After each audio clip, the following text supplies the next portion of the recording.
welcome back to the second episode of Arcadia Unbound.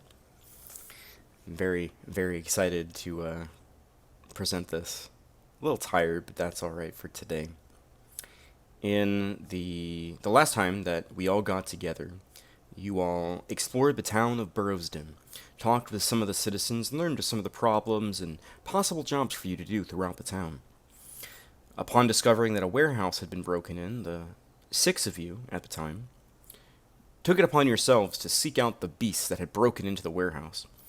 And when you eventually tracked them back to their mountain cave, you discovered a massive winter wolf who spoke the tongue of giants, strangely enough. During battle, you bested the beast and claimed your rewards when you returned back to town, and decided, as a group, you would all return back to the inn, at least for a little while.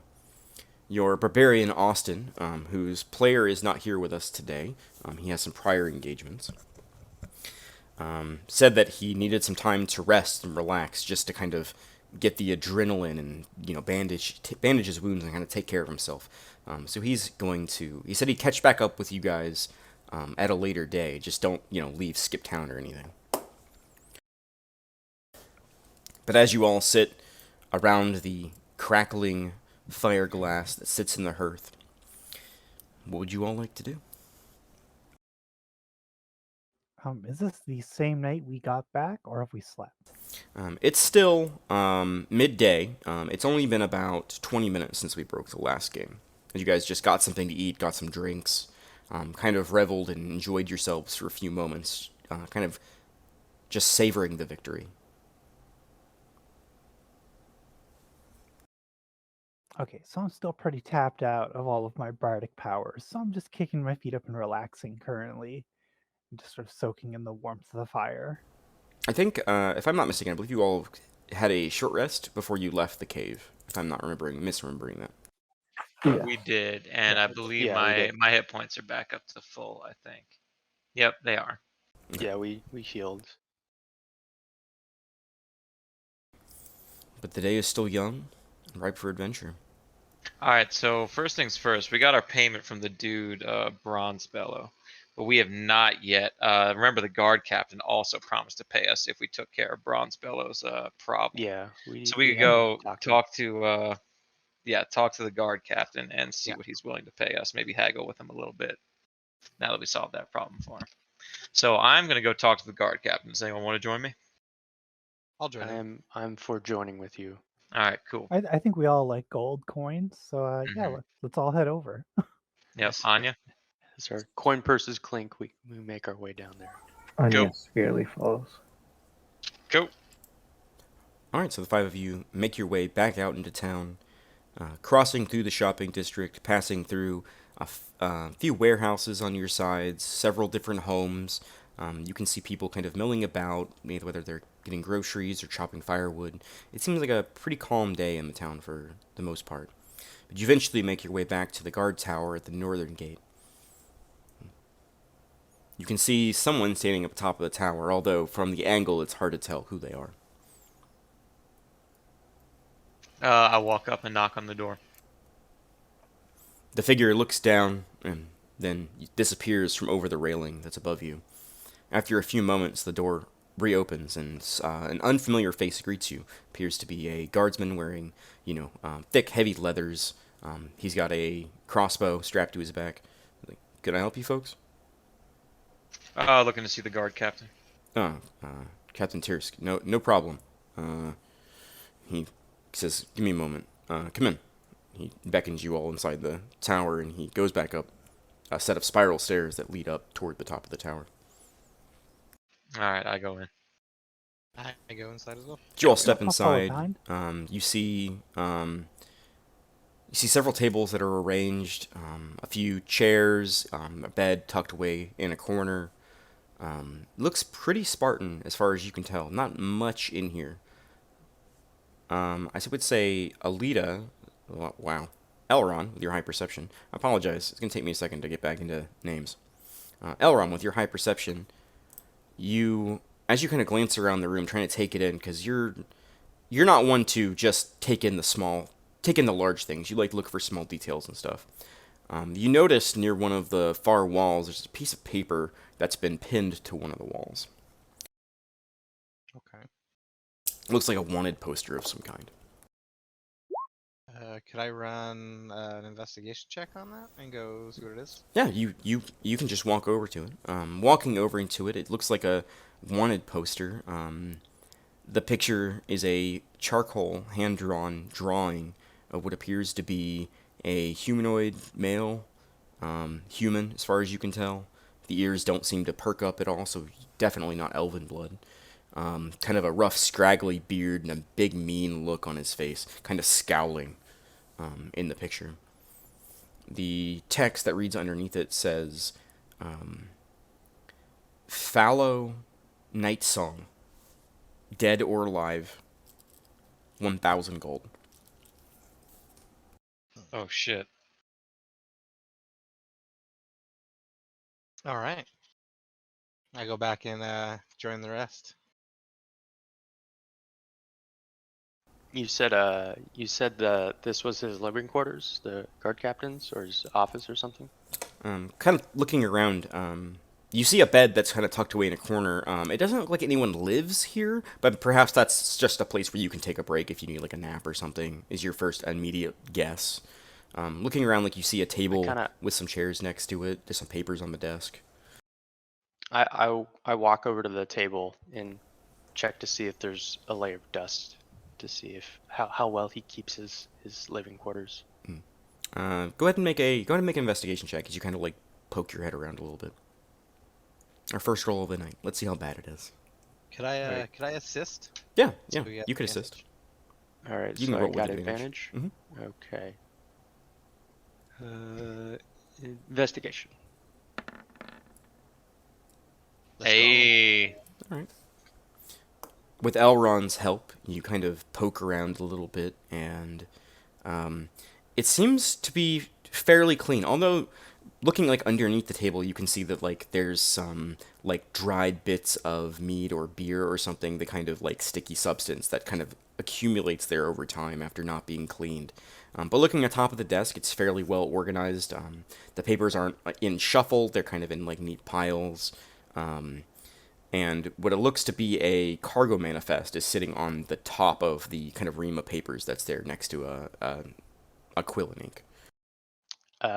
Am I able to kind of glance at the manifest to see to glean any useful information from the comings and goings of trade? How long are you going to look at it? I'd say like a passing glance, see if there's any names that stick out to me in terms of nearby towns or any notable pieces of cargo. Outside, anything outside the normal of rations or anything, something like something of unique character, I guess. Okay, let me check my notes. Okay. So, taking a look through the top of the paper, there are no names. It's just a strict cargo manifest, and there's no dates on it either, at least not on the page that's on top.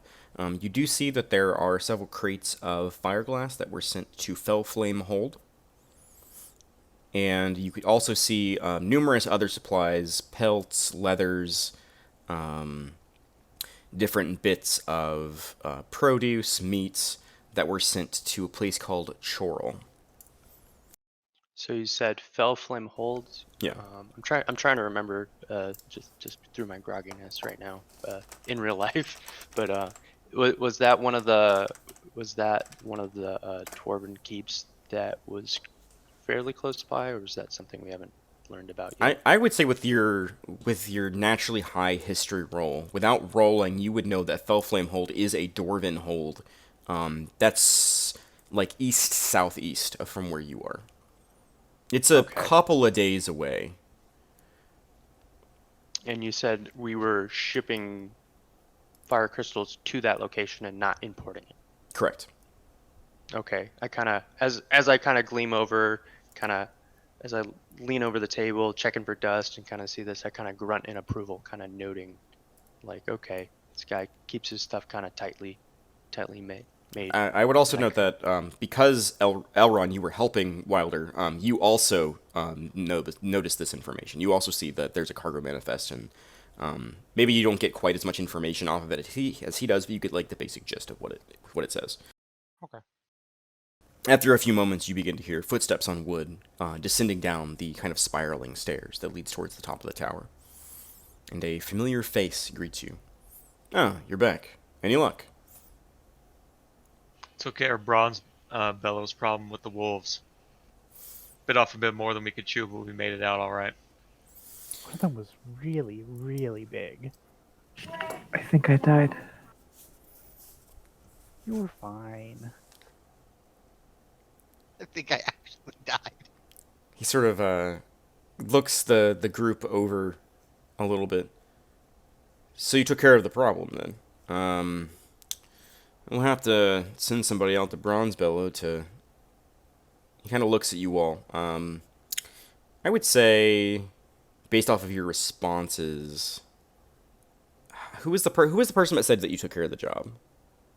Bale. That was Go Bale. talk Bale, to go ahead and Bale. make a persuasion check with advantage. Alrighty. Big money, 16. He starts to rattle off that he needs like someone to go check on Bronzeville to make sure it got taken care of. Then he kind of stops himself and says, "Well, you all seem like the trustworthy sort. I'll take your word for the assurance that the job's been taken care of." As he's questioning our insurance, I pull out the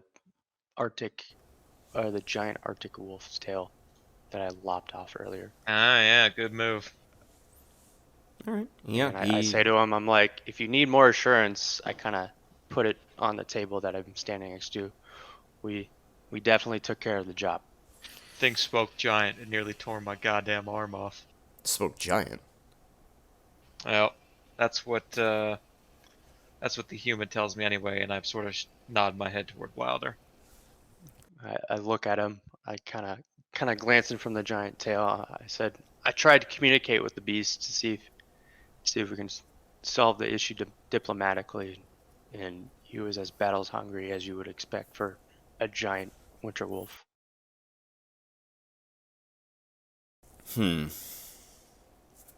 It's troubling. I don't know what it means, but it certainly can't be good. I've never heard of a talking wolf before. When was do you fairly regularly deal with these wolves attacking your settlement, or do they normally stay out in the wild? I know a lot of the hunters in the area usually have trouble with wolves, but this was the first time that any of them had gotten ballsy enough to actually enter within our walls. I'm going to be honest with you, I didn't even think wolves did it. I thought that somebody broke in and the story was fabricated, but this is more than enough proof for me. I take the wolf tail from the table and put it back in my bag. Well, I promised you all a reward, did I not? I don't believe we came to an agreement on a number. He goes over to the desk and takes a small key off of his belt and begins to unlock the drawer. And then pulls open the drawer, and you can hear the clinking of coin as the drawer kind of pulls open. He pulls a small satchel and sets it on the desk. I do have a small stipend I can give out as a reward for some of these jobs. Say, kind of thinks for a few moments. Big wolf, you said? I nod. I said, "Big wolf," and I kind of hold out my hands as if I was measuring a fish I just caught. About yay big. Go ahead and give me a persuasion check, please. 1 second.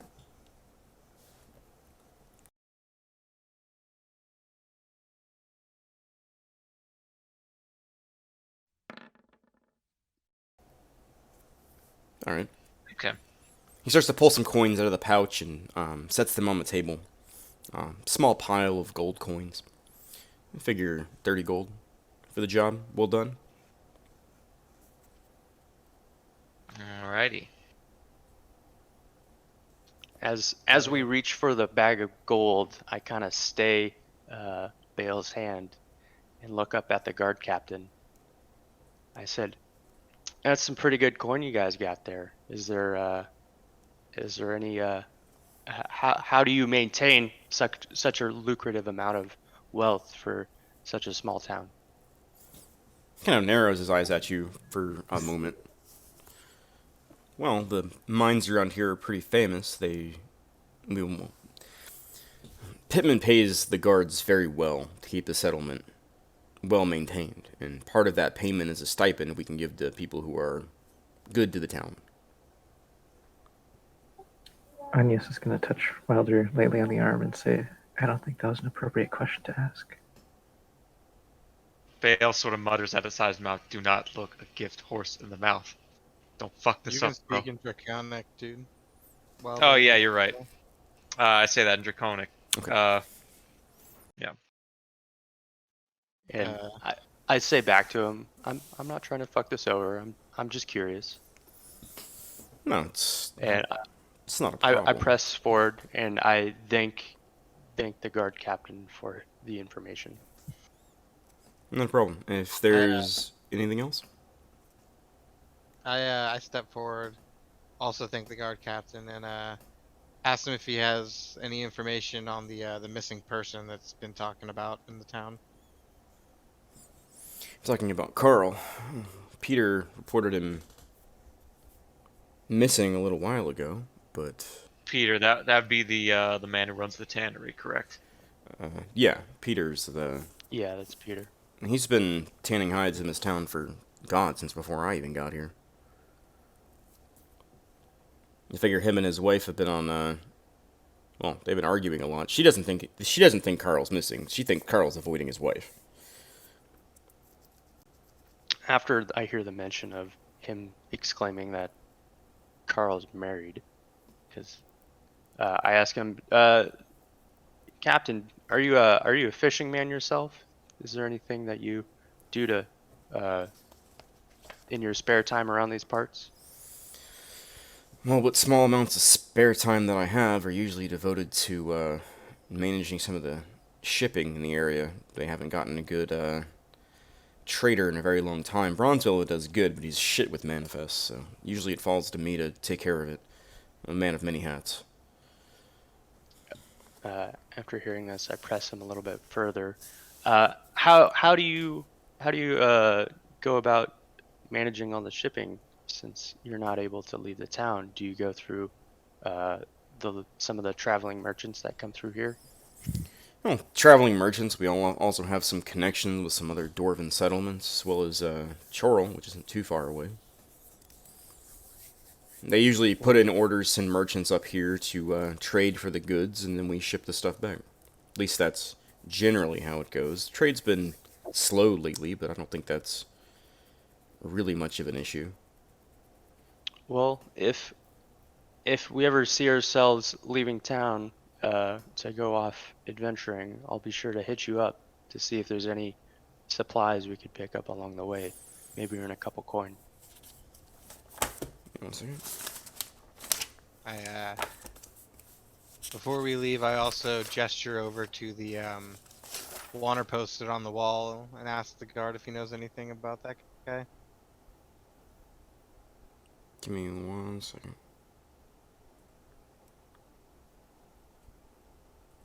Well, After I would. Elrond gestured at the poster, I'm going to go over and like study it a little bit. Sure. Okay, sorry, I had to look at my notes there. I did not hear what you said, Elrond, but I will get back to you here in a second. Well, if you're looking for supplies, I'd suggest a needle. I go there. If you're looking for any general supplies, most of our trade ends up going to that store anyways. At least the supplies that are available locally. Unless you're looking for, 8 crates of rabbit hide, I doubt very seriously we've got much that you would be interested in. Have you ever had any dealings with fire crystal weaponry coming through here? I've heard rumors, but I haven't seen anything. I'm mainly, kind of pauses for a moment. Exports, mainly. I mainly deal with things leaving the town, not really coming in. You'd probably have to talk with some of the specialty stores or Pittman himself. He organizes just about everything here. He's the closest thing we got to a mayor.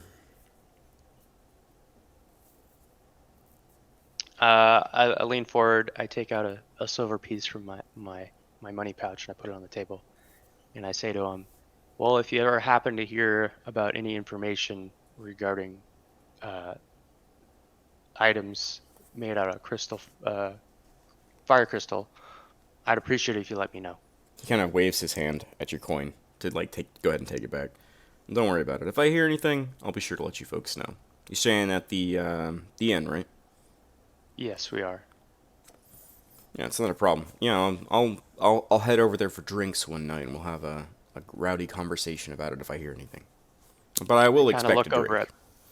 I look over at Bale, kind of nod. I said, if you're looking to drink, we'll definitely join you. Oh yeah, I heard about the two of you. Yeah, we drank some of your guards underneath the table. I hope they're sobering up after what we went through. Well, I gave them a good talking to, but after hearing the story, I'd say they deserved it. Real quick, just about this cartographer. You said his wife thinks he's or you said the tanner's wife thinks that the cartographer's hiding out from his. Is this cartographer the type of dude that normally goes out drinking and gambling, or what kind of man is he? You've been in this town a long time. You probably know better than most. Kind of like licks between his teeth while he's thinking. Well, if you really want my opinion, Carl's wife cheated on him a few months back, and she skipped town. So it's been living in his home all by himself. Honestly, I think the guy's just trying to get away from it all for a little while. He's only been gone for about a week. Usually he goes fishing and, disappears for 3-4 days at a time. But Peter seems to think he's been gone for longer than that. Your guess is as good as mine, but I think he's just out there fishing, probably trying to forget about what happened. And about this Fallow Night song, Fallow Night sort of like point a thumb over at the wanted poster. What can you tell me about that bounty? Well, I didn't post it. I just got the paper, posted it in the region. That came all the way from Fell Flamehold. Apparently he stole something really important from the king. Is that what they call them still? Kings? I don't know. Dwarves are weird.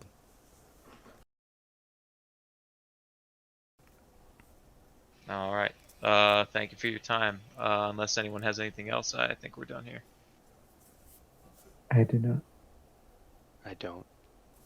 All right, so that's 5 gold apiece, and we still count Austin's share. So put that aside. I can make a note that Austin gets 5 gold next time he plays. And as we step out, I suggest that it's about time we go to the tannery itself and talk to the man who reported the missing friend. Well, that sounds smart. How's everyone doing for hit points? Are we all topped off, or do we need to rest? Or I know Story is probably still missing all of her spell slots, right? I would need a long rest for any of that. So Yeah, we probably want to do that before we head out, but we can do our investigating before we do that. Are you guys having this conversation inside the guard tower, or you have walked out the door? Outside, outside as we're walking. I'll run gestures towards the Tanner building, which is just outside the gate, within view of you, when you exit the guard tower. It's maybe 200 feet away, just outside the city walls. Yeah, and I say we should go down there and talk to the man. Yep. So you all move forward. Being this close to where you were headed was serendipity. But as you proceed closer and closer to the building, the stench builds up stronger and stronger, and it is foul. It smells awful. Even through the snow and the crisp, clean air that kind of frigidly cuts into you as you push further and further away, the smell is strong, and it is nasty. But you do see the small house where you saw Peter the day before. But next to it is what appears to be a barn-like structure with its large, wide double doors that are open currently. And you can hear some kind of noise coming from inside. small bits of Uh, muttering, cursing under breath. I approach the barn and knock on the wall as the door's open currently. Try Does to you? get the attention. Yeah. As you knock on the wall, kind of just with a cursory glance inside, you see what appears to be a repurposed barn. You can see several of the stalls have had the doors ripped away, and you can see several pieces of hide and several carcasses of different beasts that are being hung up on large hooks.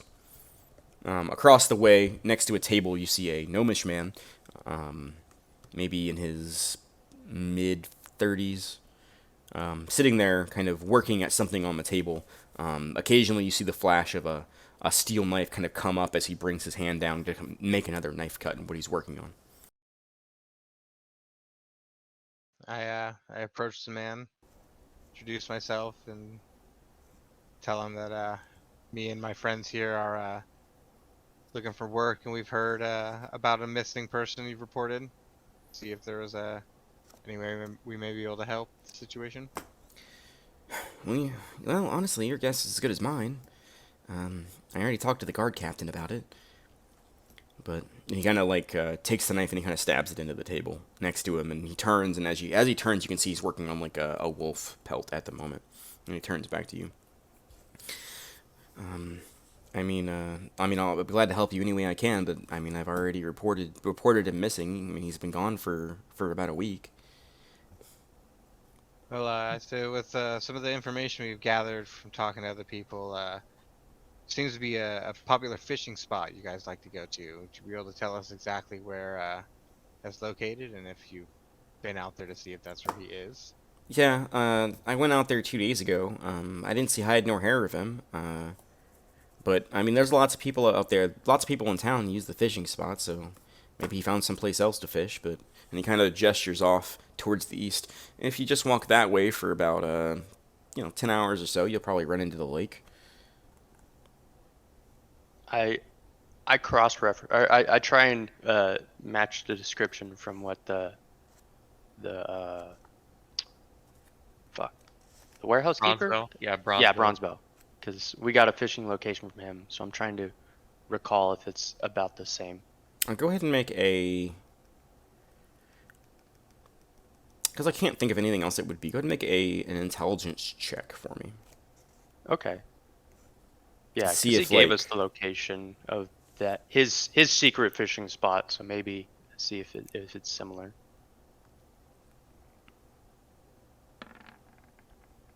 Take the number on the left there.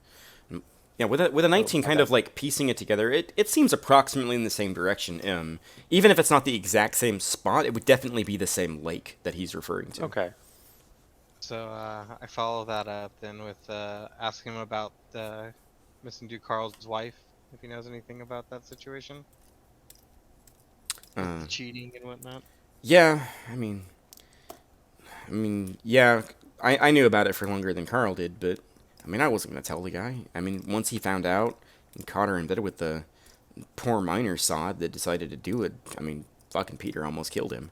But at the end of the day, Peter's not a murderer. He's just a humble worker. Oh, Peter. I thought I'm talking to Peter. Yeah, sorry, Carl. You're correct. You sorry, are. Who did You're he? good.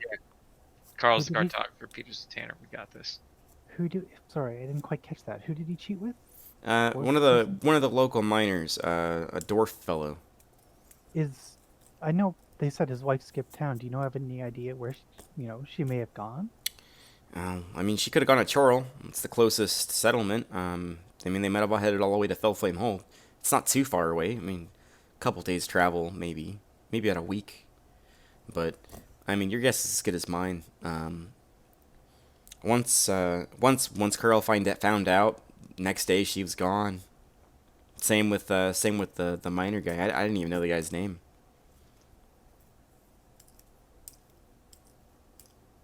While they're talking, can I investigate the barn run to see if I see any fishing equipment laying out? Sure, go make an investigation check.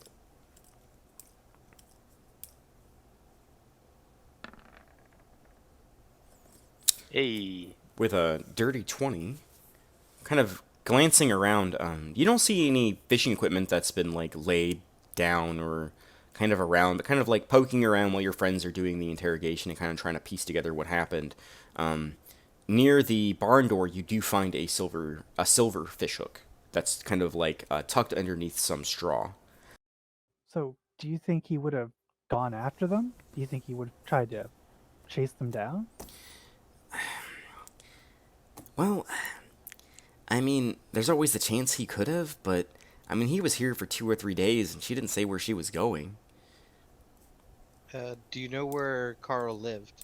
Yeah, he lived the building right across the way, and he kind of points literally the building right across the way. That's his house right over there.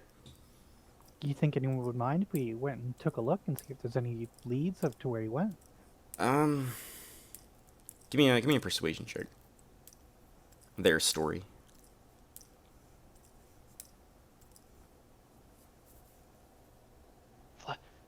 Flash them your doe eyes. She's pretty Okay. she's pretty persuasive. Yeah, no, she's a bard.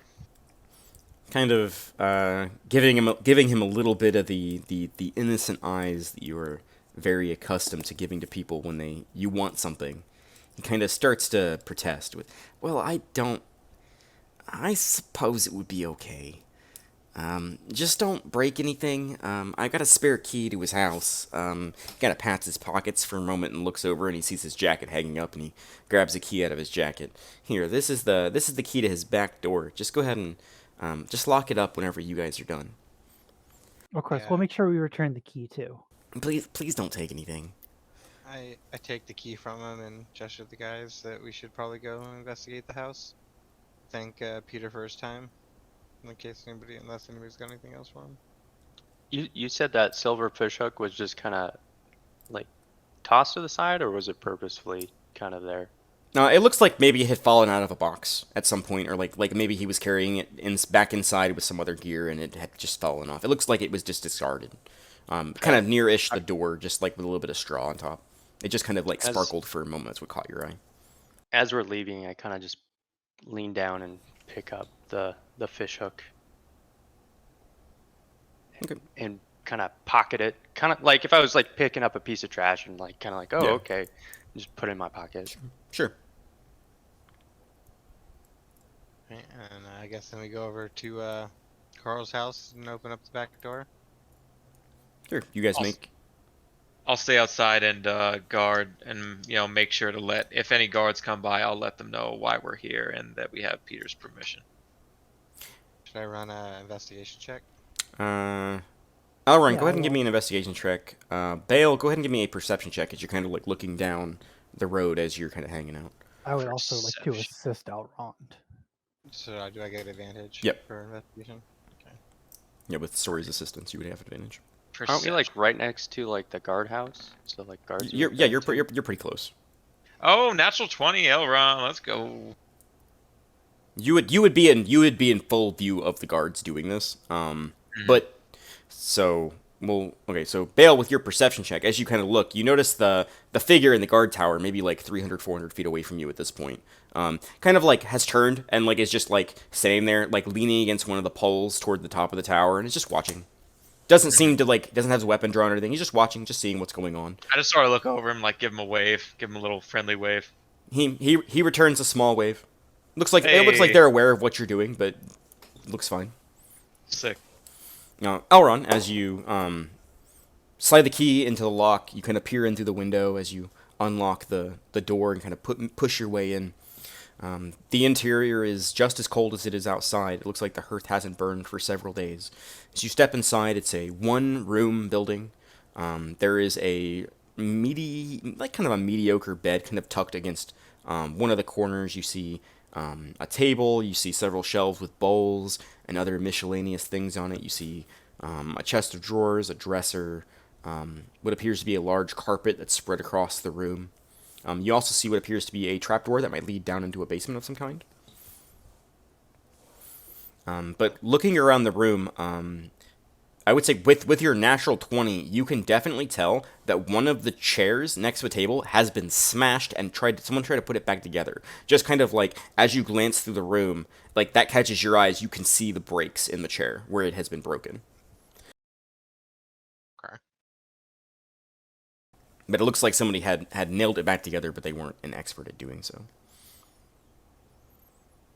But you see no indication of Carl anywhere.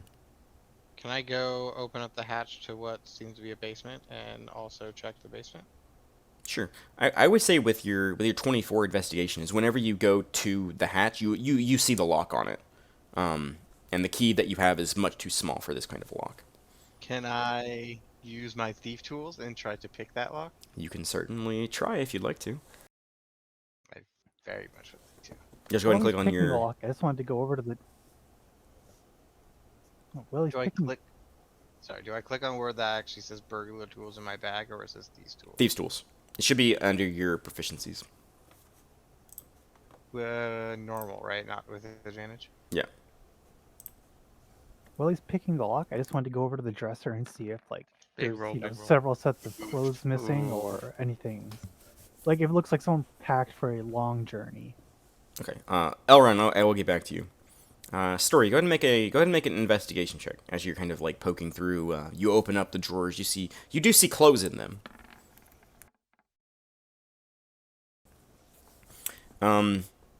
With a 17, you immediately recognize that a lot of these drawers are empty. A lot of these drawers, like, you can find bits of lint and bits of thread that have come off of clothes over the years. So you know that these had clothes in them, but a lot of them are empty. You do not find any women's clothes in any of the drawers. It's a lot of like men's trousers and men's shirts. I would say with your investigation check, going through the clothes, you kind of close it up, guessing that she must have taken all her clothes with her, and these are all his. And as you like look around the room, something is missing in your head. You're like, where's his coat? Because you see a coat rack across the way next to the front door. And because you're thinking about clothes, you make that connection. You're like, his coat's not here. Okay, it looks like he at least dressed for the weather when he left. I don't know if he took much of his, I don't think he packed for a long journey, or a long trip, so wherever he went, he didn't plan to be gone for a full week. Unless he brought one change of underwear. As we entered the building, my Wilder's gleefully excited to go to see Cartography's apartment. I asked Elrond if he's seen any fishing equipment inside the building. As Elrond is sitting there like messing with a lock, like on a trapdoor, and he seems pretty into it at the moment. You can respond to him, but you didn't notice anything when you stepped inside, nor cartography equipment.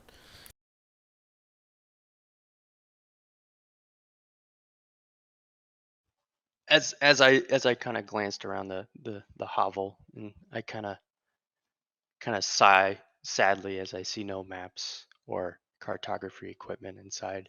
My childlike Lee kind of leaves me as likened to somebody refusing a child of like a sweet or candy, and I kind of start moping in the corner.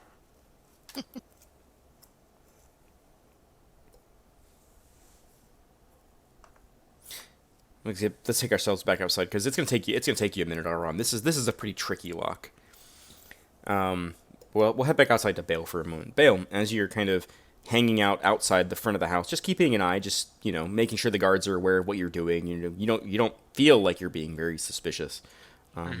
With your perception roll, you do see a human woman a gnomish woman step out of Peter's house and walk toward the barn, and you can hear them talking about something. You hear small snippets of he's not gone, and then there's some more snippets you don't quite get, and then waste of time, and like it seems like she's upset with him. Like it's pretty clear that like they're fighting in their own way, and you're like trying not to listen, but like you're getting small snippets, and like you can tell they're fighting. Can I stealth over and try to listen in? Yeah, go ahead and give me a stealth check. Fuck, this could be bad. Yeah. Well, okay, 12. It could be a lot worse. Okay. Okay. You quietly make your way back over to the other side of the street, kind of keeping yourself low and just trying to. So you kind of like put your head near the barn door, with they're open, but you're like on the outside, And you kind of stand there and you listen for a few minutes. What you hear is, I think it's just honestly a waste of time. I don't think it's even worthwhile. Well, I mean, he's got to be out there somewhere. I mean, he's not going to go all the way to Fellfire just. Or sorry, let me rewind. He's not going to go all the way to Fellflame Hold just to chase her down. I mean, after what she did to him. Yeah, but I don't think he just went fishing for an entire week. Yeah, but that's the thing. Like, the people, they just wanted to know, and, like, they're just going back and forth. Like, it's not going anywhere. It just appears like they're just talking about the conversation that you guys just had. All right. Okay.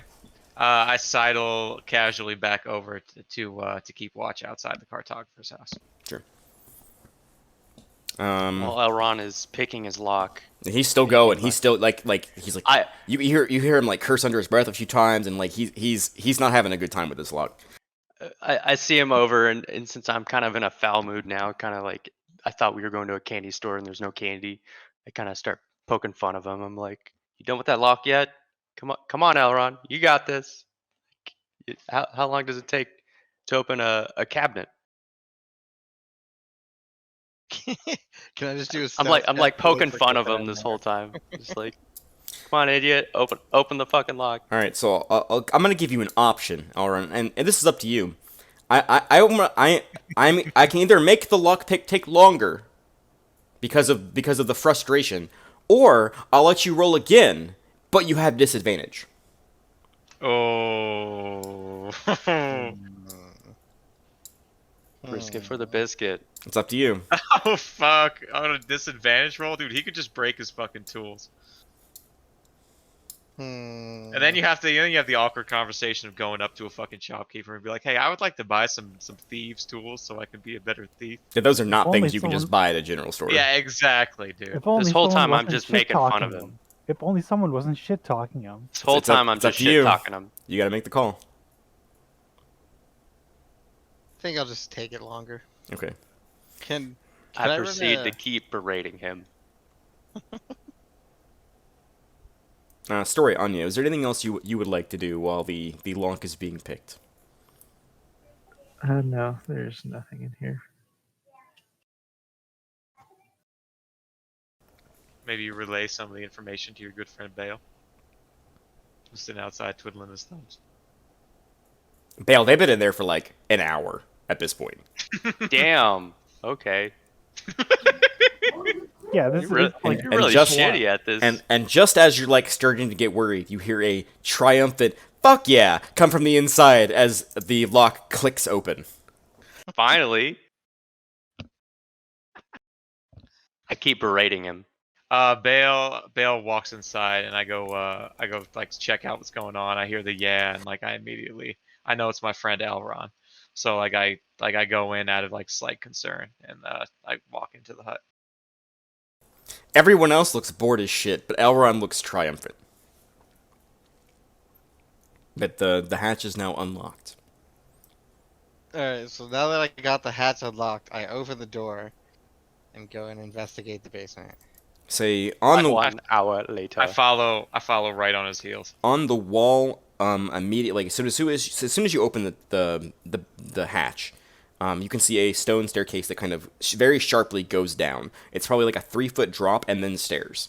Next to where the stone walls on the interior of this, you see a small hollow in the wall where you can see several candlesticks with metal holsters that are kind of put into that hole. So like from what you would understand is he would like come down and then grab one of these and then light it and then continue down the rest of the way. So that's what I do. I think I have flint and tinder and stuff in my bags. Yeah, it's easy enough. Causing a small spark and lighting the candle, you begin to descend down into the basement. It's a very small room, but as you descend down, you see maps plastered on the walls, nailed to the mortar between the stones. There's a table with, just rolled up crunches of parchment. Next to it, you see a large, what appears to be like a trash can that's just got like heaps of papers that have been crumpled up and thrown into it. You see several small shelves. Some of them are empty. Some of them have like ink and quill. Some of them have like compasses and sextants. Like this is a map maker's area down here. Like that's immediately what you think as soon as you hit the landing. All right, I call over my shoulder to Wilder. Hey, buddy, you're gonna want to come down here and see this. I'm still moping after being chagrined from not seeing any maps and taking a fucking hour to get this lock open. I just kind of moping like a I little wonder kid. why. And then as soon as I make the footfall of the landing, my eyes light up and the room seems to be glistening, and my heart's aflutter. I just shout out, maps! I immediately reach up a hand like onto his shoulder to just like slightly restrain him in a friendly way, and just be like, "Hey, look for anything super recent. Look for anything that might indicate where he might have gone." And I just kind of very like, kind of hear what he said. I'm like, All right, all right. So I'm gonna be like, so look, Wilder, don't take. Look, don't take. Wilder. So you heard that Bale said some words, but there is what appears to be an accurate map of the entire continent of Arcadia on the wall. And it's got Malia labeled, it's got Alrunes to the south, it's got the Elven Forest kind of drawn in toward the bottom. You can see the entire Frostfire mountain range toward the top. I'm like frantically reaching into my pouch and I'm like, where is it? Where is it? Looking for like my notepad or something to just like scribble. Because me not being as good as the greats, as I'll put it, I'm trying to like scribble down some of this stuff. I'm like, oh boy, kind of making like, oh, that's nice, and I'm like, oh, that's pretty good. Go ahead and It's beautiful. Go ahead and give me a performance check, which would be like the artistry check to kind of like kind of sketch down what you're looking at. While Alright, he's doing performance. that, can I do an investigation of the area? Sure. Yeah, What, I would also like to look for anything out of the ordinary. sure. What are you guys Yeah, looking could for? I? Just anything that might stand out as odd. Anything that might look like quickly done with, like maybe torn up a little bit, like he was looking for a specific item to take with him or something like that? Yeah, like leave if in there's like rush. a stack of things that looks disheveled, I imagine anything that doesn't look orderly is kind of what I'm poking around Anything at. that looks rushed, anything that looks recent. So like, yeah, can I assist one or the other? Can I assist Elron with that? Yeah, you guys can go ahead and go ahead and roll. Go ahead and roll. Elron, you can have advantage. I'll take your first roll there, Story. Yeah, I'm gonna double clicked. Okay. All right. Word.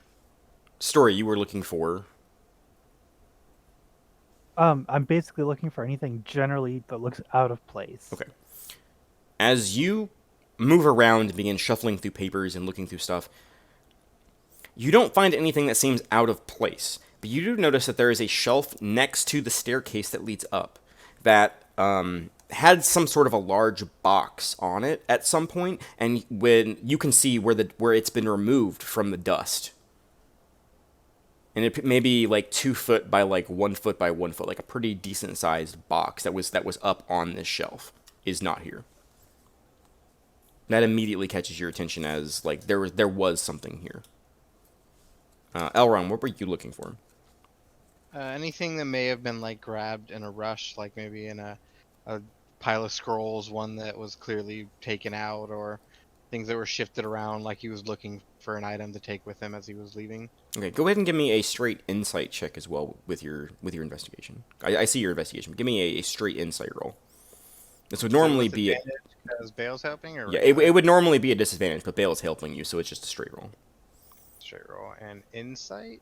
Insight. Insight. Right above intimidation on the. There you go. Hey, nice one. Pretty good, pretty good. Kind of glancing around through the papers, it looks like a kind of piecing together like the state of the room, the large number of papers that have been thrown in the bin, and kind of piecing together the little bits of information that you acquired from Peter. It looks like he probably went down here after he found out about the wife, tore up a bunch of his work. He tried to like bury himself in work for a while, and it looks like he was just failing to commit these ideas to paper. So you can see like there's probably way more trash than there should be in here. some of the charcoal looks like it is just like a nub at this point instead of a stick of charcoal. And pouring through the stuff that's on the top, you do see a rough sketch of the area that you're in currently, but it doesn't have any labels on it. There's no labels. You do see a large lake to the east, but other than that, you don't really see anything that looks like it might have been taken. I mean, it's hard to tell. Should I take that map? Yeah, you can take it, Matt. I will take that map. You can just write down rough. We'll say rough Burrow's Den map. All right, now to get back to Wilder, while they're doing their investigation and looking around trying to piece things together, you get a rough sketch of Arcadia. So you can write that down in your notes. Okay. And so it essentially is a rough sketch of like the outline of like what the continent itself looks like, whereas the three major holds are. So Okay. you know roughly where the Frost Forge is. You know where you knew where Maracue was, and you also know where Guiding Light is. Those are the three capitals of the three countries. I'm just so excited. Maps. How long?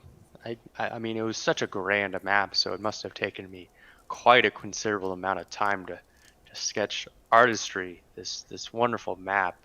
About how long did that take? I mean, you could literally stay here all day and not get even a quarter of what was done on this done. Okay. You just kind of like quickly are getting like the highlights. Like you're like, my friends are probably gonna drag me out of here soon, and like I gotta at least get this, and that's what you managed to get before they finished their investigation. So I gesture to them that it's probably about time we go and return this key to Peter. I do want to ask Peter if he knows anything about this missing box, and I'll just point to the shelf and sort of gesture to the outline of the dust where it was. Mm-hmm. That might be a good clue. Knowing what was in that box could lead us to where he's gone. It could be a weapon of some sort. It could be his map-making tools. Hearing that they want to leave this magnificent chamber, I kind of am taken aback. I'm like, why would you want to leave all of this? We could spend days here. As I'm fumbling through the desks and looking at all the intricacies of the work that he's been putting down. He's got parchment, he's got vellum, he's got ink, he's got quills, compass, sextants. Each day we take is a day someone's life hangs in the balance, and I don't know if I can wait. I pick up the sextant. But what about the sextant? It's not our sextant. Leave it. Make sure we report the map that we took to Peter as well, and just tell him we're borrowing it so we can find his friend. I sec the sextant Not Peter, back yeah, down, kind of Peter. sad. I do investigate to see if there's any fishing equipment in the room, though. Sure, go ahead and give me an investigation check. Just a straight roll.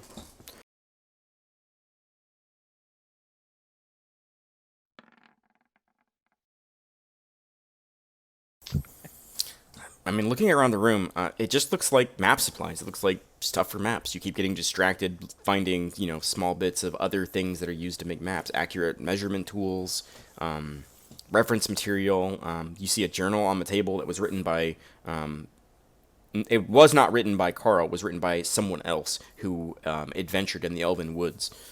Far, far, far to the south. And you can see that they're giving, like, geographical information of, like, what goes where.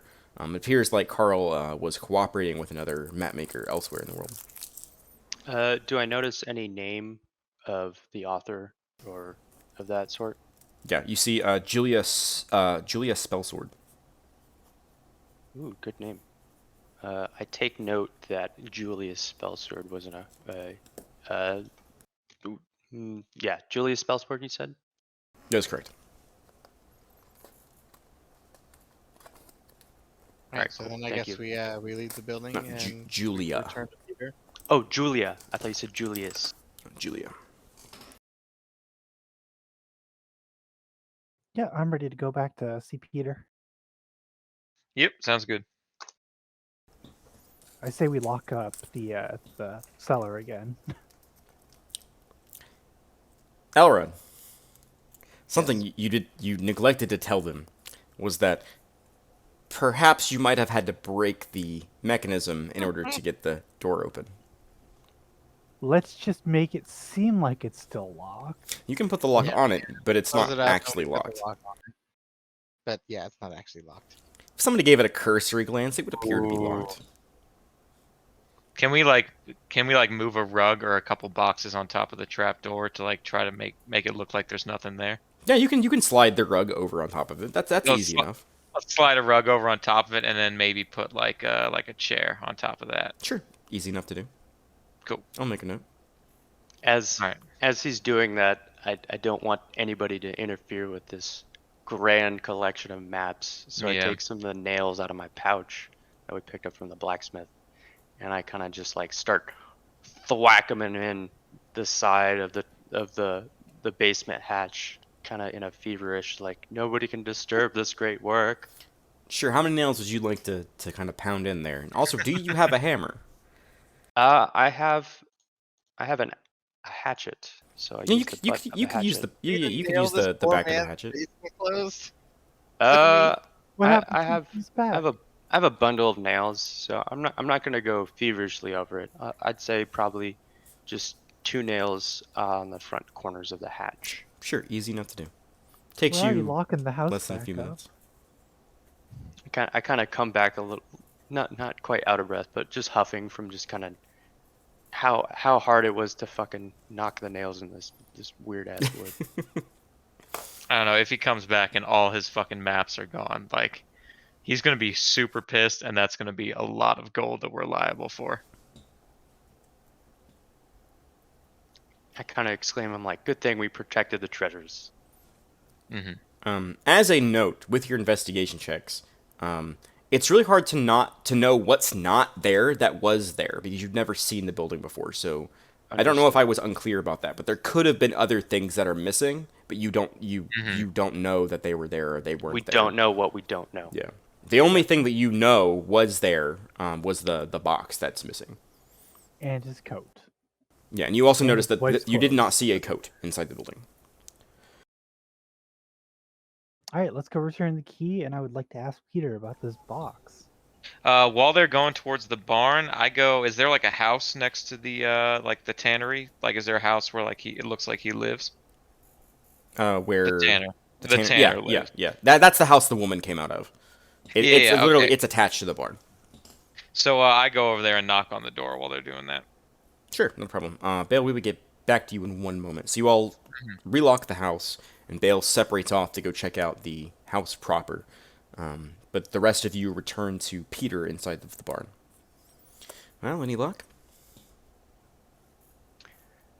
I exclaim, he is such a wonderful cartographer, and that he has such great work. And I ask him, does he know of a Julia spellsword that Carl has worked with prior? Kind of pauses for a moment, thinking, "Oh, I can't say I recognize the name." I kind of sadly kind of like, okay. As you say the name, give me a history check. As now that you're really thinking about it. Okay.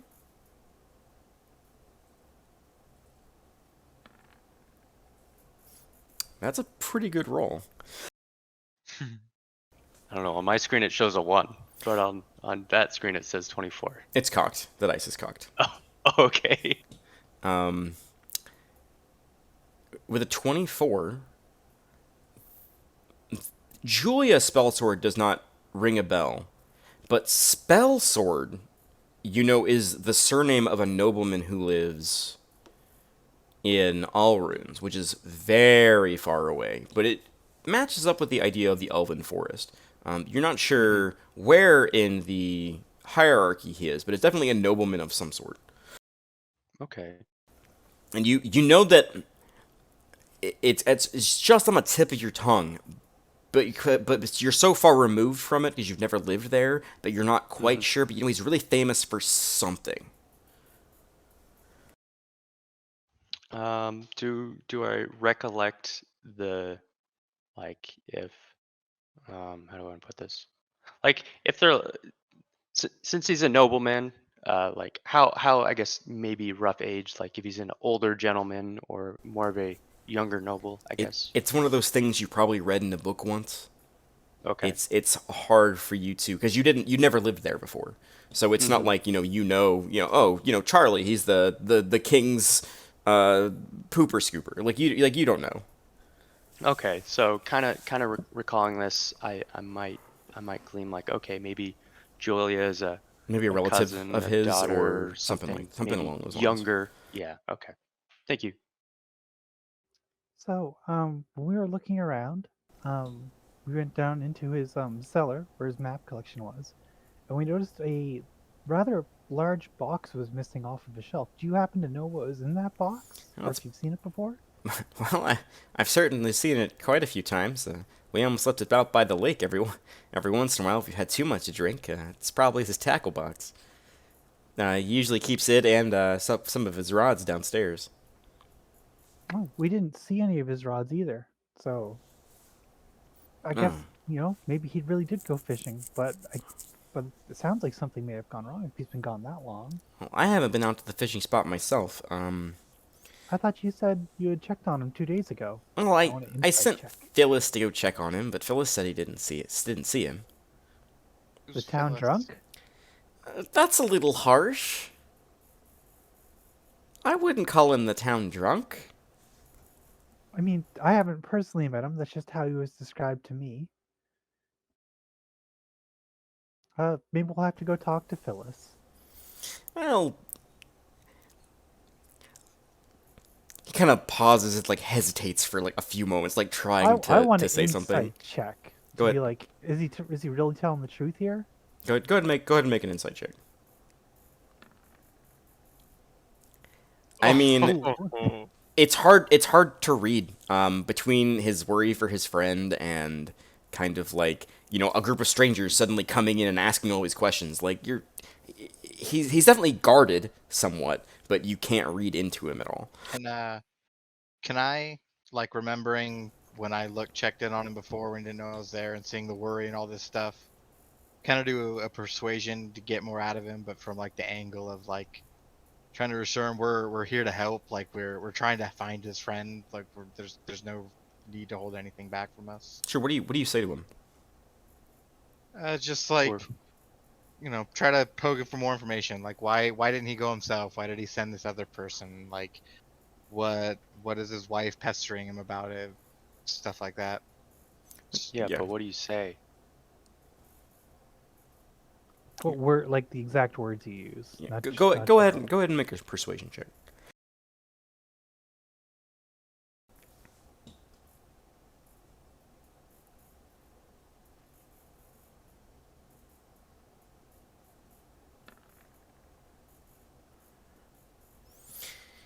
He takes in your words as you kind of goad him a bit.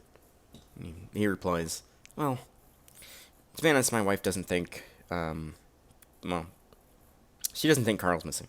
She thinks that he ran off looking for his wife. So I couldn't exactly, be like, hey, I'm going to look for him, because my wife would be mad. I mean, you know how it is."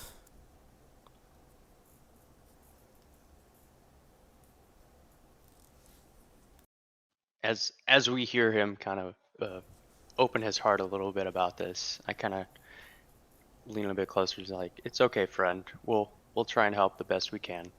Uh, I have you known Carl for a long time? Me and Carl go back years. I mean, we knew each other when we were kids living in this town before it even had walls. Before the mining company even took over. But, I don't know. I mean, seeing him broken up and everything that happened, maybe he did just leave. I don't want to believe it. I want to believe he's out there. Maybe just, lost, or maybe he's just drinking somewhere that we can't find him. But, I'm sorry. If you talk to Phyllis, I mean, take what he says with a grain of salt. He likes to embellish a lot. Okay. I guess thank him for his time. We should go find Phyllis. Sure. Let's switch over to Bale. So Bale, Mm-hmm. you go over when you split off from your friends and you knock on the door. A few moments Mhm. later, a gnomish woman with like soft brown curly hair steps out from behind the door frame as she glances at you. Can I help you? You'll be what's his name? Shit. You'll be Peter's wife. That's We've right. taken on a little job for him. We're looking for his friend Carl. Carl's I just. not missing. Mm-hmm. Carl went to look for his friggin' deadbeat wife. Or probably to kill the friggin' dwarf guy who slept with her. I don't know. And what makes you? What leads you to believe that? Well, I heard from the blacksmith's wife that Carl bought a magic mace that he had sent from all the way in Chorrel. So I'm imagining he bought it to bash in that bastard's little head in. Okay. Is there anything else? Like we checked his house with the permission of your husband, and it looked like his tackle box is missing. That sort of seems to support Peter's claim that he went off fishing and not to go murder someone. She kind of shrugs. Well, if you ask me, he probably sold it to buy more booze to drink his problems away. All right. Thank you for your time. Have a nice day. You too. And I go She to like sort slams of the door. I go to sort of rejoin my friends.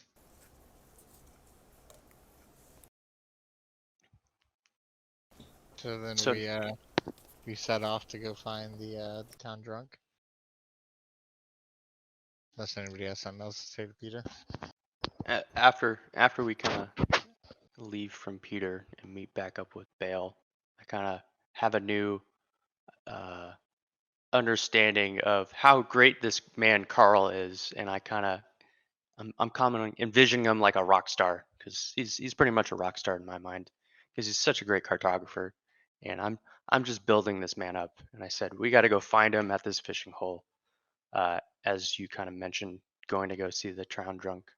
Well, hold Um, on. I kind of want to follow the lead on the blacksmith. Because if he really did sell his tackle box to buy an enchanted mace to go bash a skull in, that's an easy Yeah, trail to that follow that rather that than press a drunk for information. and that'll also mean instead of going to the fishing spot, we have to go to Fell Flame Hold. Or Chorrel. We're not sure which direction she headed. Mm-hmm. But those are the only two places around here. Yeah. I hear them mentioning the blacksmith, and I said, okay, me kind of set my way. I'm like, okay, well, you guys go to the blacksmith. I'm gonna go grab some fishing supplies. And to be clear, the fishing spot that was referenced is pretty far away. And as you all are stepping back out and kind of making your way back into town, because all of you need to kind of head in the same direction, the sun is slowly starting to set in the sky. Not quite to the point where the amber hues kind of bloom over the world, but just low enough where you're like, okay, it's getting a little later in the day. Yeah, if I recall, we were told it's 10 hours. Like a 10-hour Yeah, journey 10-hour to the fishing journey. hole. Yeah. I could still pick up fishing supplies that way, so we leave early in the morning, bright and early in the morning. As I explain this to you guys. Okay, well, Wilder goes to the general store, I guess. We would go to the blacksmith and try to do a little bit more investigating before the day ends, and we can rest at the end before actually trying to go out of town and investigate something like this. Yeah, and if there's a town drunk, chances are he'll be at the tavern.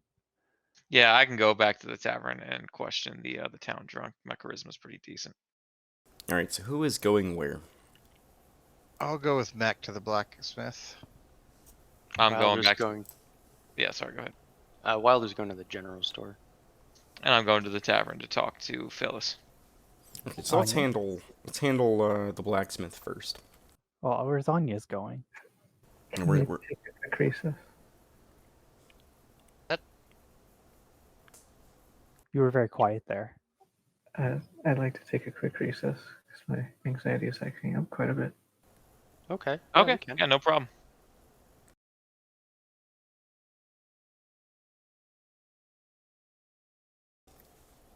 We'll just we'll say that Anya retired to her room for a little bit and push forward. Okay. Just Alright. needs a break. Cold. The biting wind's kind of cutting into all of you. So Anya will head back to the bar with Bale, but she will retire to her room. All right. We'll take care of the blacksmith first. So the small group of you have decided to check out the blacksmith. Heads over there and steps back inside to the nail. You all see the warmly familiar interior, as well as the dwarven man sitting behind the counter. Welcome back. You need some more supplies? You can tell your friend their harness isn't done yet. We're not actually here for that. We're actually looking for hopefully some information. We're trying to track down Carl. All right, well, I suppose I'll tell you what I know, but it's not much. Well, we did hear a rumor that he maybe ordered a special mace from you to potentially arm himself. Could you lend yeah, if you could corroborate that, that would help a lot. Well, if, kind of hesitates. I'm not really supposed to talk about what I sell to anybody. It's just kind of a policy of mine, but I suppose the guy's missing, right? Yeah. His friend is very worried. I mean, I didn't make it. He had me order it from a contact of mine in Felflame. There was a good blacksmith there, probably a little bit better than me, although, I don't like to admit it. Yeah, he ordered an Enchanted Mace, something easier and lighter to use. Unfortunately, my blacksmith friend didn't have anything on hand, so he started to ask around town. Word was that he got a hold of it, but not from anybody around town. There was a guy who came by, an elven fellow. He had like a traveling cart. It was about, I don't know, right after his wife left. Anyways, apparently he got this mace. I'm not really sure what it does or what it does, but, Where's this man with the traveling cart? Is he long since left town, or is he still around? No, he's long gone. He doesn't come by very often, but when he does, it's a show. Anyways, he's got to be a mage of some sort. The cart guy, not Carl. Carl's just, he's one of the bookish types. Was he looking for this mace before or after his wife left? He pauses for a moment. I suppose before. He came by and asked me about a month back.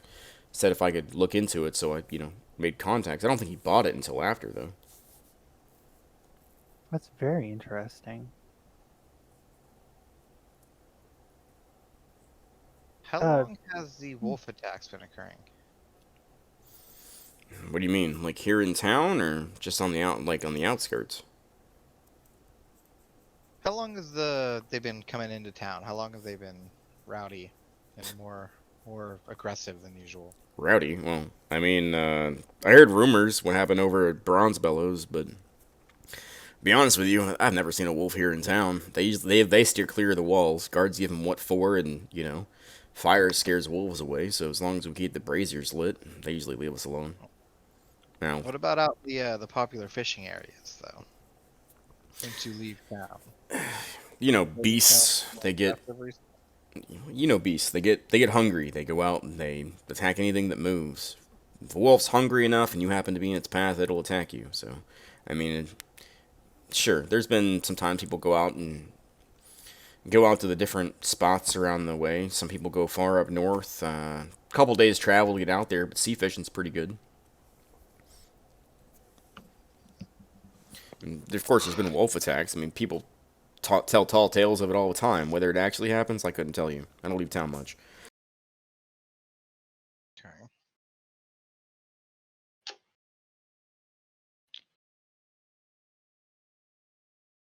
Anything else? While I'm here, I'd like to ask, do you guys have any longbows that you craft at your smith? Longbows. Jeez. I mean, I can make a crossbow, but longbows? And he kind of looks around. I don't think I've got any in stock at the moment. You might ask over the general store. They got some weird stuff over there every once in a while. Okay. So I might go over to the general store then and join Wilder. Yeah, I mean, I think I'll just tag along for now. Sure. Let's do Wilder for a moment. We'll head over to the general store. You split off from your friends and you head inside the general store proper. I cheerfully walk in, thinking of the notion of fishing in the upcoming day, or sometime this week, and I cheerfully greet the proprietor. The elven woman kind of nods to you, and she kind of just watches you walk around the store. She's got one elbow on the desk and her hand on her face. She looks maybe a little bored. I'm assuming I just see like some tackle boxes and fishing equipment out. You went to the general store yesterday with everyone else at some point, Okay. correct? Yes, if I'm not we did. mistaken. So you roughly remember where the stuff is, although at the time it wasn't highlighted in your mind. But you Yeah. head back over to the area. You see several different types of lures and fish hooks, as well as what appears to be like glass jars that are full of dirt. And as you kind of Okay. look at them, you can see like wiggly inside the jars. I grab one of the jar. I grab a fish hook, or excuse me, a fishing pole, and um, a tackle box. So tackle box, some worms, just a normal splooge of fishing stuff. Sure, you grab a handful of random mishmashed fishing supplies, anything you think you might need to go Yeah. fishing out in this kind of environment. Bring it up to the counter and cheerfully said, "We're going fishing tomorrow." Well, that's exciting. And as I'm looking over the tackle box, I kind of remind myself that Carl. It was mentioned that Carl had a tackle box that he sold, and I ask her, I'm like, "Do you happen to know if Carl came by and sold one of his tackle boxes?" She looks confused when you ask the question. She says, "No. Um, honestly, I don't believe Carl would ever part with his tackle box. He was very into fishing. He enjoyed the relaxation of it. He said it helped him concentrate." Me kind of glorifying this man of Carl. I'm like, "Yeah, he's a pretty great guy, isn't he?" No. He certainly has done many great things to the town. And then after I hear this, This is around the time when the others kind of emerge back into the general store as they had finished their business with the blacksmith. It took you a few minutes to pick out what you wanted. mhm. As I kind of see them entering, I cheerfully wave for him. I'm like, "Look, fishing supplies." That's great.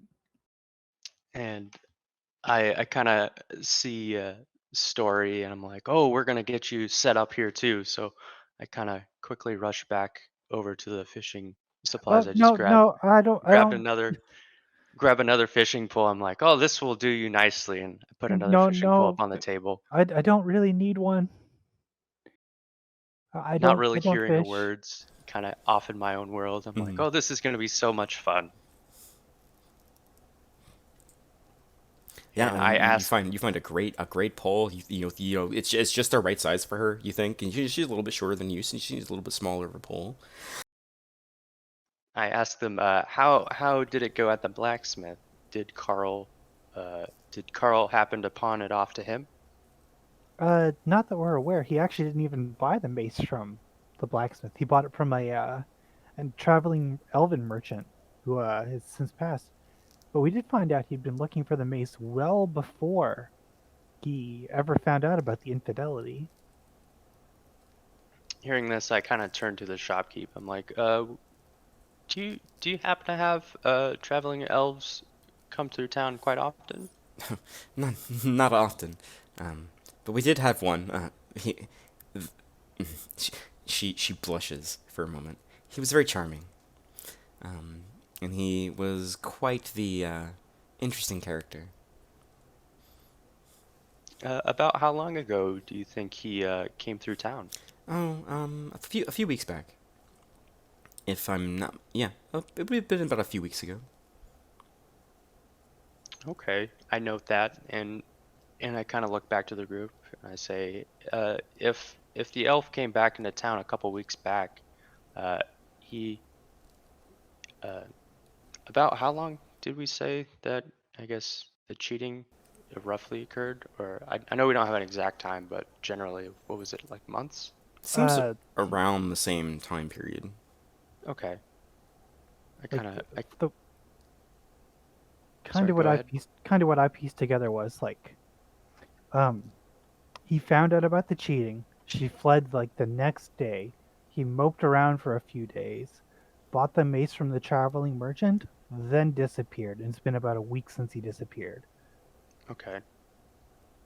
I kind of probe the shopkeep a little bit more to see if I can get any information on the traveling elf. I'm like, do you happen to know this gentleman's name, or if he happens to be coming into town, or if he happened to mention if he was going to be coming back into town? Give me a persuasion check. Okay.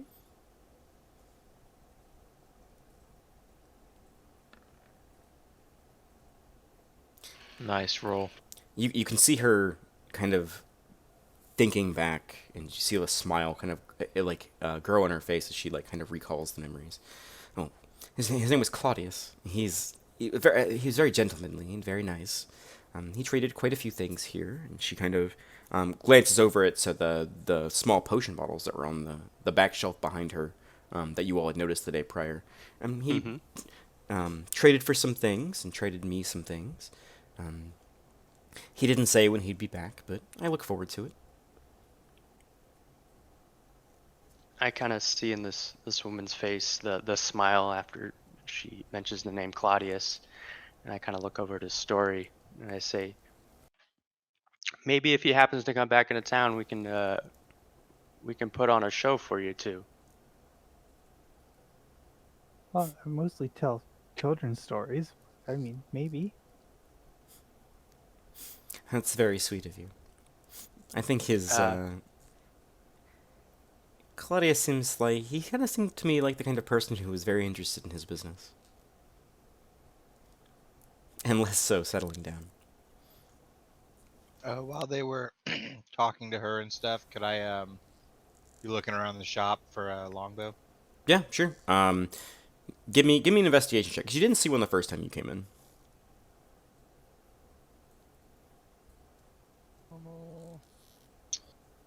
Investigation. Get it. Okay. You go shelf to shelf while your friends are talking. You can hear Wilder spouting some nonsense about fishing poles and then asking questions to a woman who appears smitten with somebody who's not here. And you're just kind of ignoring them, and you push forward and look through the shelves, and you don't see any longbows in the first handful of shelves, and you're like, man, there's like nothing here. And then you glance back at your friends who are, in your mind, kind of being obnoxious at this point, and you see behind the counter, you see an intricately carved, beautiful longbow hanging on the wall behind the counter. Okay. Made of what appears to be a white wood material, and you can see the engravings of it, where it has small bits of, like, it looks like an elk horn comes out the top and then curves and then kind of plumes with leaves that kind of all engraved into this wood.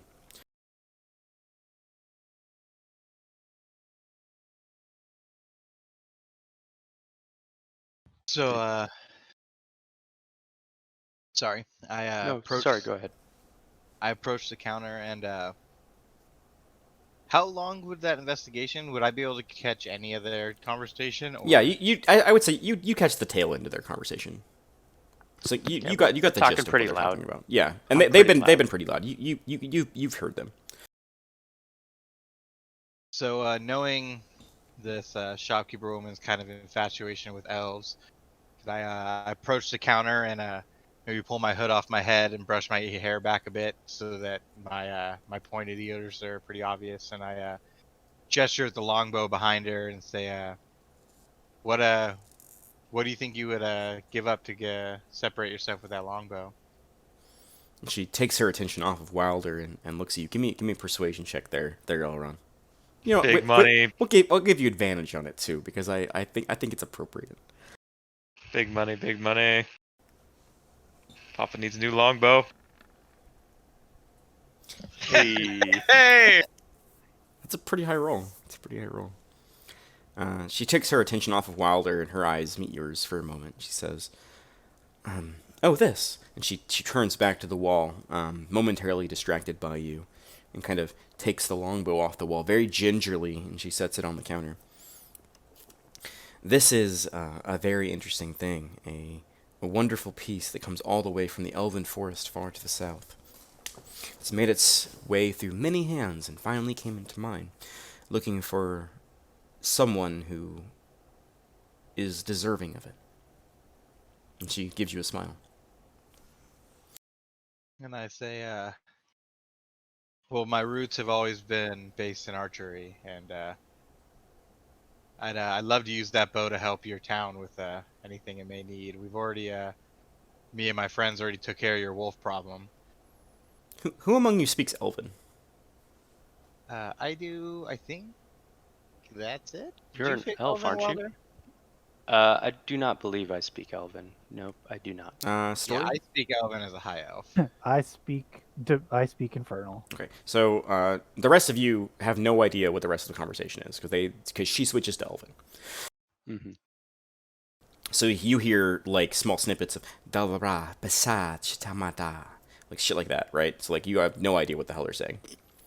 But she switches to Elven to address you. She says, "This bow was made by one of the elders to fall into worthy hands. I paid quite the sum for such a thing. Perhaps you could prove that you were worthy of it." I'd say I would do anything to prove myself worthy of such a magnificent weapon. You reply in Elvish, I assume. Yes. And she looks around and she says in common, "Well, follow me," to everyone in the store. And she gestures for you to take the bow for at least a moment. Wait, she said it to just him or all of To us? all of you, like follow me. okay. And she takes you outside. I take the bow very gingerly and I hold it with very high respect. Oh, it's very finely balanced. Like you can feel how well balanced the bow is in your hand. Like it is of remarkable make.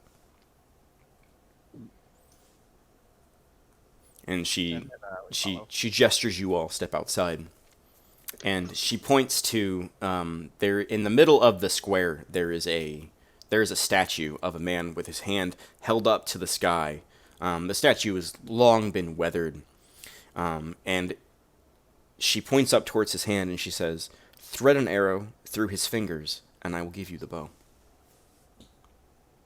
All right. And she says that in Elven. Do I get to use the new bow or do I have to use my short bow? No, you get to use she gestures to the bow you itself. just gave. Yeah. So how do I add a weapon? No. Go ahead and you're going to be using your short bow for the roll.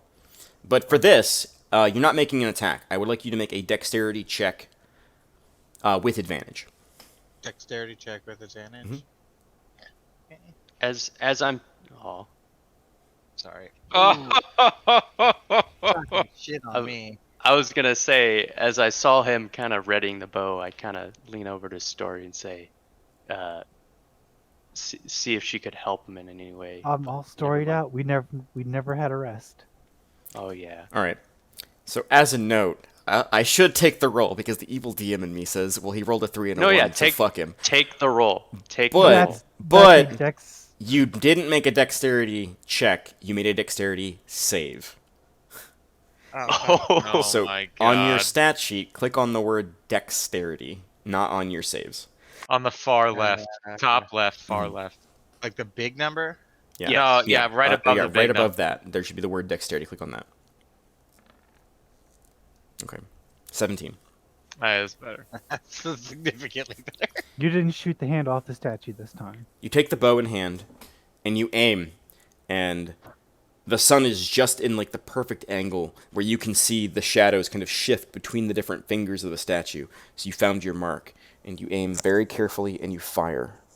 And almost in slow motion, it begins to slowly curve toward the hand, and then just barely miss, sailing off into the distance.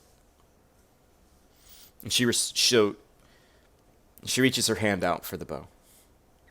And she replies to you in Elvish, "It was a worthy try.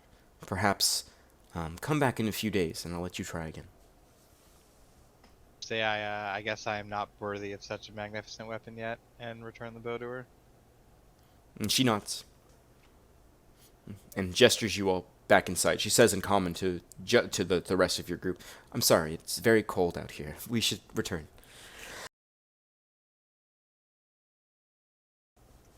You got cock blocked by a bow. Elrond, give me a charisma saving throw.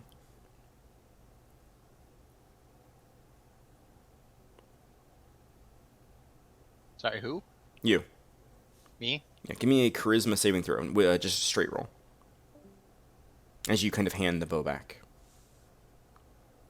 Wait, so do I do the saving throw one, not a regular Yep. charisma? Oh wait, I think I did that with advantage. We'll take the one on the left. Charisma? Just Elrond. Yeah, just Elrond. Yeah.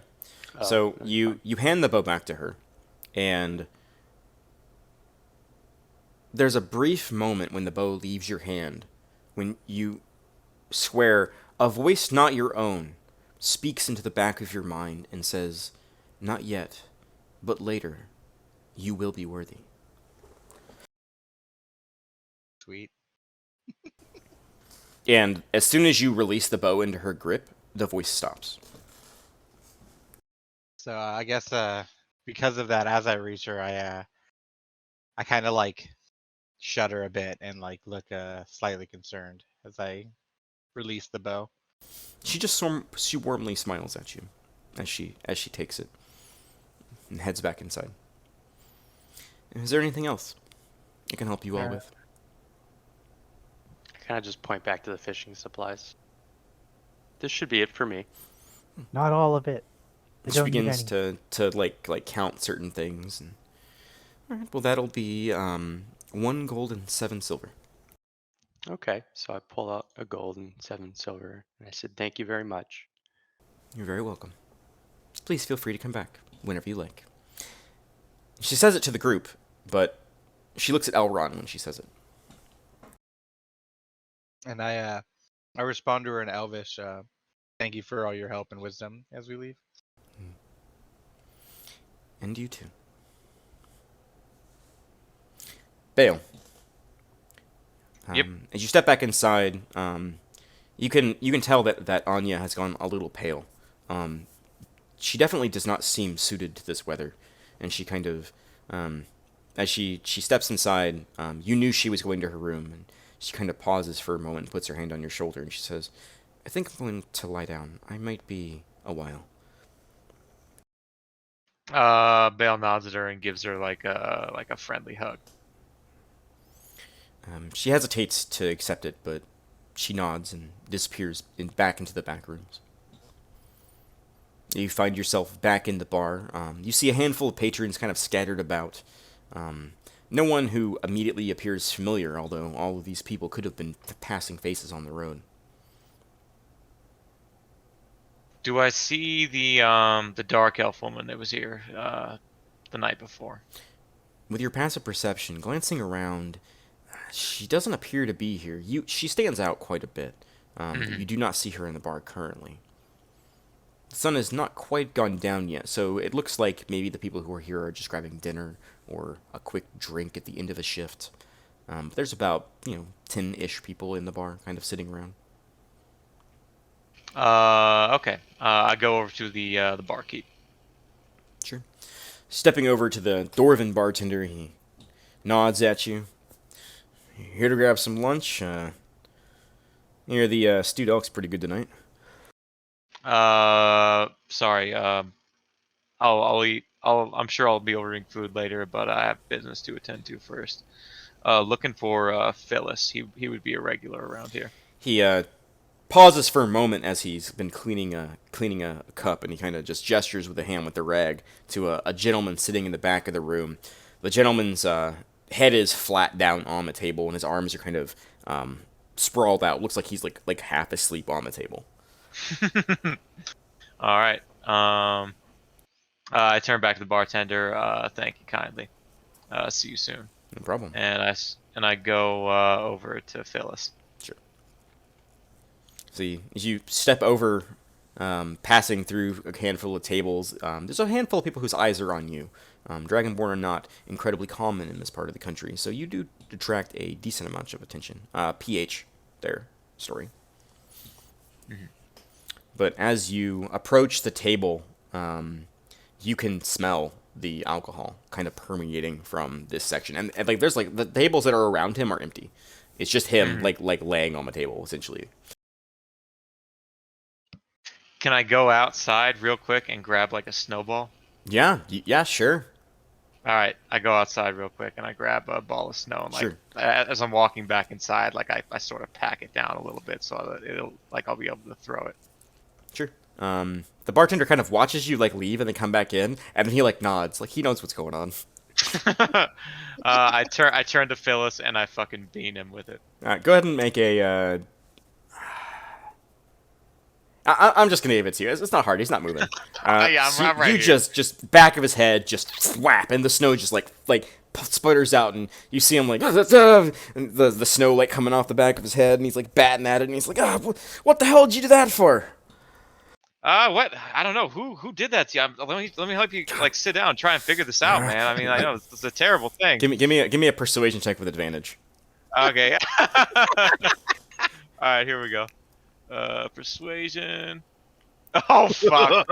That fucking blow. Okay, cool. So this is how we're starting off our relationship with Phyllis. Stand by. All right. Whoa, fuck. Holy shit!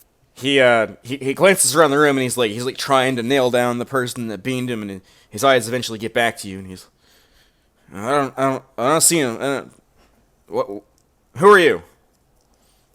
I'm a friend of Peter's. I believe he asked you to look in about another friend of his, the cartographer Carl. Oh, Do you know anything about that? yeah. I went. He wanted me to go down to the lake, go to the ice hole we carved out earlier in the autumn. Did you see any sign of Carl there, or any sort Carl, of no. I mean, I didn't even get close to the fishing hut, but there wasn't any torchlight, so I mean, Carl couldn't have been there. I mean, you'd freeze to death out there without any fire. But I'm gonna be honest with you. I did see something. What did you see? Deep below the ice, I saw figures moving, not fish, too big to be fish, swimming around in the darkness. They only approached when I lit a torch, but I saw them. I knew they were there. This hut, is it on the ice or is it on the shore? Well, if you're looking for it, I might be able to tell you, but my purse is a little light, if you get my meaning. Okay. Can I try to intimidate him and be like, oh, listen, motherfucker. This dude's life is at stake here. Don't fucking play games with me. We're making an intimidation check. All right. I'll give you advantage. Okay. Cool. Hey, thank goodness I had that fucking advantage, huh? So you slam your fist down on the table and you say your lines, and he kind of recoils for a second. So all right. Look, I'm not looking for trouble. All right, yeah. It's out on the ice. If you'll see it as soon as you get to the lake edge. We didn't go too far out. The ice out there is fairly safe. It's a couple of feet thick. What sort of things would be living underneath the ice in the lake? Oh, the stories are told all around town. Crazy things. Monsters. Creatures with long tentacles. I don't know what I saw, just dark masses beneath the water. All right. I say thank you for your help, and I flip him a silver piece. Much obliged, friend. And he raises his hand for a drink. The bartender just like shakes his head as you turn away from him.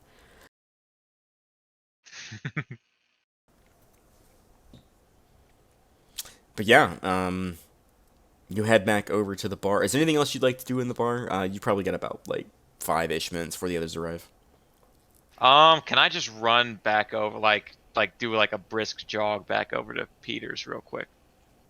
I would say as you exit the bar, you see Elrond with a bow in his hand pull back an arrow and aim towards the statue in the center of town. And you watch it fly, and the arrow flies past the statue. You weren't sure what was going on, but you did catch that, and then him relinquish a very, very beautiful longbow back to the owner of the general store. And they all kind of went back inside as you kind of make your way out of the bar. All right. Bale shakes his head, rip, and goes on to. I mean, towards you the have tannery. no idea what that was about. Mm-hmm. But yeah, easy enough. It takes you a few minutes to make your way back over to the tanners, but you get there. All right. Can I go back into the tannery? Is he still in there? The barn doors are closed at this point in the day. It's been about like an hour, maybe about an hour and a half since you guys were last there. Okay. Can I go and knock on the front door? Sure, easy enough. Right. You knock on the door and you hear a woman from the interior, muffled by the wall separating you and who's talking, say, "Answer the door!" All right. Eventually, the gnomish gentleman who you've identified as Peter opens the door. Oh, any word? So we found a map. I talked to Phyllis. He seems to he didn't go near the hut, unfortunately. So it still could be likely he's there. But I have a slightly unrelated matter. I hate to bother you with this at home, but it is a time-sensitive matter. Sure. What can I do for you? I pull the winter wolf pelt out of my bag and I show it to him. How much to scrape, clean, and dry this so it doesn't go to rot? Oh, oh wow, that's a lot of material. Okay, he kind of looks around. Honey, I'll be back in a moment. He's like, you're always working. You never give me any time.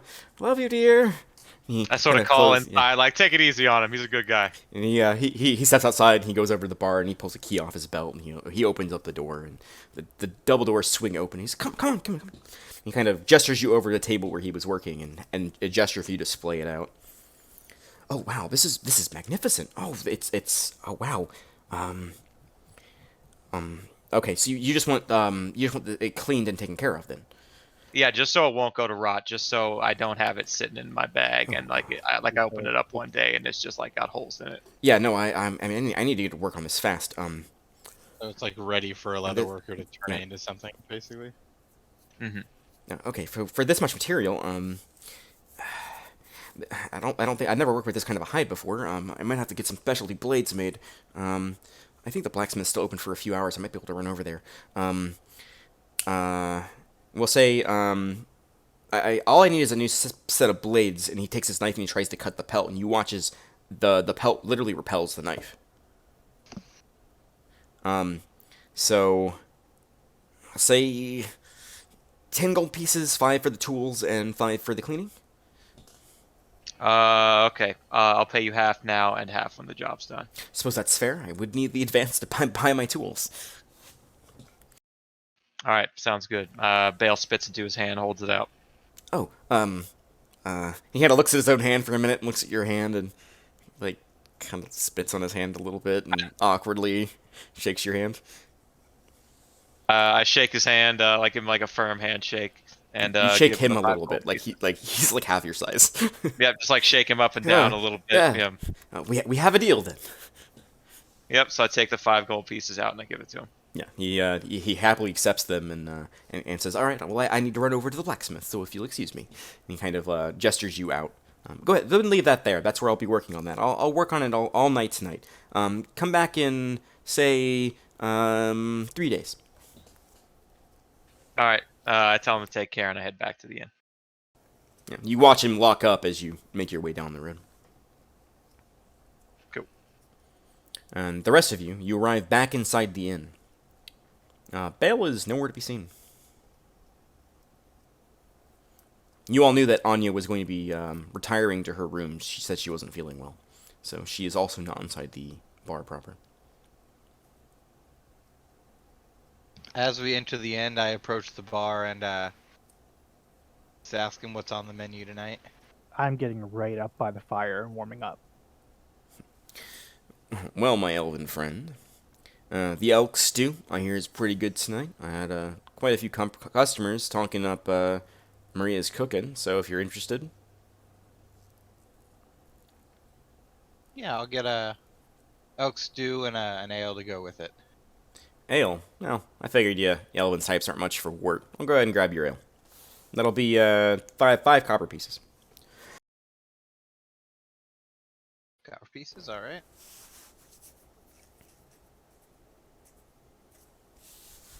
And as he gives me the ale, I just kind of casually mention, when you spend your life on a ship, you learn to drink what you have. Oh, sailor, eh? I had a few types coming through here. Most of them are coming from the northern docks. Every once in a while, some shipmen come through. It's a shame there's not been any recently. And I thank him, and I go to the table with Wilder and that. I see him sit down with his food, and my mouth starts to water a bit. I'm like, ooh, I'm pretty hungry. I kind of look up. I'm like, Story, you want some of that too? Yeah, that sounds good actually. Maybe no ale for me though. Just water. I walk over to the bar. Kind of look back at everyone. I'm like, I'll have 2 of those.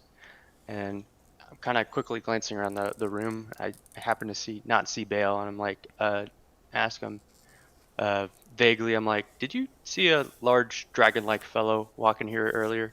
Oh, you're looking for that friend of yours? Yeah, he came in for a while. He talked with Phyllis over there in the corner, and then he took off.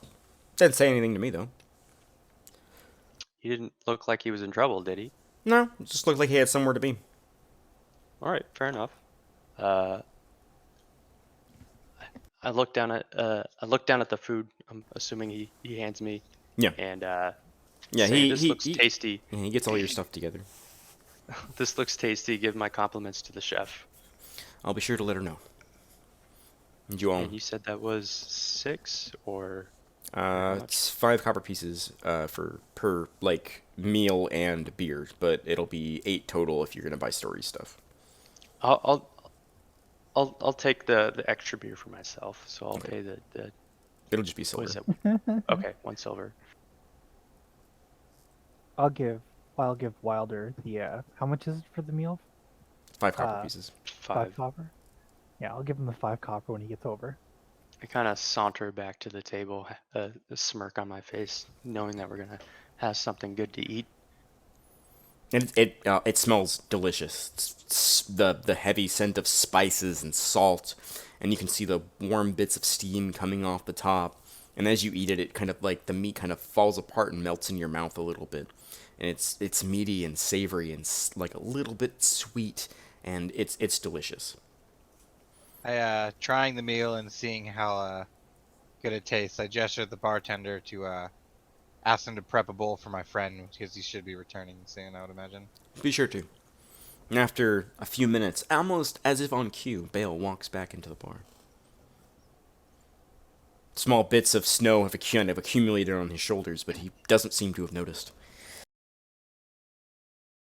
I gesture Bale to join us and give him a bowl of elk stew for him. Take the copper off. Once Bale sits down on the table, I kind of jokingly look over at everyone. I'm like, you missed quite a display of archery today. Our friend Elrond just barely missed out on acquiring himself a beautiful longbow. And then I kind of slyly look over to him, but I'm like, but he gained himself a new fan. I look at Bale and actually say in Draconic, I failed the test of honor, but I will achieve it. Good to know. I reply in Draconian.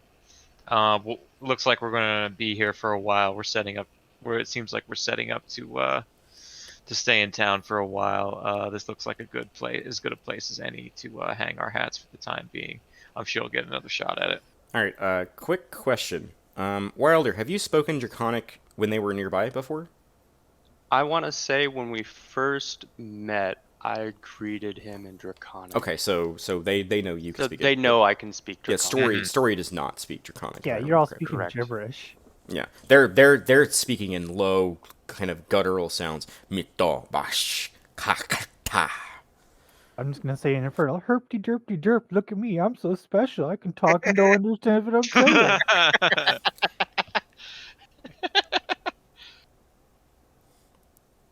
I kind of say to them, I'm like, we shouldn't disrespect the little one, and kind of look back at her and say sorry. It's alright. Did any of you speak Infernal, or was she literally speaking gibberish to all of you? Literally speaking She French. was speaking gibberish. Okay, I great. speak didn't- primordial, but yeah, that's totally Yeah, different no, it's deal. completely different. Mm-hmm. Just the look on her face, I just assume she's making fun of us. Just like hands on her hips, wiggling her head, just like What is the just word in spouting Infernal this for stuff. derpy? Dirty, Google Translate to Infernal. Nothing's coming up. Rip. It's like a hacking guttural sound, but it sounds like it's coming out of the top of your head. I will say like it's tala, tala, tala. All right. So it That's looks canon like now. so now I'm talking in common. So it looks like either he's at the hunting lodge. From what the drunk said, there were dark things moving beneath the lake. So it's entirely possible that the cartographer is trapped on the at the fishing lodge because he said it was out in the middle of the water. It might be that he's hiding there and afraid to venture back to the shore. Oh, Yeah. especially you said, if if they were drawn to the drunk's torches and he couldn't see any torches in the cabin, like that definitely lends to that theory at the very least. Mm-hmm. It also is possible that he went to Fell Flame Hold, it's called. Yes. Yeah, Fell Flame Hold. It's also entirely possible that the Tanner's wife is right, and he went to Fell Flame Hold to kill the dwarven miner that stole his wife.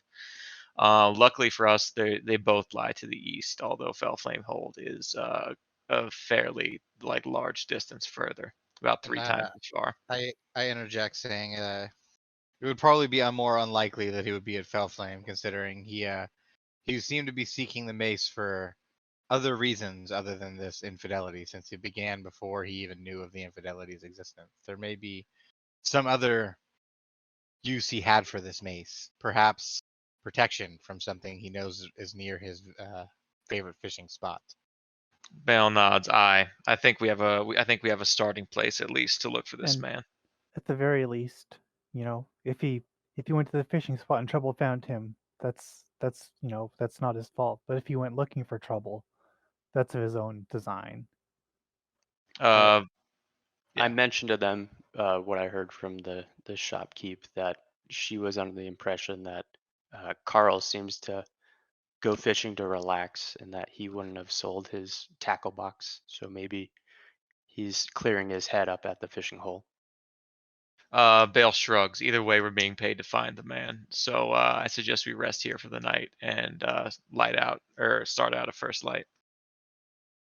Could we do some kind of I don't know, like intelligence or something to piece all the information together and What? a step?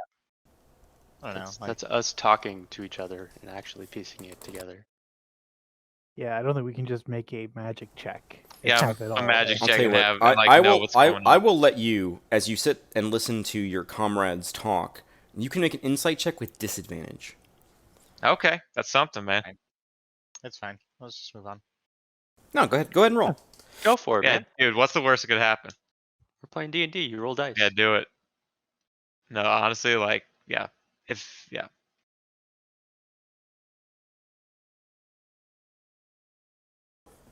I'll always let you try to roll. if the DM allows it, there's nothing to lose and everything to gain. 4. Piecing the bits of information that your allies are saying, Elron, in your head and trying to come up with a profile for this man, I mean, you don't know what he was like. You don't know if a man overcome by grief decided to chase his wife and her lover into the wilderness. You don't know if he would have gone to just clear his head. But with the information your allies have given you, if you knew he wouldn't have sold his tackle box, it should have been there. Alrighty then. While I see Elrond kind of insightfully thinking to himself, I notice a fly and I try and swat it. There would not be I'm- flies here. It is too cold. Good try, though. Damn. I would like to take a rest and then head out at first light if we're able to, because the longer we wait, the less likely we find him alive. So real quick before we rest, is Phyllis like asleep by now? Oh yeah, he's back, head down on the fucking table, arms fucking splayed out. All right, I walk up to the bartender and I like sort of nod my head back toward Phyllis. Like, does he have somewhere to sleep tonight? He's got a home. I'll have somebody take him there later. All right, good to know. All right, and I head up towards my room. So My did we? Sorry, go ahead. my Dragonborn friend, before you take off, don't believe a damn word comes out of that man's mouth. Fair enough. Thank you for letting me know.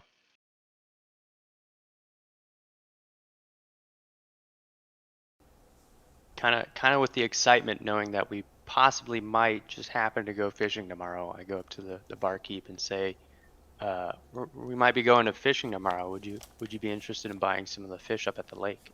Sure, catch any big ones. Small ones, throw them back. They'll survive. I said, thank you very much, and I go back up to my room. I also go to my room. The four of you retire for the night.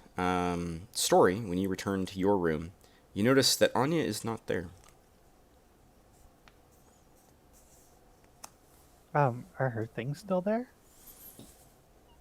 Looking around, you see her backpack that she travels with is still in the room, but she herself is not present. You do not see her equipment that she carried out around with her. Her weaponry is not there, but her bag is still. She's experienced, and she's a big girl, so I'm not going to worry too much. But I'll inquire about her whereabouts in the morning. For now, I'll just lay down and go to sleep. The four of you manage to find a peaceful night's rest. And how early would you like to wake up in the morning? I'm going to try and wake up at first light. Oh yeah, I'll wake up at first light. Well, did we want to go fishing? Because if we want to go fishing, we want to beat the fish. Yeah, maybe like an hour or two before first light might be best. I think there's Well, still plenty It's a of time. 10-hour. It's a Well, 10-hour journey to the fishing lake. Oh, it is. We're not gonna get there. Like, we'd have to wake up now. So it's a weekend trip. It still might be good to get there before it gets dark, though. Before, Okay, like, so then night falls. we'll go there with the intention of like camping and investigating, like setting up camp there. Then would Yeah. that be more appropriate to say? Yeah. Yes. Okay. Like, as soon as first light comes, we probably gather and leave. So we'd be getting there an hour, a couple hours right before sunset to set up. Okay. Camp. Okay. Yeah, so we probably just want to wake up first light then. No problem. As the dark embrace of the night takes you, the warm interior of the inn is very comforting to people who have spent the day exploring icy caves, digging their hands into pools of frigid liquid, and generally walking around the snow-riddled town.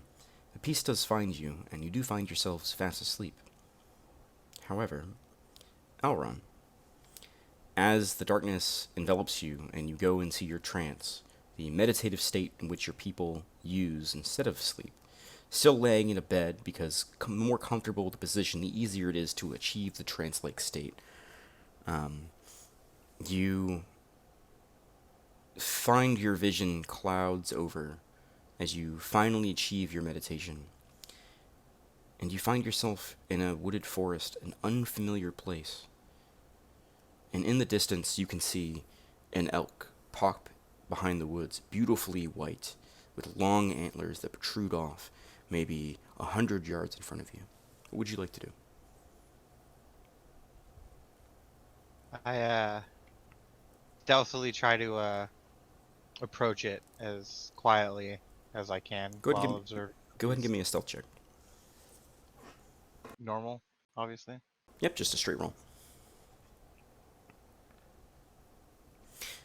Cautiously, you move and duck behind the trees, trying to keep line of sight with this creature, but remaining unseen, clinging to the shadows, watching the movement. Every time you move, the entire world seems to shift slightly as the shadows kind of bend and twist around you as you make your way through these shaded woods, and you approach closer and closer to this creature. You're maybe 50 feet away from it now.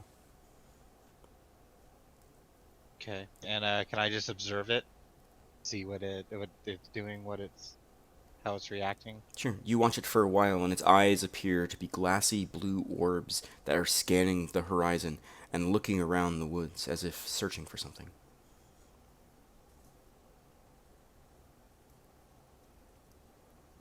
Having a feeling, I reveal myself to the beast and see how it reacts.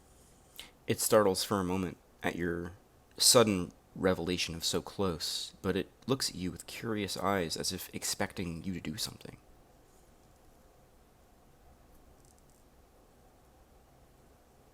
Can I do a maybe just like a quick perception check to see like my surroundings, what's around us right now, like foliage type stuff? Yeah, go ahead and make a perception check. But you glance around, and every time your vision shifts, it's like the entire world is shifted to match your vision. And you realize no matter where you look, you always can see the elk.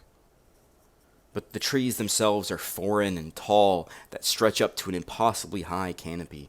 The brush expands upwards and is almost to your chest level. The small bits of wood and broken branches and bits of leaves that have fallen down to the forest floor surround you. It's foreign in nature, not somewhere you've ever been.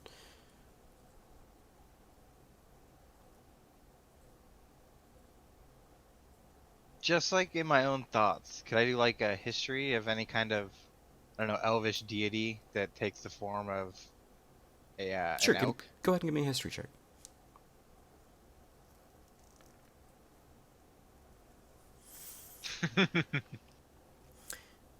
With a natural 20, in kind of this foggy state, because your mind is kind of cloudy at the moment, you push through the cloud and the fog in your mind, and you remember hearing stories from your mother about the goddess Alona, the goddess of the moon and goddess to the elves, who takes the form of many animals that spread throughout the wildlands and has been claimed to be seen by the elders and the wise ones to grant visions of importance. So, learning that information or pulling that from my brain and remembering this, I look at the elk and speak in Elvish. Sorry, wait, what was her name? Alona.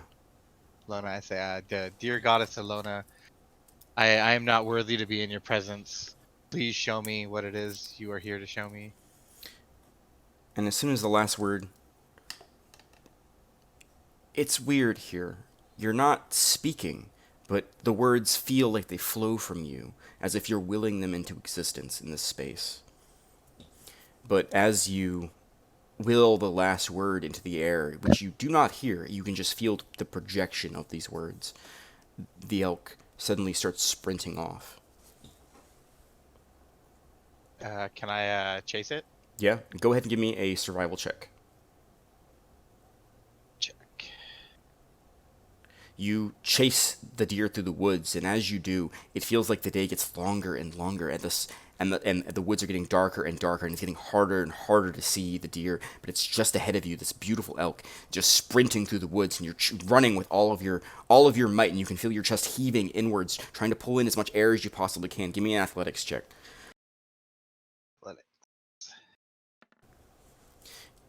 And you run and run and run, and then it's gone.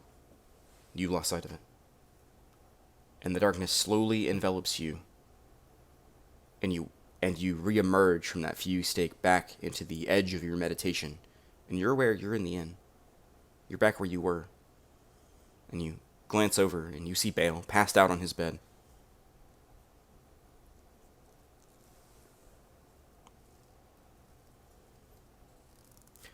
The morning comes. Elrond, of course, is the first to waken, as elves do not need to sleep nearly as long as the other humanoid races.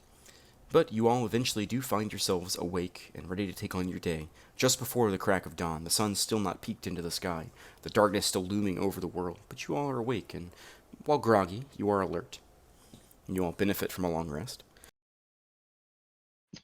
How much gold should we mark off for the night and the food? I paid for yours and mine already. Okay, cool. Well, we didn't pay for the rooms yet. Oh, Though. wasn't the room 1 gold each last time? Or was it less than that? I'm remembering wrong. I don't know. I feel like it was like 5 silver each or something. Yeah, because we were splitting the rooms.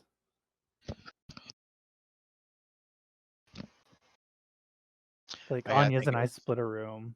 Yeah, and I think me and Bale Bale and split a room. split a room, and then I've been Wilder, muted. you and I Austin split a apologize. room. The rooms are 1 gold Very good. each.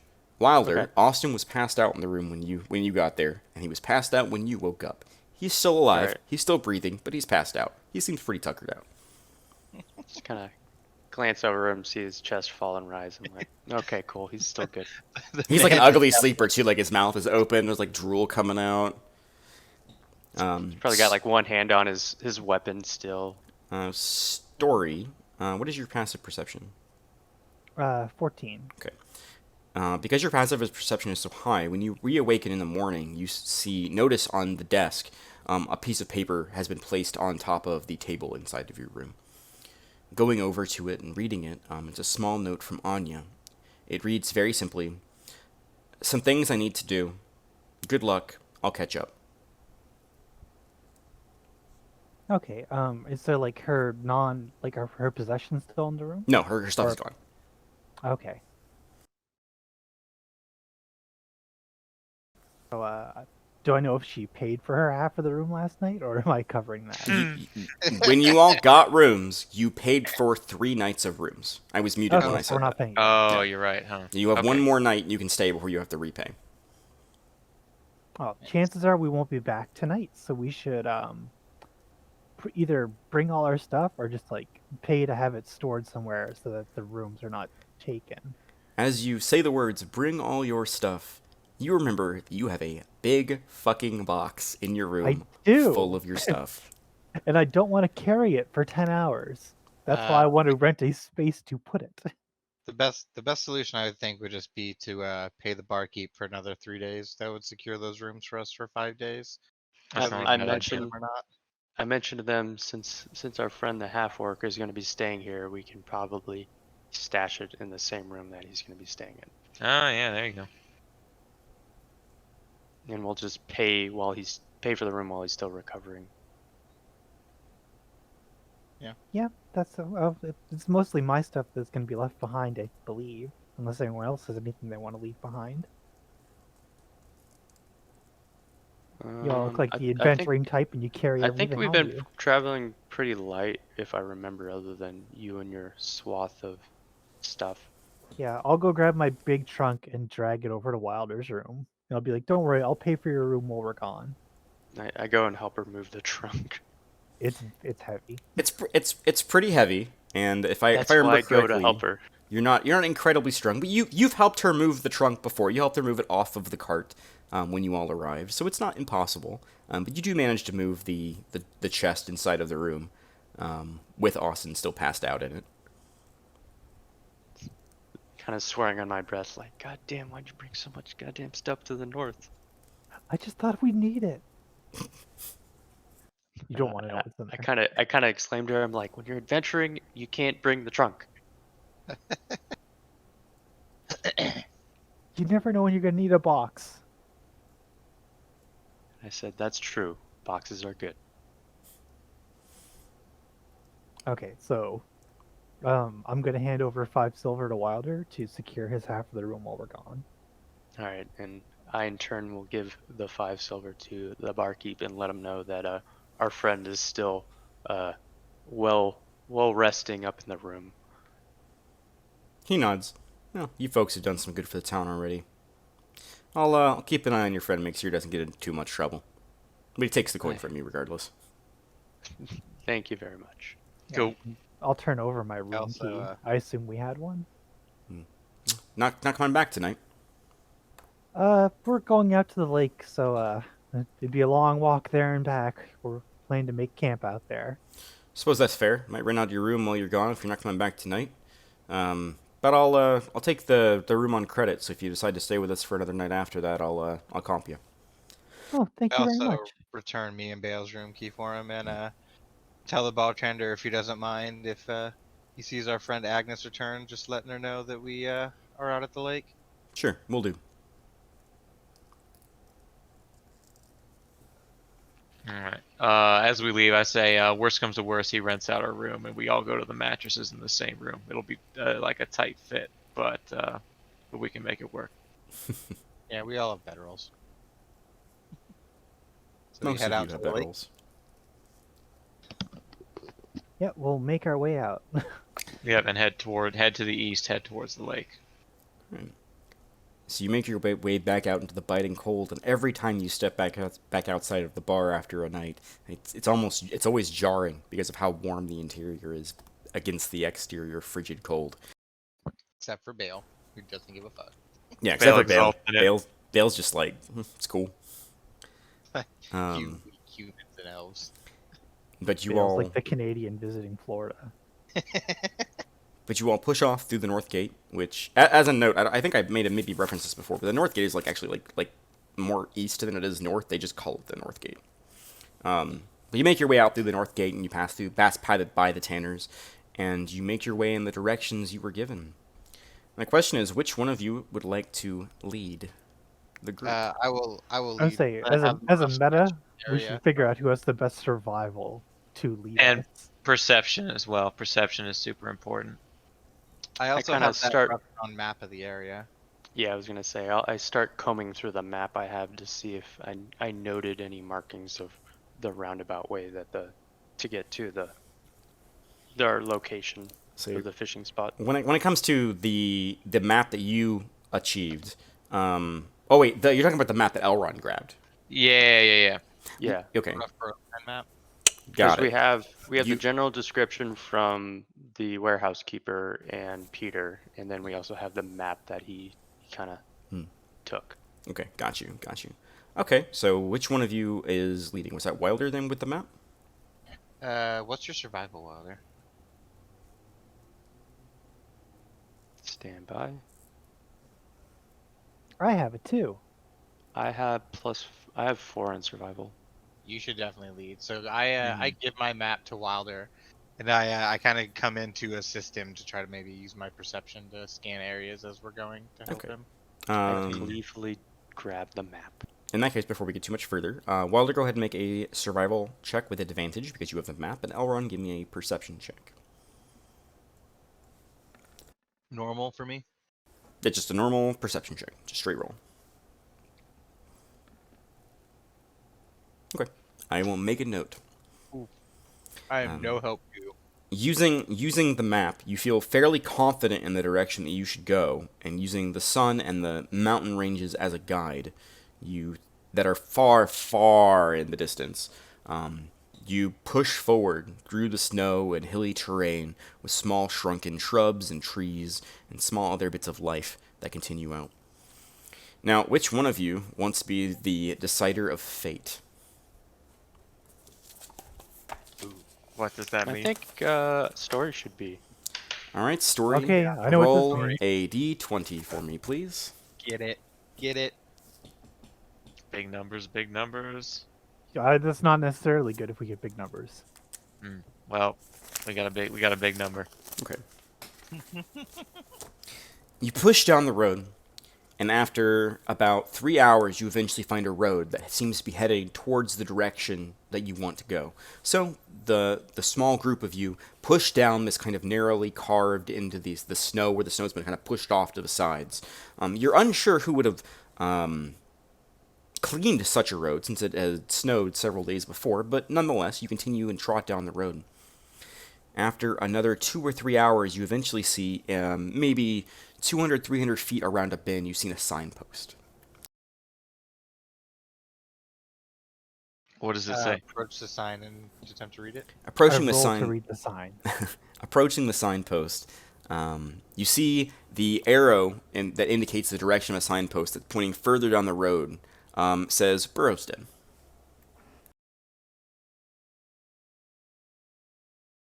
So it that's points where back the we're way we going. came, yeah. No, it's pointing the way you're going. Really? And it says Burrowsden? It says Burrowsden. Mm. Yeah. What was the town called we just left? Burrowsden. Burrowsden. Burrow's Den. Burrow's Den. And it points the opposite direction and says Burrow's Den. That is correct. No, it's Yes, it's Oh, like that's- we've walked in a circle. The sign points east, and you came from the west. At least as far as you can tell. So Can I we- investigate like the base of the sign to see if someone tried to like turn it around or? Sure, give me an investigation check. As you begin to comb and look around the base of the sign. I mean, it snowed recently. It's hard to tell. There's a fresh blanket of snow around the base of the sign. It seems sturdy enough, put into its position. Well, I guess I give it to Wilder. So could Wilder like consort the map, try to find where we are? we walked in the direction You're- that the map said. Wild, you're sure you're going the right way. Oh yeah. I'm pointing at the map. I'm like, you're questioning the map? Like you almost know exactly where you are on the map with your But survival the, check as well. the sign says we're going the wrong way. I choose to trust Wilder's instinct and map reading skills over the sign. It could have been tampered with. Kind of in a huff, them doubting me and the map. I'm like, well, if you think you know where we're going, go and climb a tree and see if you can see anything. You gesture, and there's like one tree that's like maybe 3 feet off the ground that has no leaves on it. Like point it. I'm like, go on, go. I'm gonna take my dagger and I'm going to mark the sign on one side. Mm. Sure, easy enough. You carve a big slash in the side of the sign. All right. I The old exclaim, wood I'm kind like, of splinters a little under your knife. For all nice and ready to stop doubting the map, can we continue? I Follow agree. We press on. Which way do you go? We go. I start walking. the You direction trust that in we the may map, so continue. you're like, we need to keep I- going this way. The map is the god. I'm like, come on. Everyone follows, I assume? Yeah, we're following. A few hours go by, and eventually you have to get off the old beaten road, back into the snow-covered hills. You push forward, and the sun creeps up into the sky, and hours of walking in the endless white and brown fields. Slowly the sun begins to sink, and on the horizon, a few moments after you begin to notice the sinking of the sun, you see a sheet of reflective blue. As the clear blue sky above you, the dark clouds from earlier in the day long gone, you see a sheet of reflective blue surface in the distance. Like the sky's clear, or The sky is clear How- above you, how- and on the ground there's a sheet of a reflective How- blue It's the surface lake. mirroring the sky. How many hours of daylight do we have left? Roughly. Your rough guess, maybe 5, 6 tops. You're about maybe about an hour away from the lake at this point. so it's in a giant clearing of just a sheet of reflective material on the ground. Yeah. As far as you can tell, you just see it's at the very edge of your vision. You kind of came over a rise, and you just see this large sheet of reflective material and more hills, like far in the distance behind you. So Okay, it's so it's relatively far, you said. it's not on the way to Yeah. the lake. It's off No, to the side. it is the lake. It's just the sky being the reflected It's on the lake, the yeah. ice sheet. Yep. Okay. Okay. So we're still about an hour out. He said. Yeah. All right. So we just we- press onward, I would say. Right? Mhm. Yeah, let's. Wait, you said we have like what? A couple hours left? About an hour of 5, daylight? 6, till you're 7 at An the hour. edge, and you have about 3, maybe 4 or 5 hours of daylight right now. I kind of ask the group. I'm like, do you guys want to stop for food or keep pressing forward? Because I'm feeling a bit hungry.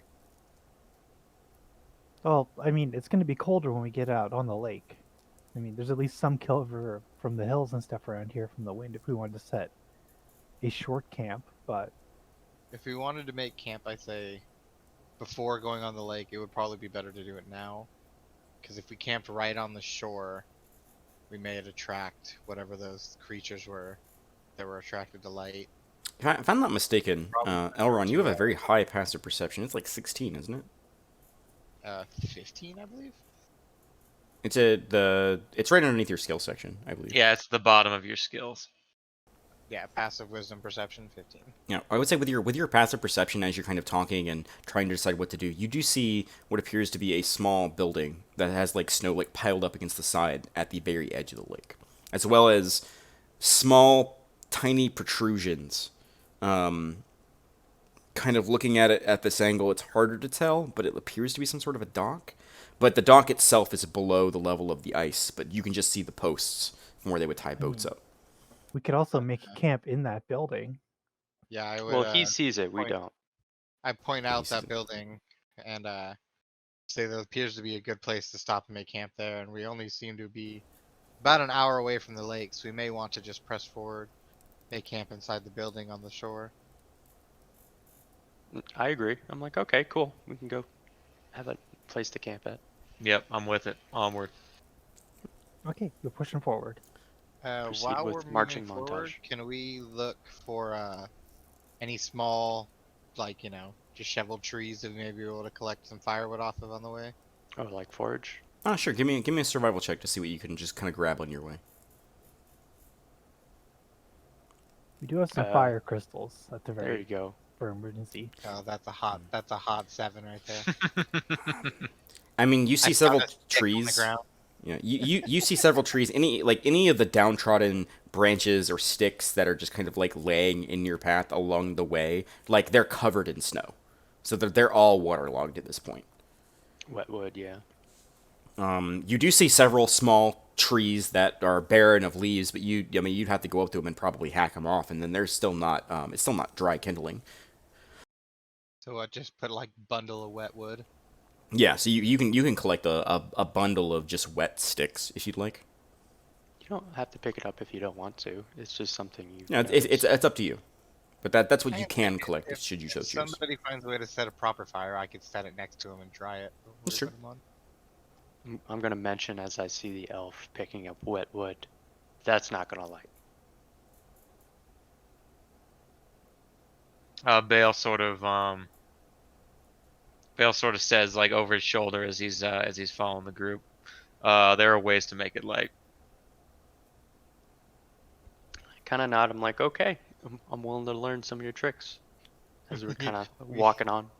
We do have a member of our party that can breathe fire. Oh no, I breathe breathe ice. I breathe frost. Oh, Yeah. you Yeah, breathe ice because you're a frost dragon. No, yeah, we're just gonna have to fucking mountain man this shit. But Yeah, take- I've watched enough Survivor, man. It takes you the better part of an hour, maybe a little longer. You weren't expecting the snow to be as thick in certain places, and since you're getting closer and closer to water, you're starting to get to patches of snow where you step into it and your foot lands on ice and then crunches through the ice and lands in snow and then crunches through ice. So it's like kind of a pain in the ass to keep moving forward closer and closer to the lake. But eventually, after maybe the better part of an hour and a half, you do approach this small boathouse. You can see two large double doors. It doesn't appear to be any kind of a locking mechanism or barred in any way. It's actually a little bit ajar, but not like open, just like very, very ajar when you actually approach it. And looking out over the lake, Elron, with your passive perception and story as well, both of you notice that there are these long, thin tracks that move forward and go and push off from the boathouse onto the lake itself. It appears to be some sort of like sled tracks of some sort. You can see them like turn and curve. And they kind of head like east-northeast. So point these tracks out to the others. Say there's a good chance that could be Gary. But with such little sunlight left and such little information about what may be out on this lake, it may be better to make camp in the this house here. Also, we can investigate the inside of the house and see what's up. Yeah, we could also do that as well beforehand. Wait, did you say Gary or Carl? Did I say? I don't know. It's It's Carl. Gary. I'm Carl. like, who's Gary? I wasn't gonna make a big deal about it. I wasn't sure. Okay. I'm like, maybe I wasn't paying attention. I'm sorry. Yeah, that could be like, since she's saying that might be Carl. Yeah, we should investigate the house obviously before we just set up camp in it. Mm-hmm. All right, so we go inside and Will we You, push the building first? Is it unlocked? Are we Mhm. able to enter? Yeah, he said the door's ajar. Yeah, it's not locked. It's easy enough. It takes some pushing to actually get the door open. As you have to kind of like pull the door open, and as you do, you like are dragging it through like a thick pile of snow that's slowly being built up more and more by the door. But you do eventually get it open enough where you can step inside. Peering into the very, very dark and very cold interior, immediately in front of you is a large boat covered in some sort of a waxed cloth tarp. In the very center. It almost takes up almost the entire space. There's about 3 feet of clearance on any given side of the boat itself. Underneath where the boat's kind of like pulled up on top of these struts, you do notice that's where the tracks for the sled are coming from, where they appear to originate from somewhere underneath where the boat was. There's nothing there now, but you kind of follow the tracks with your head. Looking around, you see multiple shelves with small jars on them. One of the jars appears to have broken, and you can see like shattered shards of glass that kind of are intermingled with a little bit of snow that's gathered in here from the door being opened. But it seems like it's a tight interior, but not unwelcoming. It just appears to be made out of simple wood with a thatched roof. In fact, looking up towards the roof, you can see there's a small hole in the center. Is there a like hearth or anywhere to set like to make a fire? As you glance around the interior, you don't see a hearth. Your understanding is like looking around the building, like looking around, you kind of get the idea this is just kind of like a storage space. Does the boat look bigger than the door, or does it look like it could be taken through the door, or does it look like they made the boat inside the shed? It looks like the boat is in storage right now, is what it looks like to you. Okay, so it'd be. It looks like it would fit through the door. It would probably take a couple, probably a bunch of people to get it out off the struts that it's kind of strung up on, but it could fit through the doorway. It's Understood. like large, like barn doors. Oh, okay. I'm sorry. Yeah. Could the 4 of us do a strength test and see if we're able to get it out? We don't Well, the necessarily lake's- need to take the boat off just yet. I was Yeah. just curious. Also, the lake's frozen, and like putting a boat out on the frozen lake like Oh, that could we're destroy gonna the get out boat. of the way. Well, like I think there's enough room for us to like make camp in here. Do the smart people want to investigate and see if we see any sign of Carl? I can do an investigation check. I will I'll assist. help him. Double assist. Go ahead and roll investigation with advantage.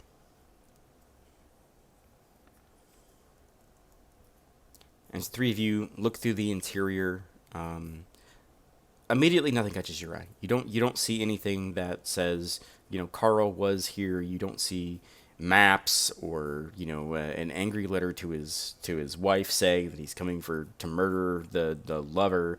I mean, nothing obvious. And you're just about to give up, and you notice next to the door is a small quill. Oh. I approach the quill and see if it's a fine quill. I want to evaluate the quill. It looks almost identical to the ones you saw in Carl's basement. I pick it up and exclaim to them, I'm like, this is Carl's. And I'm kind of looking over the quill to see if I notice any fresh ink or any of that on it. It doesn't appear to be fresh ink.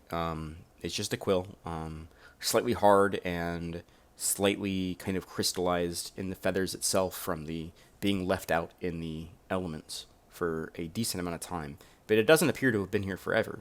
It definitely was it was definitely dropped recently.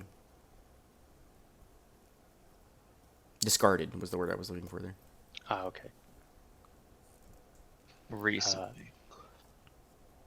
I exclaim that it doesn't look weathered enough to be abandoned months upon months ago, and that whoever owned this quill definitely took ample care of it to be in such a condition that it still is, and I kind of pocket it. I say it possibly could have been when you took the sled out of the shed as he was getting it up and going. It fell out of his pocket or something. Most likely Carl's. I can't imagine anyone else around these parts deciding to bring a quill along for a good, bit of writing at a place like this. I look him dead in the eye and point at myself. Present company excluded, of course. How much daylight do we think we have at this point? What, maybe an hour or two? After your quick investigation, I assume that while they were doing their investigation, Bale, you were probably getting a fire ready in a place that wouldn't burn down the building nor catch the boat on fire, I assume. Yeah. Digging out like a small pit in the permafrosted earth. So Barn doors, double doors? Yeah, they're large double doors, and there doesn't appear to be any way to secure them. Close them about, 50, 60%, and then build the fire kind of right at the entrance so that it's not under a roof directly, but it's still kind of protected from the wind by the doors. Yeah. Yeah, that sounds good. So it's easy. It's easy enough for Bale to do that while you all are investigating. So you have a small dugout dug for the fire itself. And I laid out the frozen wood I had near the fire he creates to dry it out so it could be used as like the second round to keep it going. You just have a hole right now.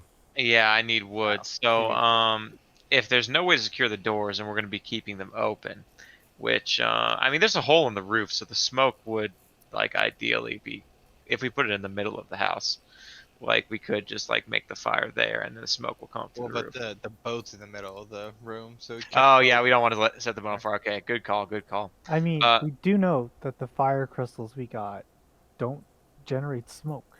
Oh, yeah. Yeah, I hold up my bag as they're as I see Bale and Elrond kind of fumbling around looking for wood, and Elrond exclaiming the smoke, and Bale explaining about the fire, and I kind of smirk over the story, and I jiggle my bag of fire crystals. I'm like, we can use some of these. You hear the clinking of the crystal shards inside the bag as he holds it up. Bale immediately claps a hand to his forehead. I forgot about the goddamn crystals, you genius. And then I sort of gesture for him to get a fire set up. Sure, are you guys doing it in the doorway with the doors open, or are you just going to close the doors and try to keep the heat inside? They're smokeless, so I think we can do it inside and just try to keep the heat away from the wood. We probably could close the doors with the crystals. Yep. The desert dweller says heat good. Can I take? Is there anywhere on the doors for a bar to be set for it to be locked, or is there just no way to secure it? Now that you're examining the doors properly, you do see that there is an interior bar, so you can bar the door from the inside. And as well as there's a leaning plank against one of the walls, so it appears to be for that purpose. All right. How much daylight do we have left? Looking outside, you can see the amber hues of the sun sinking over the tops of the mountains. So not much. So I would recommend we make camp here for the night. Could I just take maybe 5 minutes to do a quick walk around, just to see which is the freshest sled trail in case we get snowed on tonight? I was gonna say. Oh, good call. As the sun's setting, could I do a walk around as well? Maybe look for any other signs of maybe footprints of people other than us approaching the cabin? Sure. As, Yeah, as I just Bale want- and as Bale and Wilder prepare a fire pit on the interior, Bale has to re-dig a hole in the permafrost. It like sucks to like dig through the dirt in the bottom of the floor. And Wilder's helping, and he's like trying to figure out the perfect ratio and stuff. The two of you step outside to take a good look around. Go ahead and each of you roll a. We'll say I'll roll perception as you're kind of taking a look around, trying to get a better grasp of your surroundings. But story, you can you can write you can roll investigation. So, am I choosing perception or investigation or investigation? I'll let you choose. Damn, let's go. All right. Story. As you kind of glance around, you do see other small bits of area where it looks like the sled has been pulled out onto the ice from, but you don't see any fresher tracks. The tracks that were immediately obvious when you guys went into the building are the freshest set, and they go kind of northeast into the lake. Elron, as you kind of glance around the horizon, looking around through the rolling hills on the sides, you eventually turn your eyes to the lake with the mountains far in the distance, and kind of the lake is kind of bathed in this kind of orangish red hue from the sky, suddenly changing and slowly darkening as the kind of sun begins to slowly set. And off in the distance, just faintly, you can see on the lake a small structure. Not very tall, very, very small in your perception. Maybe about 3/4 of the way on the lake itself. Okay. Kind of to the northeast. I'd be able to judge distance at all, roughly. Kind of looking at it, it's hard because there's nothing there to Makes sense. judge from. But if you were to guess that it would be as tall as you, whatever this structure is, or maybe a little taller, maybe an hour's walk on the ice, and that's going slow to account for the ice. Mm-hmm. It's not super far, but there's not like hilly terrain in your way. And we probably don't want to spend the night on the ice. No. No, definitely not. Also, as you're standing out like on the lake proper, like the wind is biting into you coming off of the lake. Like it is freezing, absolutely freezing out there. Your clothes help a bit, but it is damn cold. Especially now that the sun has started to set. So then we retreat into the hut and prepare for night. Yep. How many Maybe not how many have a how many better- fire crystals are you gonna toss into that fire, Wilder? I want to say we said they're like about the size of a thumb or Yeah. something. About So. about half an inch in diameter and about maybe an inch and a half wide, or like long. And Like- remember, like we only need enough to dry out the bundle of wood, like that Elron picked up. Say, So do you want- I've got a good measure of it. Kind of thinking back to how much I saw at the inn, because they had quite considerably larger ones. I kind of judged to be about like 5 of them should be enough, roughly. Well, you do know a decent bit about fireglass because you did pass that that check before. So you know that maybe 2 of them would probably be enough to, at the very least, dry out the wood, if not last for most of the evening. All right, I judge that to be how much we put in there. Then I'll put 2 of my fire crystals into the freshly dug hole next to Right. the wood. I placed my wood down next to the crystals, so it's drying out. And with a flash of Elrond's flint and steel, the crystals slowly begin to glow. A little brighter, until you see a piece of the crystal flake off, and then a flame crackle from it, and then the rest of the crystals ignite and send a warm blanket of flame into the area. Warm and Does- comforting. Does anybody not have a bed? No, I made sure I bought one. I have a bedroll and a blanket. Yeah, I think we all got bedrolls. It will not be a comfortable night, but at least you will not freeze to death. So I guess we all lay out our bedrolls. I, Is there I, any Do big we need to set a watch, or can you meditate through the night? We'll I probably- can keep watch since as an elf I don't truly need sleep. Hmm. You can just kind of you can sit and go into your trance, or you can lay down. It's up to you. It's generally more comfortable for you to lay down and do it. So we could do that. I think we can still get a full night's rest though by doing 3 watches. Like one of us each can do a watch, right? mm-hmm. Okay. So I would say with Bale and Elrond's travels, Elrond just kept watch the whole night, and Bale slept when you guys were Okay. together. So that was kind of like your modus operandi. Yeah, I think I would more of just kind of sit comfortably just so I'm a little bit more aware than if I was fully laying down and like Mhm. fully in my trance. Okay, that works. Is there any big obvious openings that would be preventing the heat from staying properly, like big windows or anything? No, just I know the he said there was the hole moderately in the sized roof. hole in the roof, and then the doors themselves. The wood does not seem to be incredibly well insulated out here, as it's not the building wasn't designed for that. But the heat is it's maintaining a level where it's a little uncomfortable, but you're not shivering anymore. Okay. And since the wood does protect you from the wind from the lake, you're not like getting those cold bursts of air. Cool.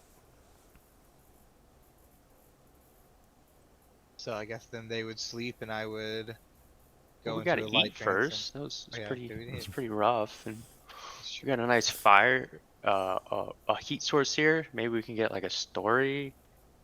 Some alright, if we're gonna marshmallows. do some shit like that, we can pull out some rations. I do have a pack of playing cards. Play a game. That's the thing.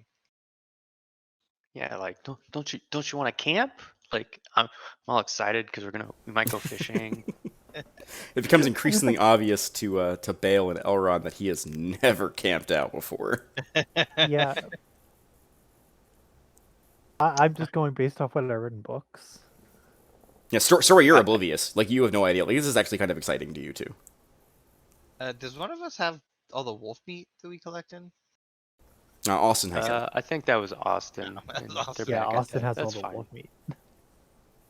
I don't really know how good fire crystals are for cooking. I don't know if that's known, think but there we is. probably don't want to. We probably don't have enough for that because we Like have rations. cooking off. It's like cooking over a tire fire. Yeah. Well, there's no Rations and smoke. They're smokeless. But It's just heat. They're probably pretty good. Well, But I mean, it I is do have a warm. pot. It is hot. We could throw snow in there, melt it into water, and then boil anything and fix this. Well, I mean, either way, Austin has all the meat, and it's probably Yeah. gone bad by now. So rip. Yeah. No shit. I just have like a pack of rations. I have 2 packs Yep. of rations, so I'm hoping we're not out of here super long. as you all are discussing what you're going to do for food, and you're like, "Damn it, Austin has all the rations." You look over, and Story's there, and she's got like a bit of biscuit in her mouth from her ration pack. Yeah, I don't think I have. Oh no, It's I do. gonna I be have like, 5 packs of what? ration. Yeah, I have 10. Yeah, I have 10 So we as all well. just kind of eat some rations. Yeah, we'll be fine. Yep. So I'm gonna subtract 1. Go ahead and mark Yeah, off like- your rations if you are enjoying those tonight. Eat- Elrond, eating if them. you would roll me 2 perception checks for your watches. 2 perception checks on normal, no advantage. Yeah, just straight rolls. Okay, Oh noted. God. Natural 1 Oh, And a thank dirty God. 20. and a 20.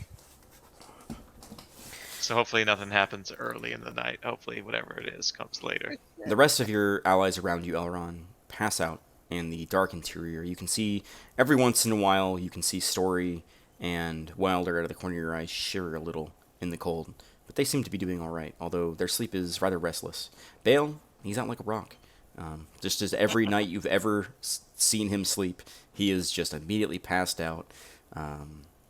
You're a badass dragonborn gladiator. You see the small bits of plumes of ice kind of come off of his mouth as he exhales slowly, but he doesn't seem to even notice. You fall into your trance, and your mind is troubled for the night before, but it does not happen again. The night is quiet and dark, and you don't hear anything nor see anything through the small slit in the door, and eventually your companions slowly rise and wake up in the morning, refreshed. I need Elron, Story, and Wilder to all give me Constitution saving throws with advantage.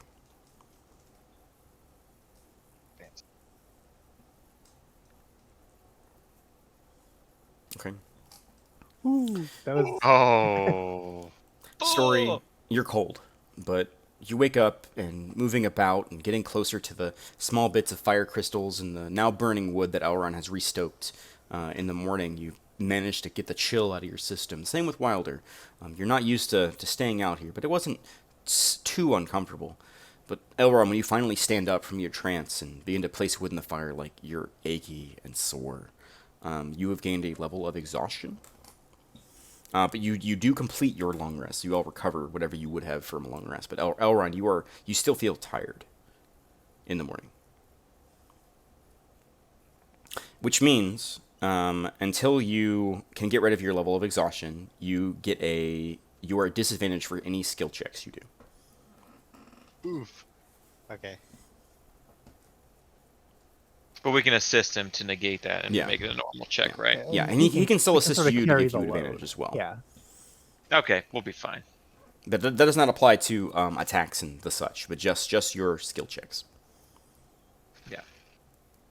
We'll be fine. All right. I get up. I sort of like stretch out my limbs, like look about, like the cold doesn't affect me at all. I look around Yeah, and the I cold say, never bothered you anyways. yeah. I look around and I say, we better light out and take a look at those tracks. Yeah. I Haven't- agree. Yep. And as you all step back out into the morning sun, just barely climbing over the mountain, sending small slivers of light down into the valley below, kind of creating a reflection in the lake itself that's almost blinding when you kind of look out towards the lake. Oh, one last thing too. I collect my wood before we leave. It's, I imagine, not wet anymore. Yeah, it's dry. Right. Yeah. No problem. You have some kindling now. Before we leave, can I like grab my bedroll and try to like warm Elron up with it, like wrap it around him and just like use it like my strength to like rub it on him super vigorously, like try to warm him up. Big old bear hug. I mean, Yep. will you let him do that, Elron? If he just comes up to you with his bedroll and he's like, "Come here." Elron, I we've been bros for a long time. He has saved my life more than once. There's not much I wouldn't trust Bale with. Yeah. I mean, after he warms up his bedroll a little bit and kind of like shelters it around you and like rubs out your shoulders, you feel a little better, but you're still tired. So Okay. it's not going to negate the exhaustion. He needs like a good night's rest in a safe environment. But you can tell he just looks a little weary, like he didn't rest well. Okay, cool. All right, let's head out. I'm a bit distraught after seeing Bale attack Elron with a blanket. But all that's gone with the excitement of going fishing out on the lake. Oh, and do we decide what time we wake up? Were we doing first light again, or we wanted to ride? Yeah, It he was said dawn. Yeah, the sun's the up. sun was cresting over the mountains. It's hard to creating sleep it's when creating that a cold too. yeah, it's creating a pretty harsh glare on the lake because it's coming from that direction. Mm-hmm. Okay, cool. So we head forth with Wilder taking the lead again. Mm-hmm. And knowing what you know about the tracks, you know, Elron, you know that building that you saw in the distance, although you cannot see it now with the glare, is roughly the direction that the sled was going. Okay. And I let everybody know and point in the direction of where I saw it last night and say we should head that way. Do we still see the tracks of the sled in the snow? Or Yeah, that did get covered it up? snow last night? No, it did not snow last night. Cool. Okay, so we can visibly see the tracks still. All right. Yeah, we can. I'm assuming the tracks make their way to the building, Elron, or is that kind of off, skewed from it? From what I could tell, I believe it heads towards the building. Yes. Okay, so cheerfully we make our way downtown, walking fast. Oh, no. We don't. Bale throws out his hand. We have to walk carefully here. We don't want anyone to fall into the water.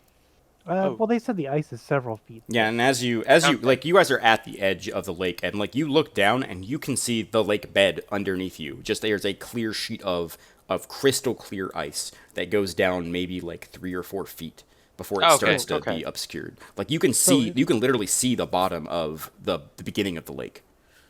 So there's no Okay. snow on the lake. It's windswept. Yeah, it's windswept. Okay, cool. So the trail doesn't lead all the way out to the cabin. It just sort of started at the boathouse. It headed off in the direction and got onto the lake. Okay. Correct. Cool. As you are looking around, you do see small eddies of snow being pushed around on the lake, and it looks like there are sections as you very slowly and carefully move forward, trying to maintain your footing, where you do see there are small little bits of snow on the ice.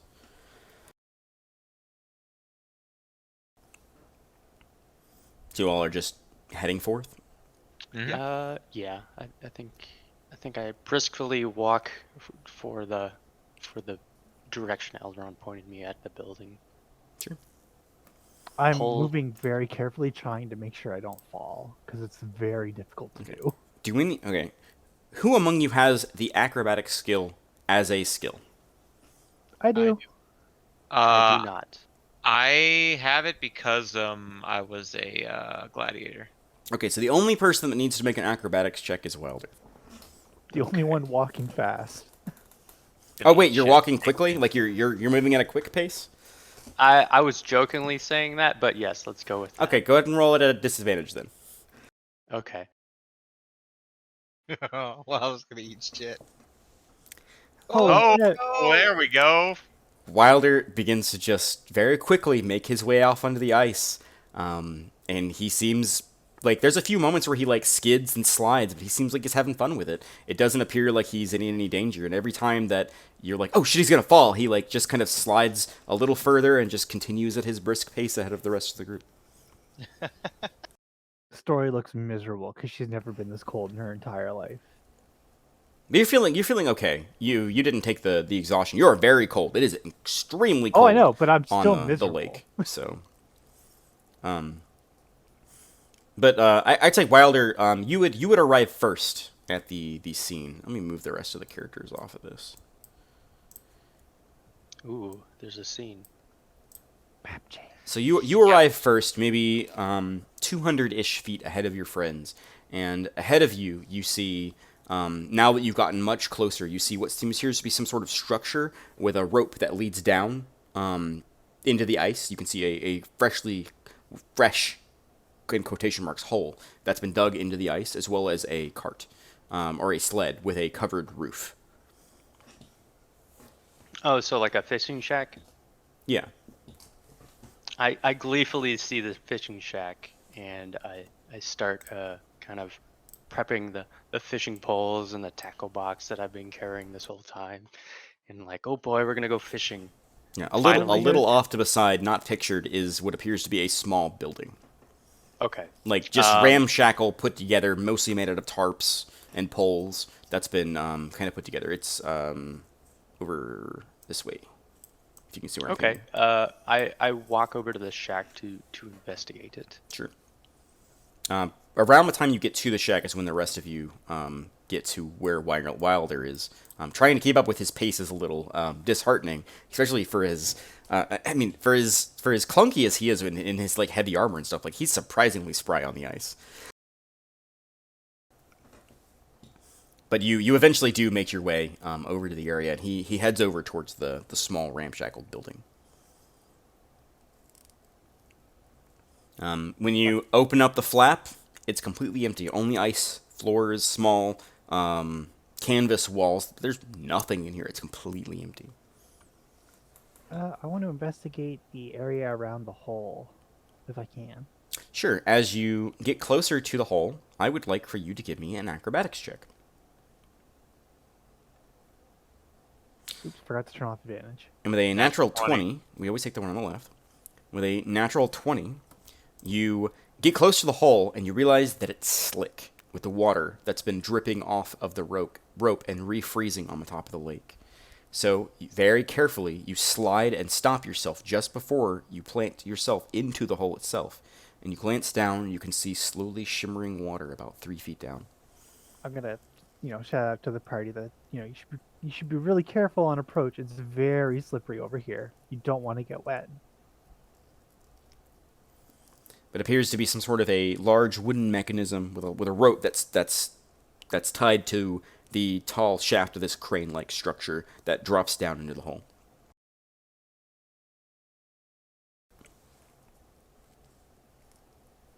Is there any kind of mechanism that would be like a crank for pulling up whatever the crane is doing? Yeah, you look over towards Story and you can see there's some sort of geared mechanism there, what appears to be some sort of a crank.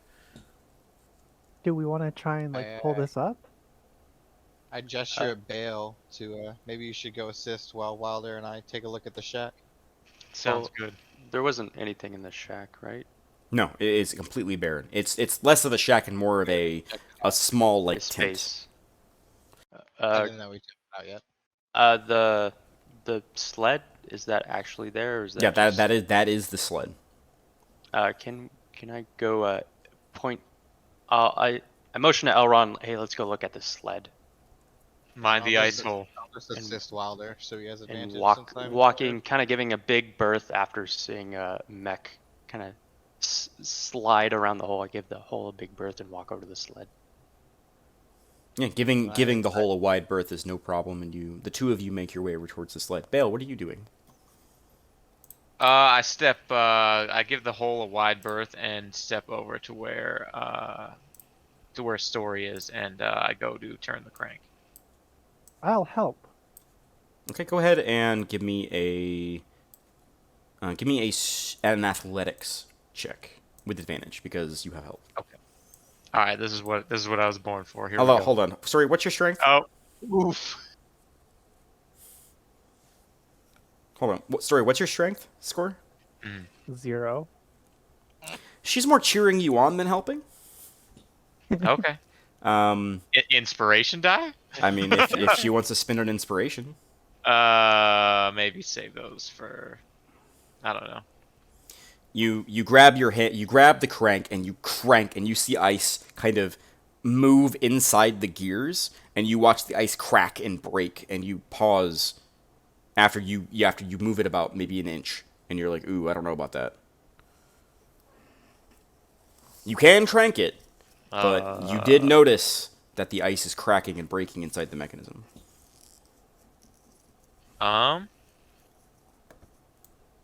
I look questioningly over at Story. Keep going or wait? Maybe we can try and chip some of the ice out of the mechanism. Can we see inside the gears? Can we try and break it with our knives and daggers? I mean, I have a crowbar. The mechanism itself seems very complex, but we'll get back to the two of you here in a moment. Elron and Wilder, the two of you approach the cart. You see what appears to be a small burlap sack full of something. In the back corner, you find what appears to be some sort of a moderately sized box, maybe 2 feet by 1 feet by 1 foot, that's been gingerly placed inside. You also find what appears to be a backpack and what appears to be a small pouch. Can I give the backpack to Elron to try and look over while I kind of try and make my way into the crate or something? Yeah, you can. It's pretty easy. It's not like you're having to crawl inside. The sides are slightly open. Oh, okay. You just lift up the canvas when you went to look inside. I say, here, Elron, try looking through this. I'm going to look through this box, and I kind of start rifling through it after I take the top off. Sure. You hand off the backpack and you go over to the box and you lift it up, and as you open it, you see shiny fish hooks that are neatly arranged in a row with one missing. I hold up the silver fish hook that I picked up while I was at Peter's to see if it resembles just the make and if it looks similar, if it's just the same fish hook or something like that. So you take the small silver fish hook and you take it and you slide it into the missing slot, and it fits, and it is a matching set. I'll look back to Elron and I said, "Hey, this looks like if I was a betting man, I'd say this is Carl's sled." Elron, I say, take it you're looking through the backpack? Yes, I'm looking through the backpack. Alright, so you crack open the backpack and you find several small packages of wax paper wrapped rations. There's two sets of very cold rations that appear to be fine. It doesn't seem like there's anything wrong with them. There's also a bit of cloth material that's kind of stuffed into the side of the backpack that you could pull out if you so wish.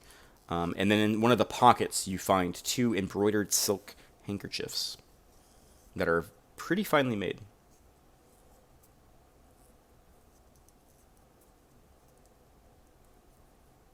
Okay.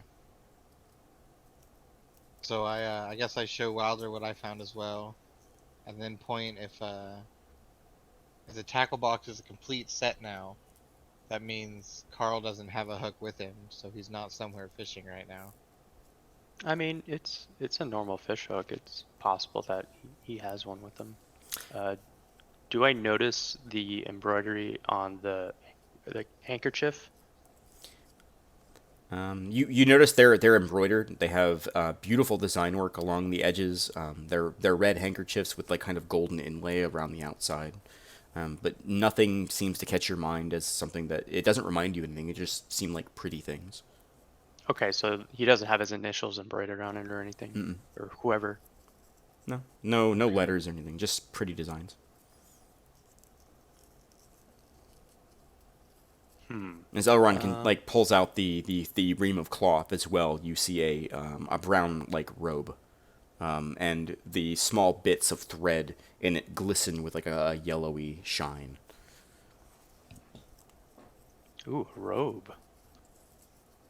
Does it look like one you would wear out in the cold, or more so one you would kind of wear in comfort? I guess. It seems like more of a comfort thing than a cold thing.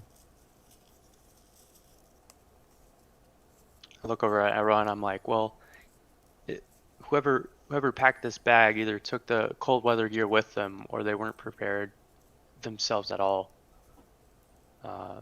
Since the tent was empty, and it looks like we have our tackle box here, maybe we can try and see if we find any tracks around the sled. Yeah, that works. Yeah, let's go ahead and double back to the other two. So what was the decision the two of you came to? So we don't want to start fucking around with the knives, I don't think, because he says the contraption is really complex. It looks pretty complex. Yeah, I don't think we want to start chipping at it with knives because we're bound to break something, and that could be very bad. So, I mean, it's either that or we just try and crank the mechanism again and hope we break the ice. Could I help them slightly? Or am I too separate? So yeah, as you like shove the stuff back into the backpack, you hear them talking behind you about the crank. We could use some of the kindling I got. Maybe wrap a little bit of cloth around it, make a mini torch and try to melt some of the ice out. I mean, I have 8 torches on me. We could just light a torch and try to melt the ice a bit. That's not a bad idea at all. Instead of that trying to could crank take a through it. while. I mean, it depends on how much ice there is. If it's just in the gearbox. See, the mechanism itself, like the gearbox and stuff, like that's all made of metal. Mm-hmm. Yeah, which means it could be heated without damaging it, and it would melt the ice even faster. It's up to you guys. Well, if you guys want to melt that, I suggest we go fishing in the meantime with this, preferably like this very nice fishing hole right here. That would give us some time for you to burn, for you to set up some lines and try to get some fish to sell back in town. Or eat Alright. tonight. Or eat Or tonight, eat, yeah.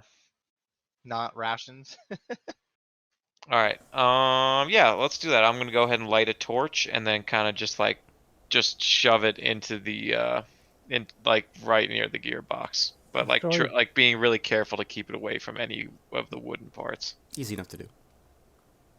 While he's doing that, I'm preparing 2 fishing holes, one for me and one for Story, baiting it and kind of Well, tying off the fishing knots. looking at the area, the ice here is about 3 feet thick, but there is a large hole with water shimmering underneath. That was the hole that Story said to be careful around. Mm-hmm. So yeah, I think I'll do that still. I'll grab some of the hooks that were from the tackle box Did I and prep the fish hooks. to make this a bit safer? Could I take my canvas sheet, kind of like lay it out next to the hole, and then use 4 of my pittons to just kind of like hammer it in place so we can stand on the sheet and Yeah. have a little more traction? Yeah, that's easy enough for you to do. So I kind of set up an area for Wilder so he's not slipping and sliding around while he's trying to catch fish. And Go ahead and ping where you're doing that. let's say you come up and around, and we do it from this side over here. Maybe there we go. Like right here. Okay. Yeah, I see that. All right, so there's your sheet there. So you have a little bit of a footing if you get a fish that fights a bit. Say as before you head over there, Wilder. Okay. You watch as Elrond's like, hey, hang on, give me a minute, and he goes over and he begins to hammer these pythons down, hammering the tarp, and you're like, oh, that's a pretty good idea. And you go to turn to walk over, and then your eye catches the rest of the stuff in the cart, in the sled. Okay. The small burlap sack and the pouch, the only two things remaining. I go to open up the pouch and the burlap sack. Yeah, as you pick up the pouch, like it's pretty weighty, and you hear the familiar clinking of coin. I notice the weight of the pouch, and I set it down to investigate later, and I go to investigate what's in the burlap sack. See, the sack itself is fairly small, but as you reach and kind of grab the edge of the sack, like whatever's in there is heavy, and you kind of drag it along, and you open up the edge, and you see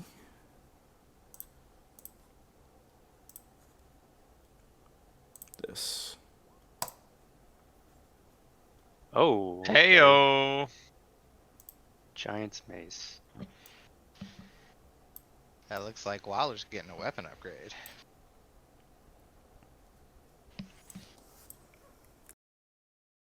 It is not a giant mace, but you know enough about giants and their history to know that they occasionally forged weapons for smaller folk, and this appears to be one of those kinds of weapons. It's a little bigger than you would expect a normal mace to be. Is it weighty enough for me to wield or to kind of pick up with one hand, or Yeah, more yeah. so? Now that you know like where to grab it, like you grab it, and it's pretty well weighted. Oh boy, we got ourselves a Giant's Mace.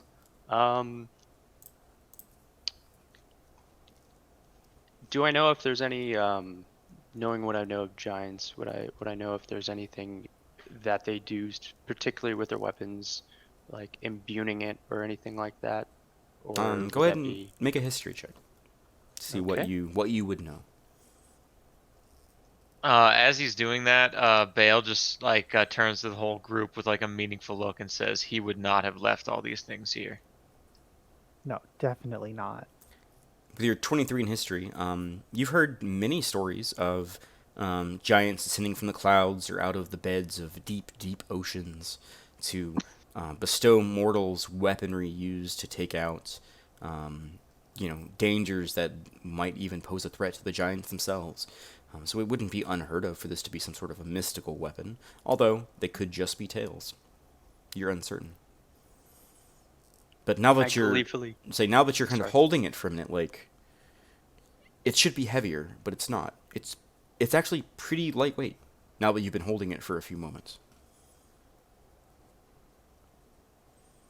Also, kind of examining the way it looks, it doesn't look like an ordinary mace. The head of it looks different. It's kind of splayed out in the 6 prongs that come off the sides. It's definitely a weapon. It's definitely a mace, but it seems to... Something just tickles the back of your head, like this is something more than just a weapon. as I note the funny feeling in my gut, I still gleefully accept finding this intricate or this well-made piece of history, and I kind of I'm clinging to it as if I found a new toy. Kind of excited, and then I kind of push further into the sack to see if I missed anything after grabbing this giant's mace out of it. Say, re-examining the sack, at the very bottom of the sack, kind of pushed off to the side, you see a kind of a rolled sheet of vellum, maybe 3 feet long in a tube. Like, you can see the tube, and then you can see the vellum kind of wrapped and coiled inside. Okay, can I kind of see it, and I open it. Sure. You kind of unfurl the vellum from the tube and set the tube down inside, and you unfurl the vellum. Is there anything that I can read? Oh, okay, never mind. Oh shit, we got the map. And you find a beautifully drawn, hand-drawn map of the Frostfell and the surrounding areas of Burrowsden. Beautifully labeled and drawn.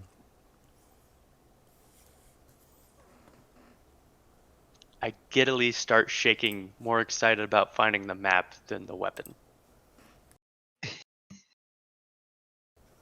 I investigate the map to see if I see any maker's mark of possibly who drew the map of any sort.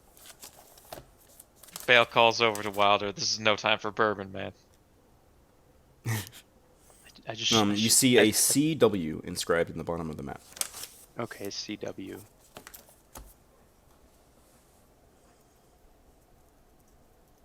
After kind of bright-eyed looking over the map and kind of catching my excitement after noticing the CW, I kind of exclaim, I'm like, I'm not sure of Carl's last name, but I think this is one of his.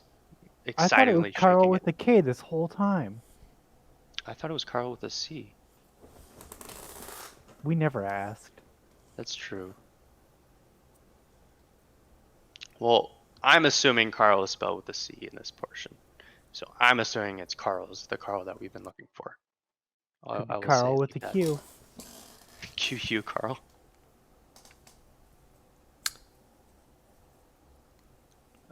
Cool. So we have a map. I'm assuming the giant lake that we.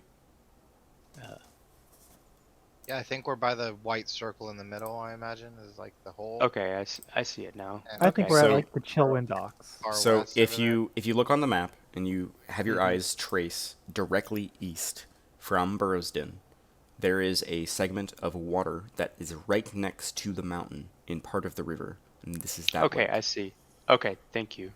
It's right Yes. underneath the letter E in Burrowsden. Go straight down. It's the first bit of water. Okay, you so we reach. did. So we just literally went straight east out of Burrowsden. Yep. Okay, no, that's awesome. This is a great map.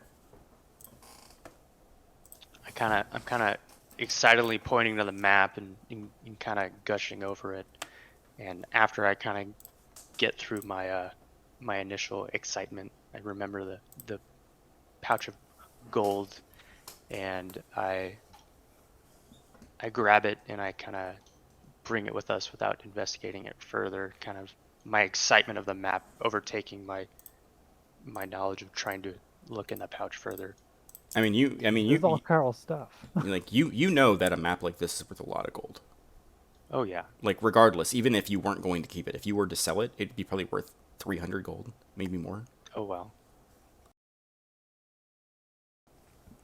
At least to the right person. The melting of the gearbox is going slowly as you've struck up a torch and the flames kind of lick forward and illuminate the area even more. The sun's still kind of cresting up and slowly but surely coming over the tops of the mountains. Now the glare is mostly gone from the area. The work is slow, but it is consistent and you watch bits of ice kind of crack and fall away and melt away off the slowly heating metal on the interior of the gearbox. It'll take a little bit more time, but you're getting closer. While Did he's you want doing to cast a line? Sorry. Go ahead. while he's doing that, I kind of want to like look like we saw. There's a trail going in, but like, is there a trail going out anywhere? Like, does it look like you fell through the ice? Make an Oh, investigation like check. looking for something.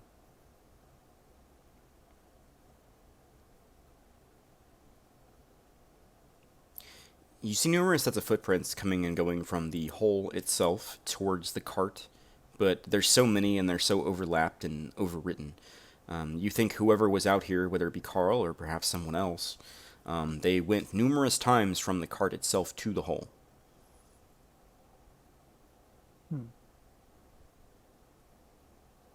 And it's just back and forth. I don't see any. Well, look, I mean, if you look at the map, it looks very chaotic, doesn't it? It very much does. That's what it looks like to you. It's like bridged chaos in the flattened bits of snow that have been packed against the ice. So these ones going off into the side here.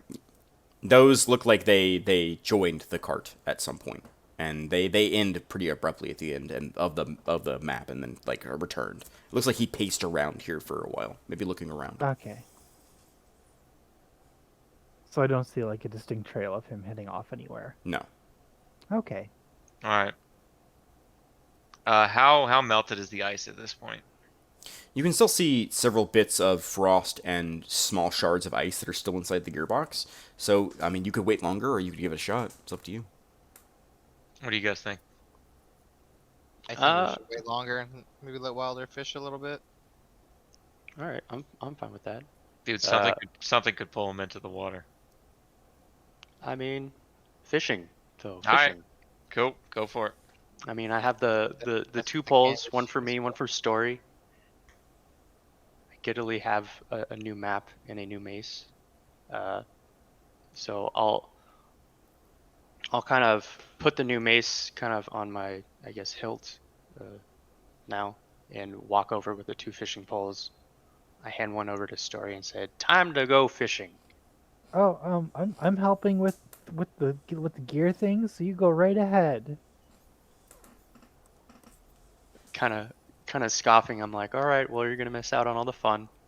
And I walk towards the tarp that Elron put down for us.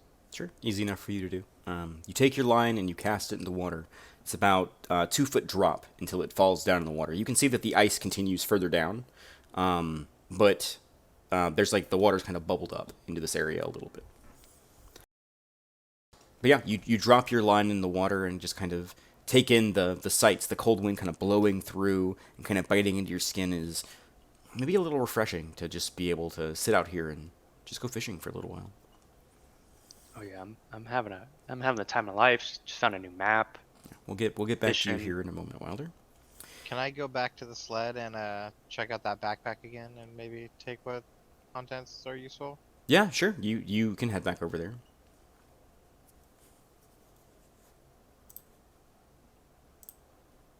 I believe you found the 2 rations, the robe with the gold thread, and the 2 embroidered handkerchiefs. Correct? That's what Yeah. that's the contents of the backpack. Yeah, I'll take that.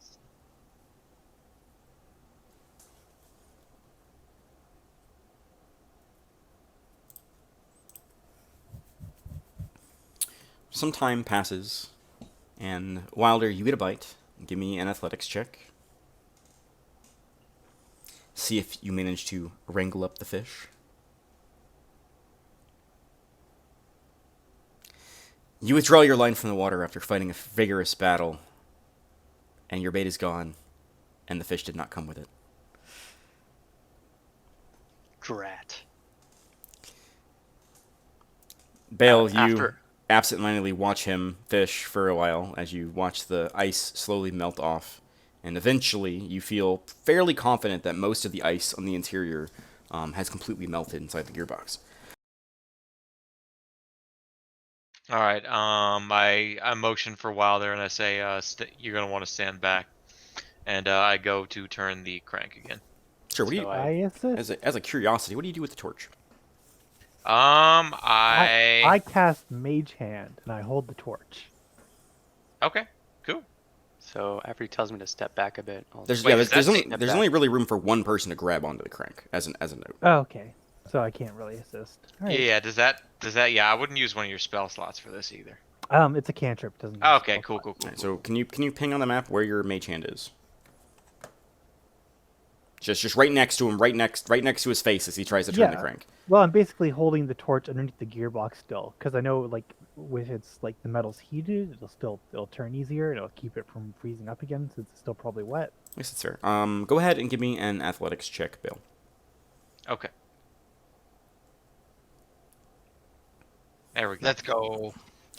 You kind of rub your shoulders a little bit, kind of rubbing them around in the sockets, and you grab onto the bar and you heave, and it effortlessly begins to crank. And you can feel the heavy resistance against you, but you just keep cranking and cranking, and you watch the line slowly come up out of the water.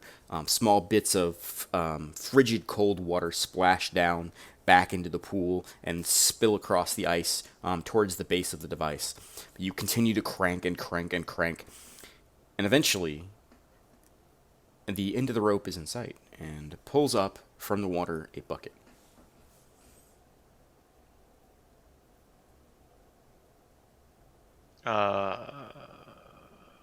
Can we check out the bucket?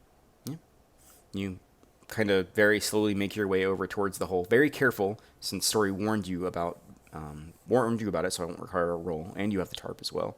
But you reach over and you reach out and you grab the rope with one hand, and it is bitingly cold from the frigid water, and you kind of sling the rope over and you look into the bucket, and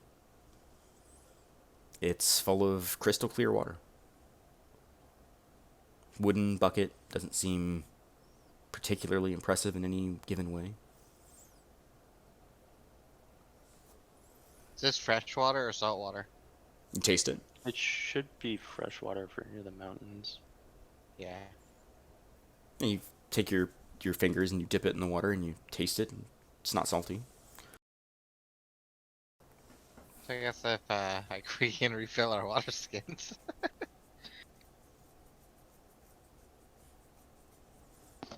Everyone's bated breath kind of exhales all at once. So the tension is like kind of relieved for a moment.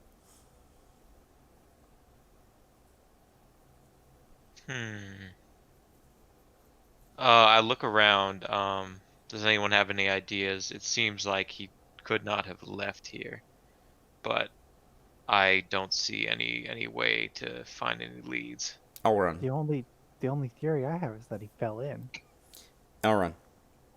Yeah. As you kind of look back to your companions, you kind of like let go of the bucket, and your eyes kind of trace the water line from the water dripping off the top of the device. And in the bits of water that have collected and kind of solidified your vision down into the ice, you see a dark shape dart past under the water.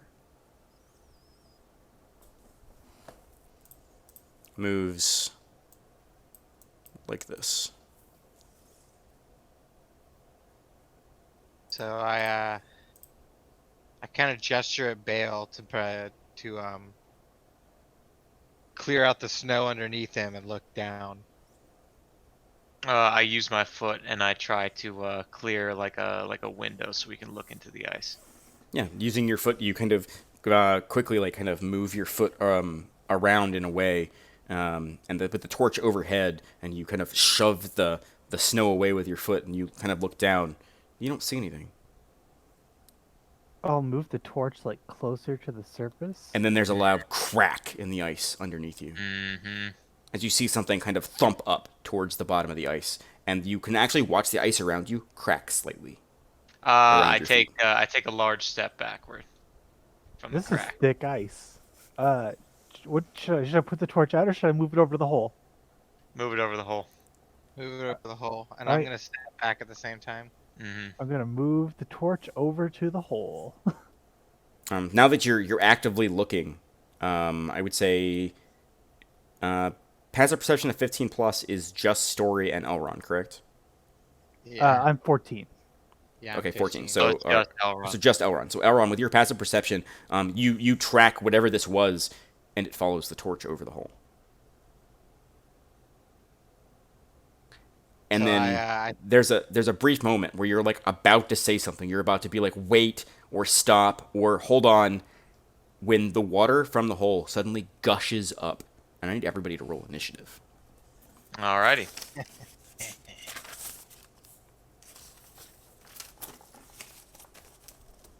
Okay, I'll take it. Oh my god, 2 natural ones? What the actual fuck? Hey, I rolled a 2. got I'm doing wrecked. my job. We got wrecked. That is a 1 I out mean, of it- fucking 200, no, 400 chance. It definitely took you by surprise. I think it's fairly safe to say. Well, let me see what they got. Yeah, okay. Okay, so, We got yeah. wrecked. You guys are still all going after the thing. I would say that all of you, except Elrond, are surprised by this. You were not expecting something to just suddenly surge up through the hole. I'm What was that? I'm distraught because I wanted to just go fishing. I look over at Wilder, it's like, hey, you landed a big one, let's go! Let's go. That's why it's called fishing and not catching. Mm. Oh my god. It took Avery a second. I'm trying to write the initiative orders down and stuff. I'm dead last. I'm just taking gonna make you- that assumption. Taking you by absolute surprise, jumping gonna out get of the us hole surprised and around, yeah. landing on the shore is a creature that with a humanoid shape with long spindled ears and tendrils that kind of pool off the front of its face with webbed fingers, kind of sloshing and looking angrily at the group of you. Bale, you are surprised. Mm-hmm. 1 second, I need to actually open up my monster manual because I wasn't sure if we were going to get to combat tonight. No one is holding the torch, so as far as it's concerned, it's a weird floaty torch. No reason to be angry at me. Oh, This that's is weird. Just wanted to go Floaty fishing. Well, you get to kill a big fish creature instead, Wilder. wait. I have this bookmark, don't I? I do. Like if I kill this thing with the new giant mace, I'm gonna call it the fish bringer. You can also wow. You can also see that it has a fish-like tail, almost like a mermaid-like tail. That's kind of coiled around on the ground, but it's using almost like a snake ready to strike. Like a salamander-like tail, or More like mermaid-like tail. okay, You kind of see like the fins at the end. gotcha. You can also see there's bits of ice that kind of coated these metallic bracers around its wrist, and it peers at you with almost dead fish eyes.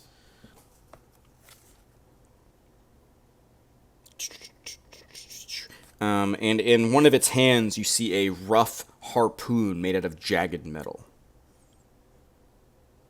Yeah, I think that's a pretty decent approximation.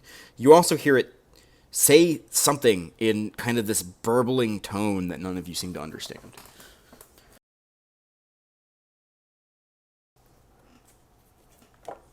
All right. So it's going to take its first turn. So that is its movement is to come out. So it's not actually going to get to any of you. So it's Great. safe to say none of us recognize this creature. You can make have a made- nature check or an arcana, your choice. If you think it might be relevant, you can try to roll. Okay, let me think. That's an action we yes. take on our turn, right? No, Yeah, I'll say when it first appears, if each of you individually would like to roll a arcana or nature, but you have to choose, and I won't tell you which one is right. I'm going to roll an arcana check. And roll a nature check.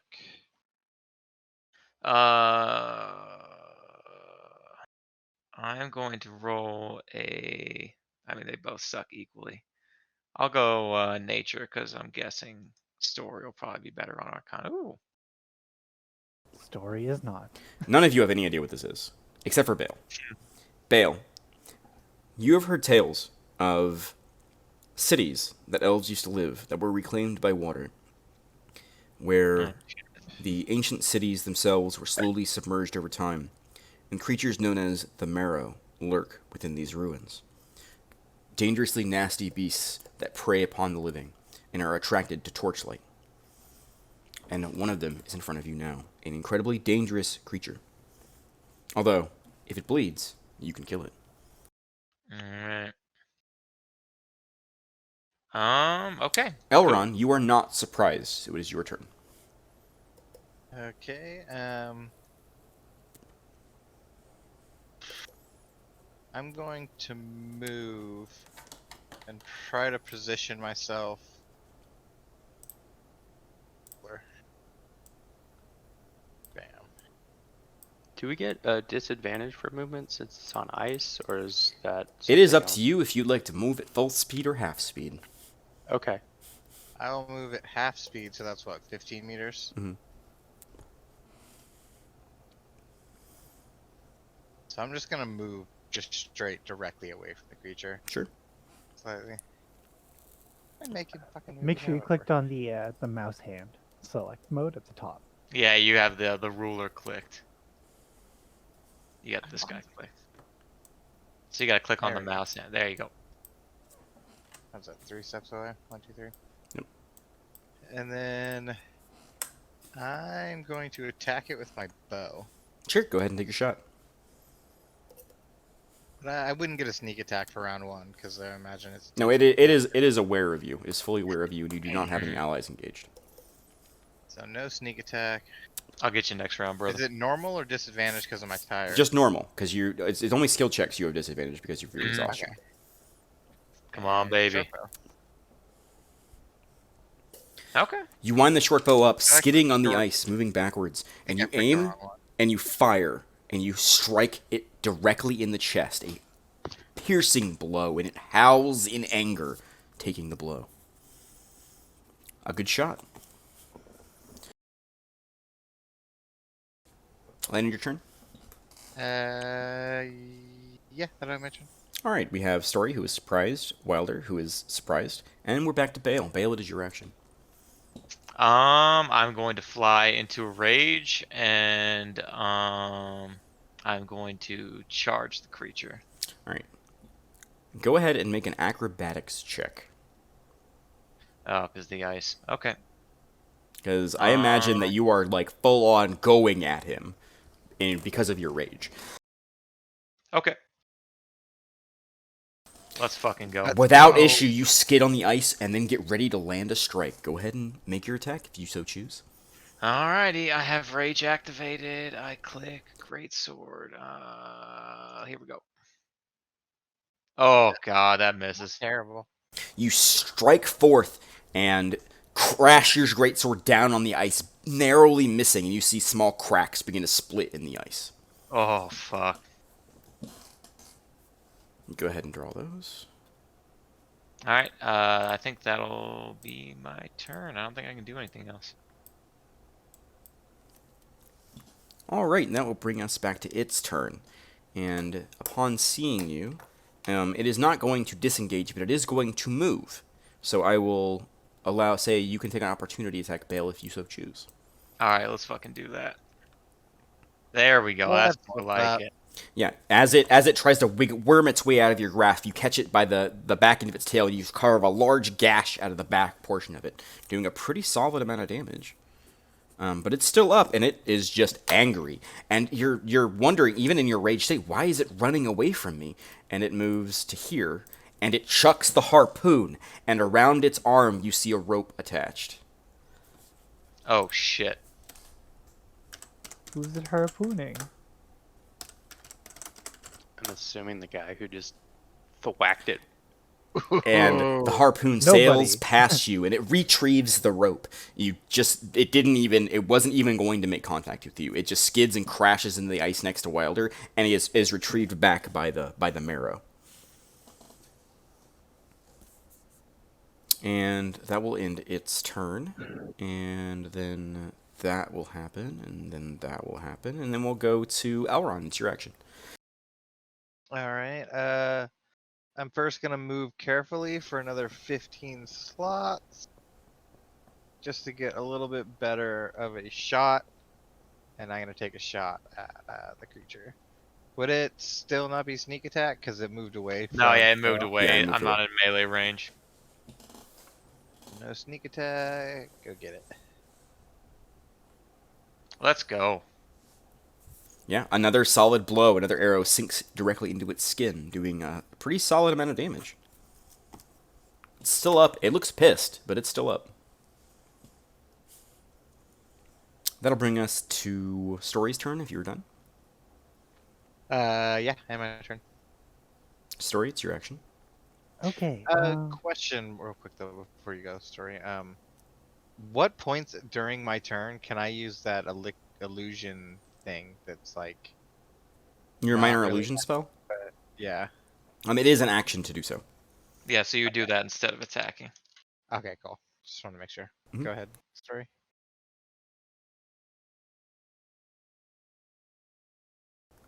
So I'm going to move over next to Bale, because he's sort of standing in between squares right now. And I'm going to cast Heroism on him, dropping concentration on the mage hand, so the torch just sort of falls down. It falls and splashes down into the water as you drop concentration. But you run over to Bale and you strum on your lute as you kind of whip it around your back, and you strum on your lute. And as your hand leaves the lute, it kind of begins to glow with this whitish kind of ethereal mist that pools off, and you touch him. And Bale, you feel this kind of warmth engulf you and kind of bolster you. And how many temporary hit points do you get? Story? At the It happens when you cast the spell, and then every turn that it's your turn, he gets them back. hit points equal to my spellcasting ability, which is What's your charisma? 3. Okay. So, Bale, you gain 3 temporary hit points. Think of them like a power word shield. You lose them first. Yep, I got it. Gotcha. So, you gain 3 temporary hit points, and you are immune to being frightened for the duration of the spell. And at the Sweet. start of each of your turns, you gain an additional 3. Oh, beautiful. Hold on. They do not stack with each other. No. Okay, but Well- if he hits me, I'll get it Yeah. back. But at the beginning of every one of your turns, Bale, you get those 3 hit points back. Those 3 temporary hit points. For Excellent. a full minute or until she loses concentration. Don't let them punch me in the face. Wilder, it is now your turn. Unless Story Alright. would like to use her bonus action. I apologize. I don't mean to... No. Bonus action is withheld for now. Okay. Wilder, it is your turn. Alright, so let's see the distance. Ruler.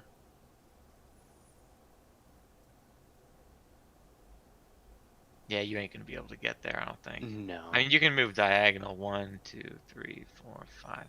Okay, so you could go 1, 2, 3, 4, 5, 6, but you would be right around the hole. Mm, And you are moving at full speed doing that. Yeah, and you could very likely eat shit into the hole, which would saddle us with a huge fucking problem. if I Yeah, I would move say behind, go down around. if I move behind the crane, is that something I'm instructed by, or is that just something just so happens to be there? If you're asking like if it would block your line of sight, you wouldn't know until you got over there. Okay. Well, and it would probably take you 2 turns just to go around the crane, and then that would give you really good positioning if Bale went up and around the top side. Because you can make it I can almost move- around. I can move 30 feet, correct? Yes. Yeah. That's your speed. Obviously, I cannot move through that, so I'd have to go from here to about here. All right. I will move at normal speed. Yeah, I probably should stay close to you guys, shouldn't I? If you go around him, then we can sort of pincer him so he can't fucking run away the whole time. Okay. Yeah, it might be a so, good idea. so I can Remember, you can move diagonal too, so you can go 1, 2, 3, boom. Okay. Like, I'm so far away at this point, I can just keep tagging him, and it's unlikely he could even get a harpoon all the way over to me. So if I go, okay, so I'm going to move south. Do I need to roll at normal speed? Do I need Yeah, to roll? go ahead and move before your I- token where you're going, and Okay. then go ahead and make an acrobatics check with disadvantage.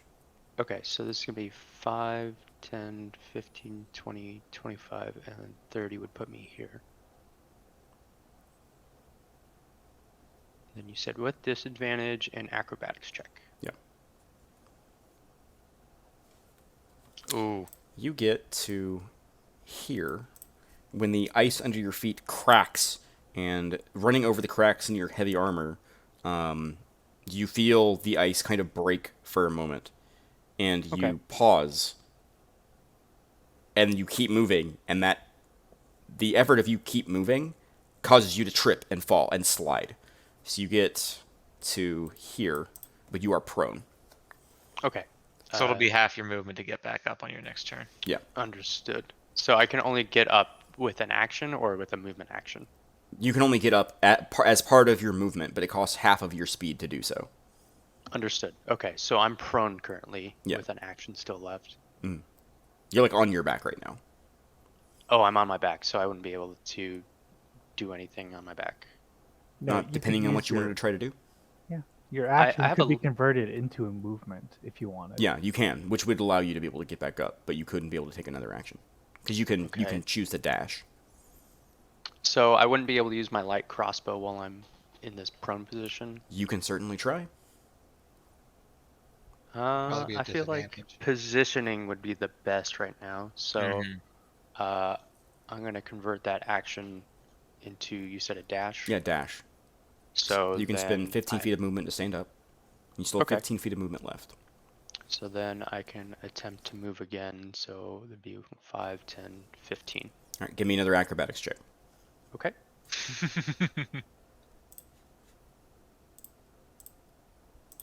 Yeah, Hey, there we you, go. You make it over there fine without any problem. All right, and then I end my turn. Okay. That will bring us back to Bale. It is your action. All right. I am going to move here. Okay. 2, 3, 4, and 5. Easy enough to do. Give me an acrobatics check. Alrighty. Normal acrobatics. So I remember you told me I had acrobatics from being a gladiator, but I only have my dexterity modifier marked down. Should I turn it from a 2 to a 4 or keep it at 2? Stand by. Okay. Yeah, sorry. I think you were supposed to not have survival. I think you were supposed to have acrobatics when you made your character. 'Cause you should Okay. have 4 skills. So it's up to you if you'd like to change it. Yeah, I'll turn survival to a -1, and then I'll turn acrobatics to a 4. Yeah, I'm okay Even with that. though, yeah, okay. Yep. All right, acrobatics check. Okay, that's a natural 20. Yeah, no problem at all. Using the momentum of your of sliding along the ice, getting ready to make your strike. You still have your action. Okay, I attack him with my greatsword. You have advantage on your strike because of your natural 20 in acrobatics, using the momentum of the ice and sliding along it. Give me a natural 20, baby. You know what? That'll Nice. do. That's Oh, that's a solid. lot of That's a damage. solid. You All right, strike a vicious blow into this creature, and it reels in horrifying pain as you literally cut off one of its arms. I yell, "Get fucked, motherfucker!" And I think that'll be. I also turn and yell to my companions, "Stay away from the cracks." All right, that'll bring us back to their turn. So, with its first action, it is going to makes 2 attacks. All right, so it's going to go ahead and take its first attack against Bale with a bite. A 20 to hit your armor class. Yeah, that hits. Jesus. Yeah, +6, man. All right, go ahead and take 9 points of damage. Have to 4. Have to 4, and then take that from your temporary HP first. Yeah, so... So it bites down, and you feel the magic that story imbued you with pulse and protect you for a brief moment. Yep, okay, I'm at 13 hit points. I'm still okay. But it's going to make another attack. And with its other attack, it is going to chuck a harpoon. Oh, Story. Story, I got a 19 to hit. That's a hit. Why is it mad at me? It saw you buff him. Take 6 points of piercing damage and give me a strength saving throw. Oh no, Story. Oh no. Oh no. So this is what happens. So it turns and takes a bite out of you and is repulsed by the magic that Story imbued you with, and it turns its eyes to her with a cool intelligence, knowing what just happened. I also need you to give me a concentration check, Story, because you took damage. Just realized that, yeah. Yep, so give him, what's concentration it's again? a Constitution saving throw. Okay, you maintain the spell, and it chucks the harpoon off with its one hand, with its one arm it has left, and it strikes into Story, and with every ounce of its strength, it pulls, and you literally watch the spear impale, or the harpoon impale her arm, and then drag her forward. How far? Splash! Get over here. She disappears under the water. Oh Right, no. as I'm midair being pulled in, I was gonna be like, guys, help! And then I'm in the water. Do you know how to swim? I live in the desert. We're about to find out. Okay, Story, take 2 points of cold damage, and then give me another Oh, I'm Constitution saving throw. unconscious. I'm unconscious. Okay, you were unconscious. The heroism spell fades. Already? I had 8 hit points. Oh man. Actually, I'm sorry. Take 1 point of cold damage. I think Oh, you're I- still up. That's And still then up. give me a Constitution saving throw. Okay, you still lose concentration on the heroism. So you feel the It's spell fine. fade from you. I thought concentration, I had to beat the damage I took. It's the damage you took or 10, whatever is higher. Oh, Oh. All right. there goes the heroism. And that will end its turn. Elron, you watch as Story is yanked and pulled and dropped into the lake. What would you like to do? Can I just straight up run forward, dive in the hole after? Oh, don't dive in the hole. Somebody's got to pull her out. If you, Yeah, if you get the rope. Use whatever you think you can do. Mm-hmm, well, yeah. okay, everybody else shut up. Elron, what do you want to do? Let me think real quick. How many like things can I do like from my inventory as far as like putting something together? Like what would that take? I mean, it depends Like on a what you're bonus trying to action? do. You have like 6 seconds to act right now for your turn.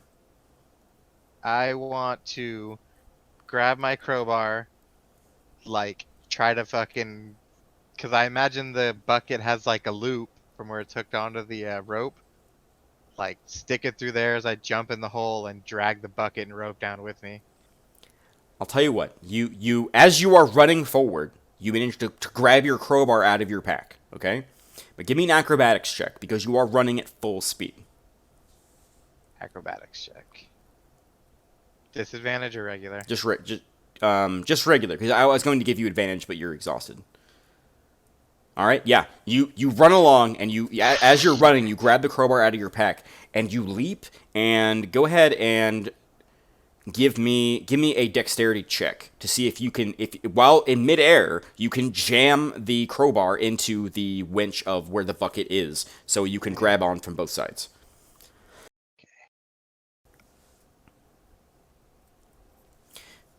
All right, this is what happens. The rest of you have your eyes glued to the marrow, and you suddenly turn and see Elron running at full speed, dropping his pack as he retrieves a crowbar from it. He runs, jumps forward towards the hole, slides his crowbar underneath the rings of the bucket, and then slides down. You watch as the winch itself suddenly begins to unspool the rope rapidly as he plummets into the water.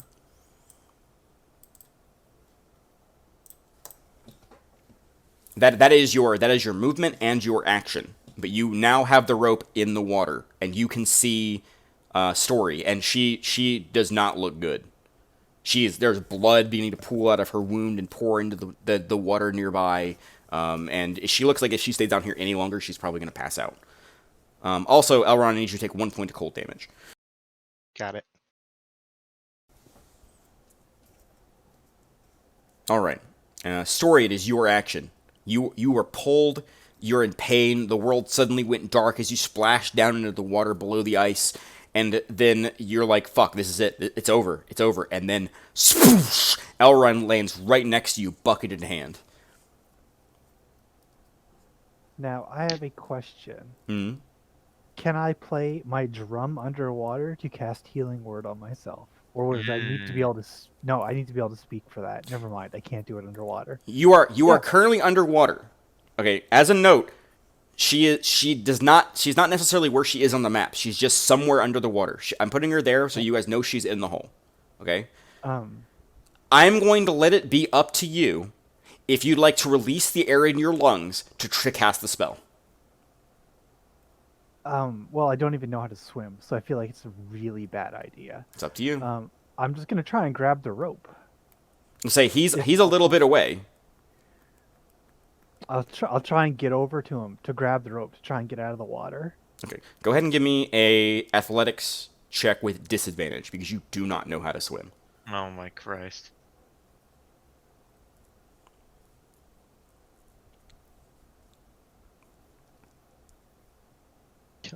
You flail about in the underwater, and you think you're heading towards him, and your eyes are stinging, and your elbow hurts so bad, and you're pushing and you're pushing, and you're not making any distance. You're not getting any closer to him.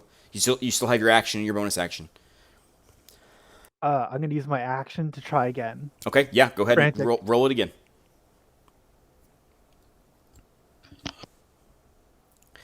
Your vision's slowly dimming. And you're not getting any closer, and your arms are starting to give out, and the cold's starting to bite into you. You still have your bonus action. It's up to you if you want to use it. I'm gonna release my last breath, and I'm gonna use it to give bardic inspiration to Elrond. Oh my God. What do you say? I say, No. What do you say? Oh God, I don't want to die. Please don't let me die. Okay. Okay. Elrond, you have a bardic inspiration dice. Story, you take 1 point of cold damage. I am unconscious.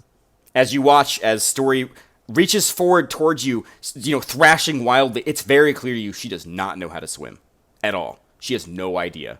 And she is scared. And you watch as the fear in her eyes glazes over as she suddenly stops struggling as much. Story, you are drowning. You are also unconscious. Wilder, it's your action. Okie dokie. So I see Elrond jumping. Yeah, he jumped in. He grabbed the bucket, and the rope spun down with him.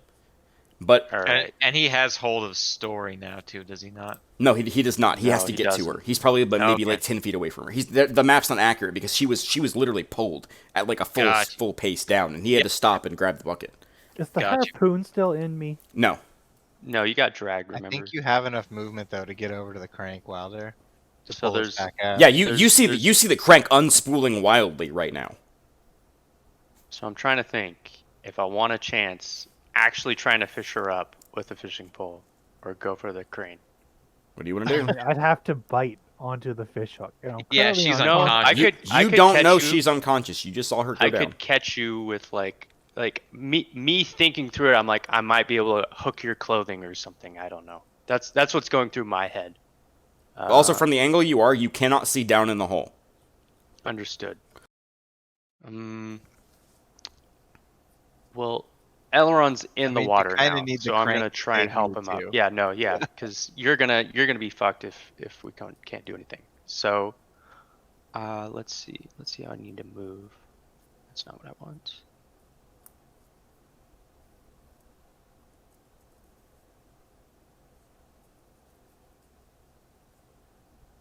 So where exactly is the crank so I can position It is- myself it is- accordingly? it is Probably right here. do Okay, This is the crank. so this, Wilder. I'd be 1, 2. Yeah, 1, 2, 3. Okay, so if I wanted to move, it'd be Go here, 1, and 2, then 3, there, and then there for your last 4, step. 5, 6. So if I were to move here, would I be able to access the crank, or do I have to be right on top of it? If you'd like to, move. If you see the black arrow, the person that's moving the black arrow, you can actually move like that and be right on Yeah, the and, crank. Oh, and, okay. be, and Okay. move slowly and not eat Okay, shit. okay. Yeah. Okay, Oh, yeah. yeah, you That's, could do that I and didn't move realize. safely. I thought that was like going.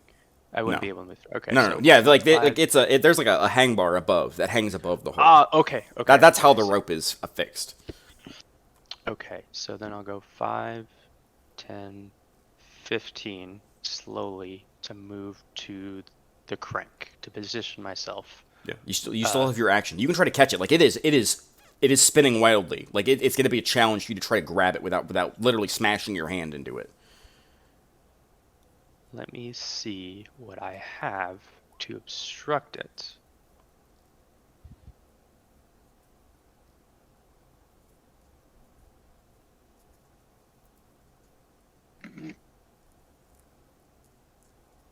Alright, so this is what I'm thinking. I'm going to try and jam my battle axe up against. Well, no, would that work? What do you want to try? I'm trying to think. You I'm have not gonna pretty try and. solid strength, don't you? You might be able to just straight up just try to catch the handle. I do, but I'm trying to think of this logically. So if there was a big spinning crank in front of me, you shouldn't just straight up grab it.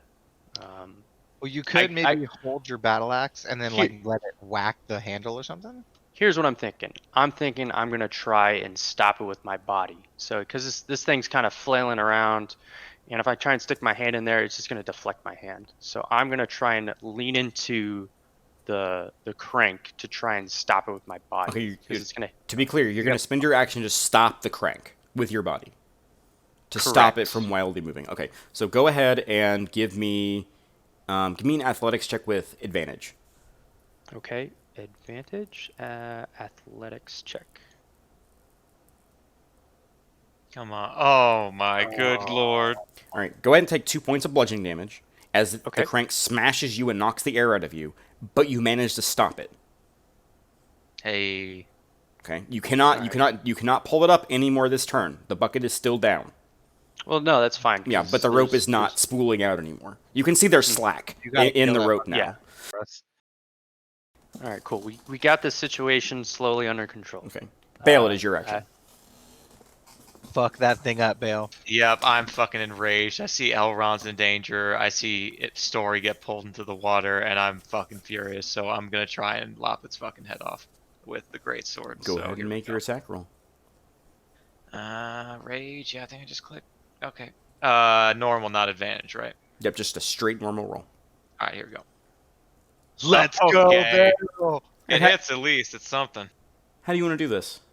I want to lop its head off cleanly, as cleanly as possible.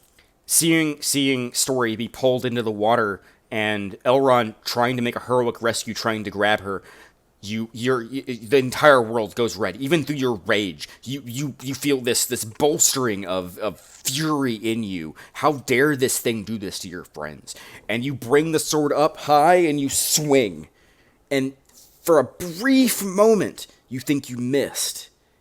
And then its head slowly slides off and falls onto the ice as the creature collapses on the ground.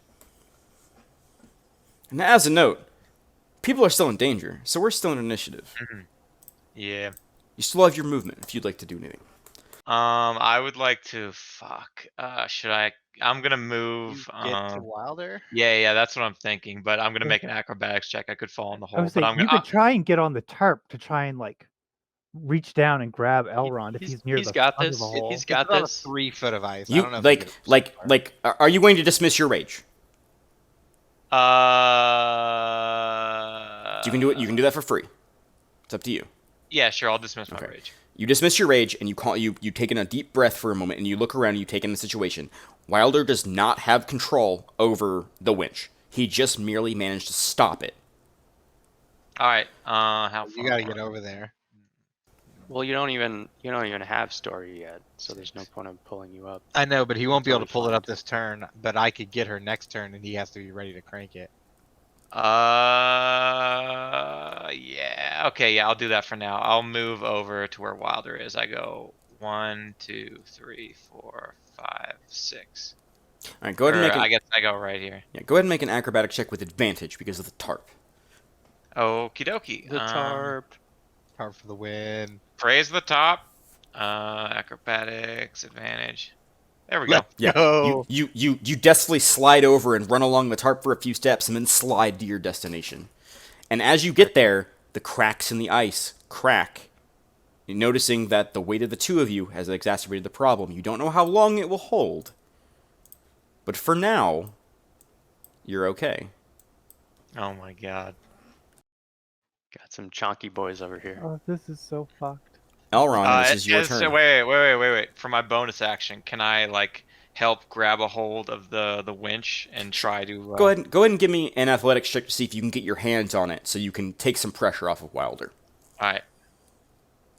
There we go. No problem. You reach forward and you grab it, you pull it off of him, and he doesn't look good. He looks like he just got the wind knocked out of him.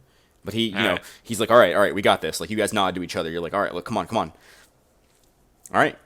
That'll bring us to Elron. It is your action. You can see Story. She's about 10 feet away from you. I'll go ahead and move her. Can I use my movement to grab her? She's about here. So I'm going to give you two options. Okay. The first option is even though you're exhausted, I will let you roll a straight roll of acrobatics to try to get to her. But if you do so, you have to let go of the bucket. Okay. Otherwise, you can bring the bucket with you, but it's a disadvantage.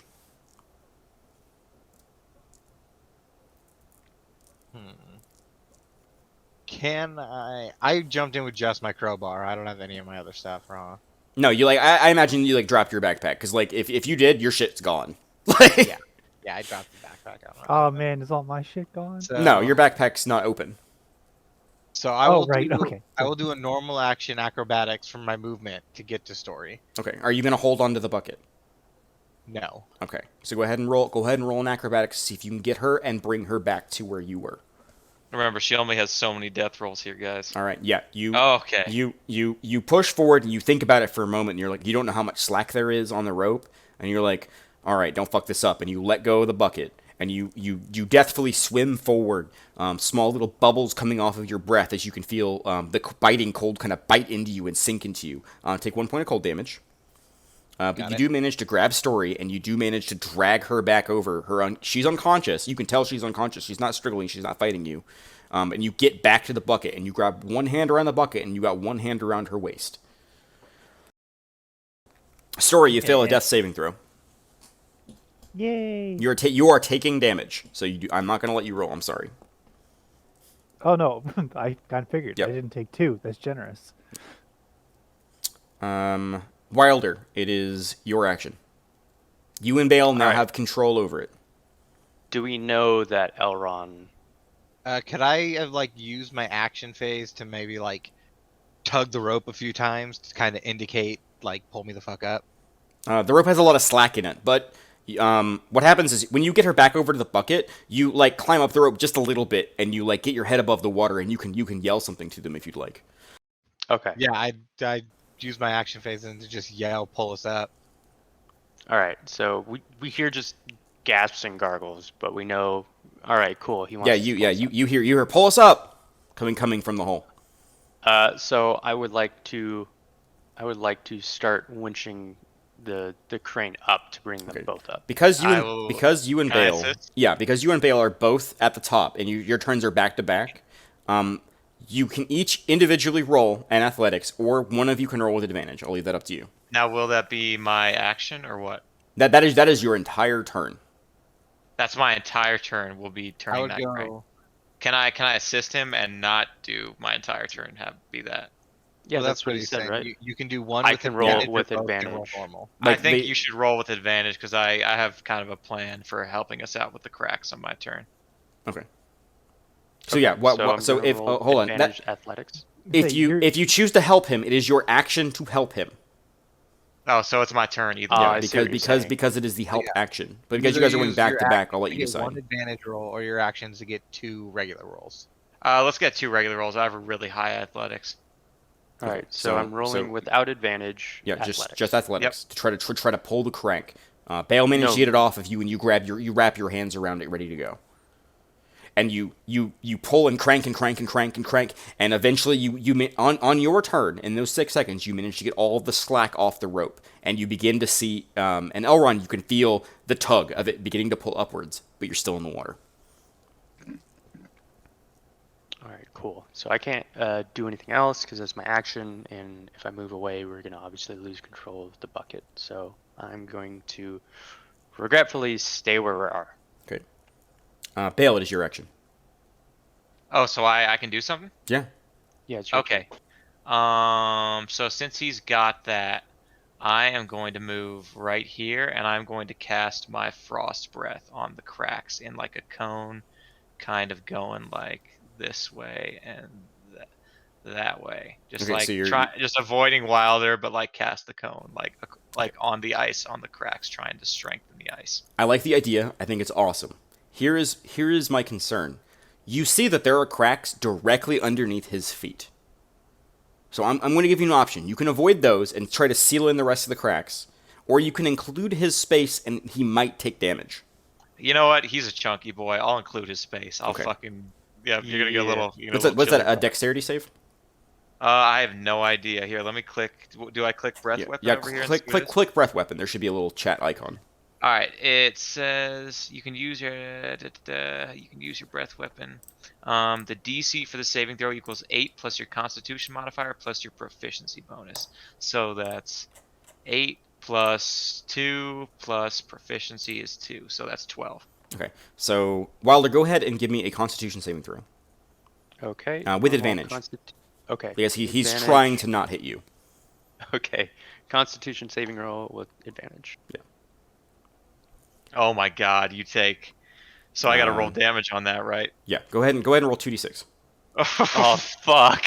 Well, I need to see how much damage you did 7, to the 8, ice. Fine. It's Okay. fine. Wilder, take 3 points of cold damage as Okay, as you feel your feet almost fuse to the ice.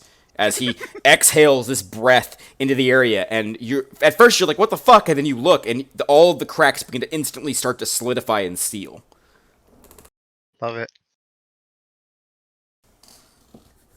But me and Mech are still freezing. Yeah. Dory is drowning. Elrond, Working on it. it is your turn. Would I be able to climb the rope at all to try to get her at least out of the water while I'm waiting for them to pull us all the way up? You can certainly try. Yeah, I'll try. It'll be a difficult task to even just get her out of the water. You might drop the rope, but You yeah, have- do what but you feel, man. You You can have try a if you'd sweet like. bardic inspiration. You do have a bardic inspiration. Oh yeah. What is that? Is that a D6? So, yeah, you can add a d6 to any d20 roll. Yeah, fuck it. Let's go for it. All right, go ahead and What do I make an athletics check, which Just at a regular- disadvantage because of your exhaustion. Wow, Papa needs a new pair of shoes. All right. Okay. Before I tell you what happens, would you like to add your d6 to that? I will add my d6 to that. Okay. Okay, Go so ahead you and do roll. slash roll and then 1d6. Yep. Slash roll space 1d6.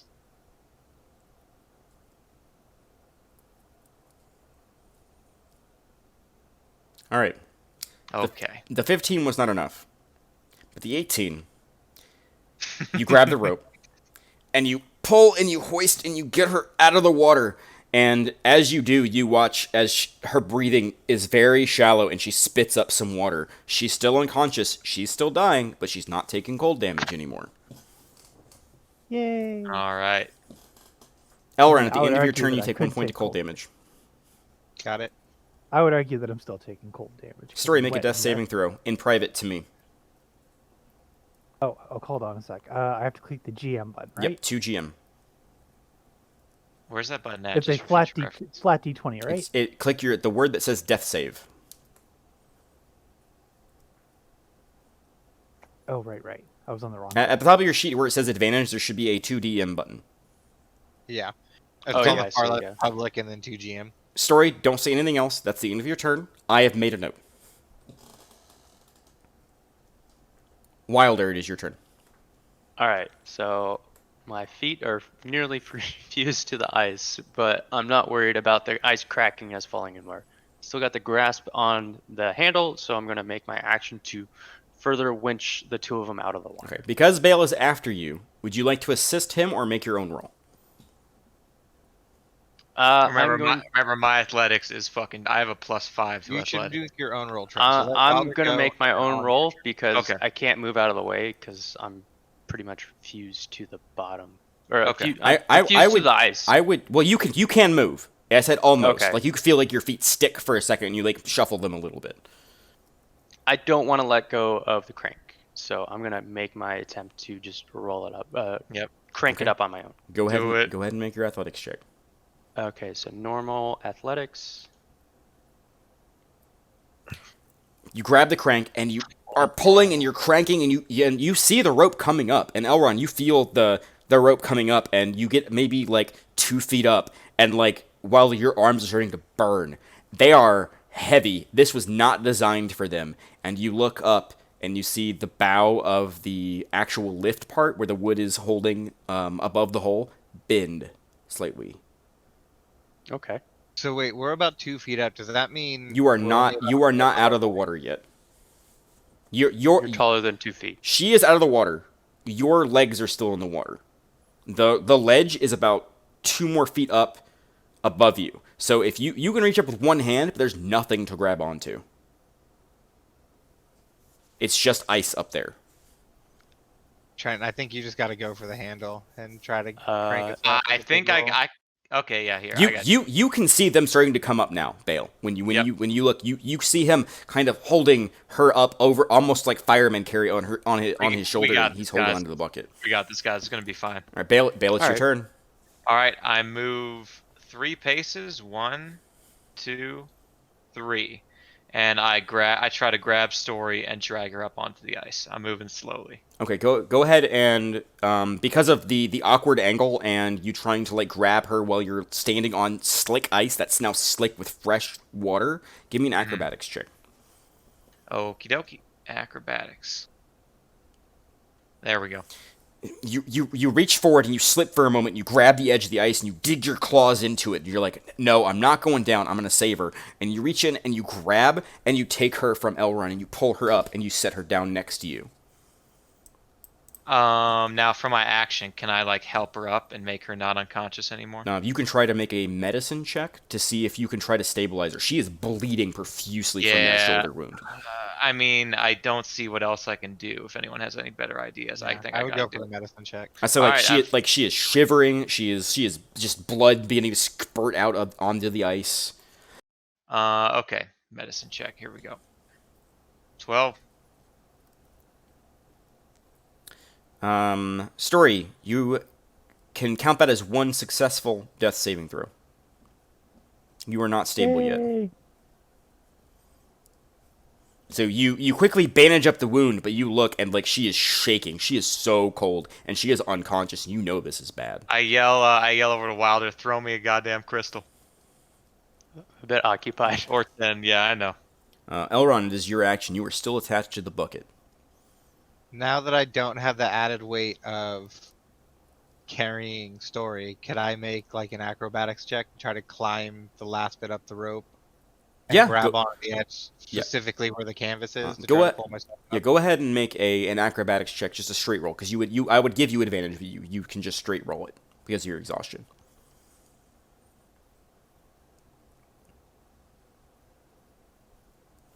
With a 14, it's precarious, and you grab onto the rope and you climb up enough where you feel like you can make the jump, and you land on the tarp and you slide a bit, but because you jumped onto the tarp, you do not fall back into the pit. Let's go. Wilder, suddenly as you're so focused in on pulling this up, as soon as he hops off the rope, the crank suddenly goes a lot easier and a lot faster, and you're like, fuck yeah, I got it, and you look and he's already out. Story, make a death saving throw. So what you're saying is I fished up Elrond, right? Yeah. I want to come with like I caught something. Story, yeah, make a death saving throw to me in private. Come on, story. We Okay. believe in you. I have made a note. Come on, story. She's still shaking. She's still shivering. Wilder, go over and make a medicine check on her if you can. That is only one, by the way. That is not. Okay. Yeah. I was worried. Yeah, that's only one. You're not dead yet. She doesn't appear to be dead yet. She is shaking and she is shivering. Oh my god. Wilder, Whose it's turn? your action. I'm looking what I got in my inventory. She is no longer bleeding. That was the medicine check. But you guys need to deal with so the cold she's to stop doing her from. hypothermia. Yeah.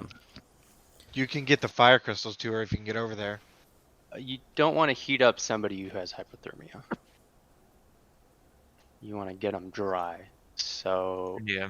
I'm gonna do my best. So I'm gonna move over. I'm gonna move over to him first. So let's see. So this would be 5, 10, 15. So if I move slowly, I should have no Yep. problems interacting with her there.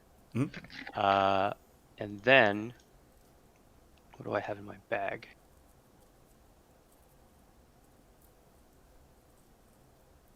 So what I'm going to do is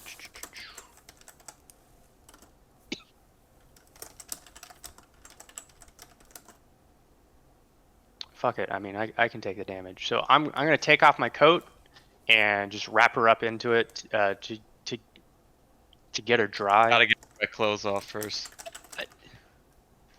No, but yeah, whatever. Yep. Yeah, that's kind of awkward. Yep. Oh no, awkward or dead. What would I choose? Mm-hmm. Yeah, I would say you probably like take out your knife, cut her shirt. All right, we're off. gonna get the wet clothes off her and put her in my winter clothes. Yeah, How's that? so you very quickly begin to like strip the clothes off of her. You're like, just I gotta get these wet clothes off of her, and you wrap her up, and she's shivering and she's still shaking. I mean that's the best we can do right now because we can't. Obviously, we're not gonna. I would Oh, wait. still probably Can light you a few fires because just the more warps that helps. I mean, we're on the ice, so it's a little sketchy. But So is that his action or his bonus That action? that is your entire turn. If you'd like to Okay. strip Okay, her and try so to wrap her in your she's- cloak. She's in warm clothes now at least. Bale, she is still shaking and shivering. I don't know what else I can do other than could you maybe move her to the sled, or is that too far? Do you think? We try to She is put her laying in on her- the ice at the moment. yeah, and like pick her up and like lay her on the sled. okay, so this is gonna be probably acrobatic or athletics with disadvantage because it's more than 15 feet. I don't even know if I could get her that far. Can I like pick her up and just kind of like lay under her to like insulate her from the ice? But I'm cold-blooded. I don't know. Can I do that? And then and also make a medicine check. Because if I can only do one, I think the medicine check is probably going to be more important. Yeah, so you can only do one of those two things. So go ahead and roll medicine. All right. What do you guys think? Medicine? Okay. Okay. Normal. High medicine. roller. Another 12. Another 12. God damn it. Okay.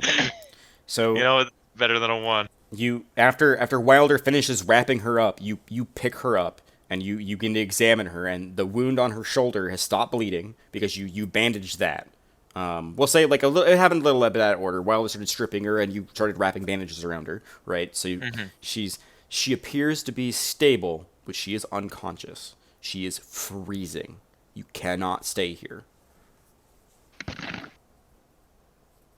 What else can I do? Can I like try to drag her to the sled? We are out of initiative. She is stable. Okay. Oh, okay, cool. Let's get her over to the sled and yeah, let's put her on the sled first of all. And Wilder has way higher wisdom than me, so maybe he should make a medicine check, or he Alright. can like try to get her like conscious. Let's get her on the sled and then I can do the check on her. But we're gonna have to get her back to the shack. Yep. Yeah. Can you? I'm assuming we can just push/pull the cart. Yeah, back it's to a where- it's a pull or push. Yeah. Okay. Oh, before we go, I take the head of the. Okay, is the head on top of the ice or in the water? It's all on the ice. Well, Okay, while those I- two push I- mech to the hut, I'm gonna stay here and investigate the corpse. Well, Uh, while I'm yelling at them, we gotta go. We gotta go. Yeah, I grab the head, I throw it in my pack, and I go and I yeah, help. you gotta help. You gotta help him push. Yep. All right, so we we're push? gonna stably push her back to the hut, whatever it was we were at. And like build a fire. Oh, I give my wood to Bale before they leave, so they can build a proper fire to get her warm. Okay, perfect. Where are you going? We're going back to the hut. Yeah, back to the hut on the shore. It's gonna take an hour. You're going back to the boathouse. Are you The moving? boathouse. Oh wait, quickly? no, we can go to the tarp thing that See, was here. The tarp it's not well insulated, No. No, but Yeah. it's better than nothing to stabilize but her. it's up to you. She is currently stable, but if you stay out here for too long, that might change. I would probably go straight back to the shore, get off of the ice. Yeah. Okay. I'll be right behind you guys. I'm gonna investigate for like 10 minutes and then head out behind them. And I should probably even catch up before they even get to the shore because they're pushing Elron, me. as you step over towards the beast laying dead on the ground, take a point of cold damage. Got it. You're still shivering and wet. You no are problem. Yeah, freezing. Looking over the creature, you find a small satchel on its side. And this is you guys have pushed off. You guys have started to go. On its side, you Yeah. find a small satchel. Inside, you find a collection of shining shells. Might look like they might be valuable of some kind. You also find a dead fish. You find the harpoon, and you find its bracers, which appear to be made of kind of a rough metal. So I collect it, and then just collect my tarp and head out right Sure. after them. Elron, give me a Constitution saving throw. Constitution saving throw. Normal. Just a straight roll. Okay. Hey. I have made a note. You can see them kind of off in the distance heading towards the boathouse. They're about halfway there by the time you get done. They're rushing. You guys didn't rush out here. You guys went like kind of slow out here. That's why it took so long. I mean, I was walking fast. Yeah, but you also weren't trying to like sprint ahead of the rest of them. But yeah, This is true. you guys are basically sprinting there, as far as I understand. We're hauling nuts. What'd you like to do, Elron? You are still here. I'm just following after them at this Okay. point. I collected what I saw and I went after them. Okay, take another point of cold damage. Got it. As the wind begins to cut through your clothes. Your cold weather clothing is doing nothing now because it is soaked.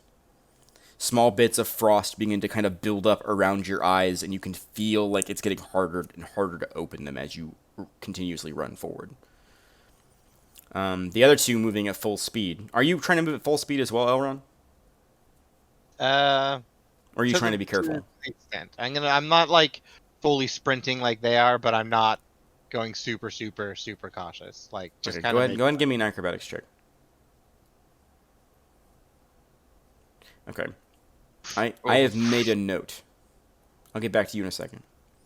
The other two of you, it takes about 10 minutes rushing, pushing, sliding, slipping and falling on the ice over and over again, trying to get her to the building as fast as you possibly can.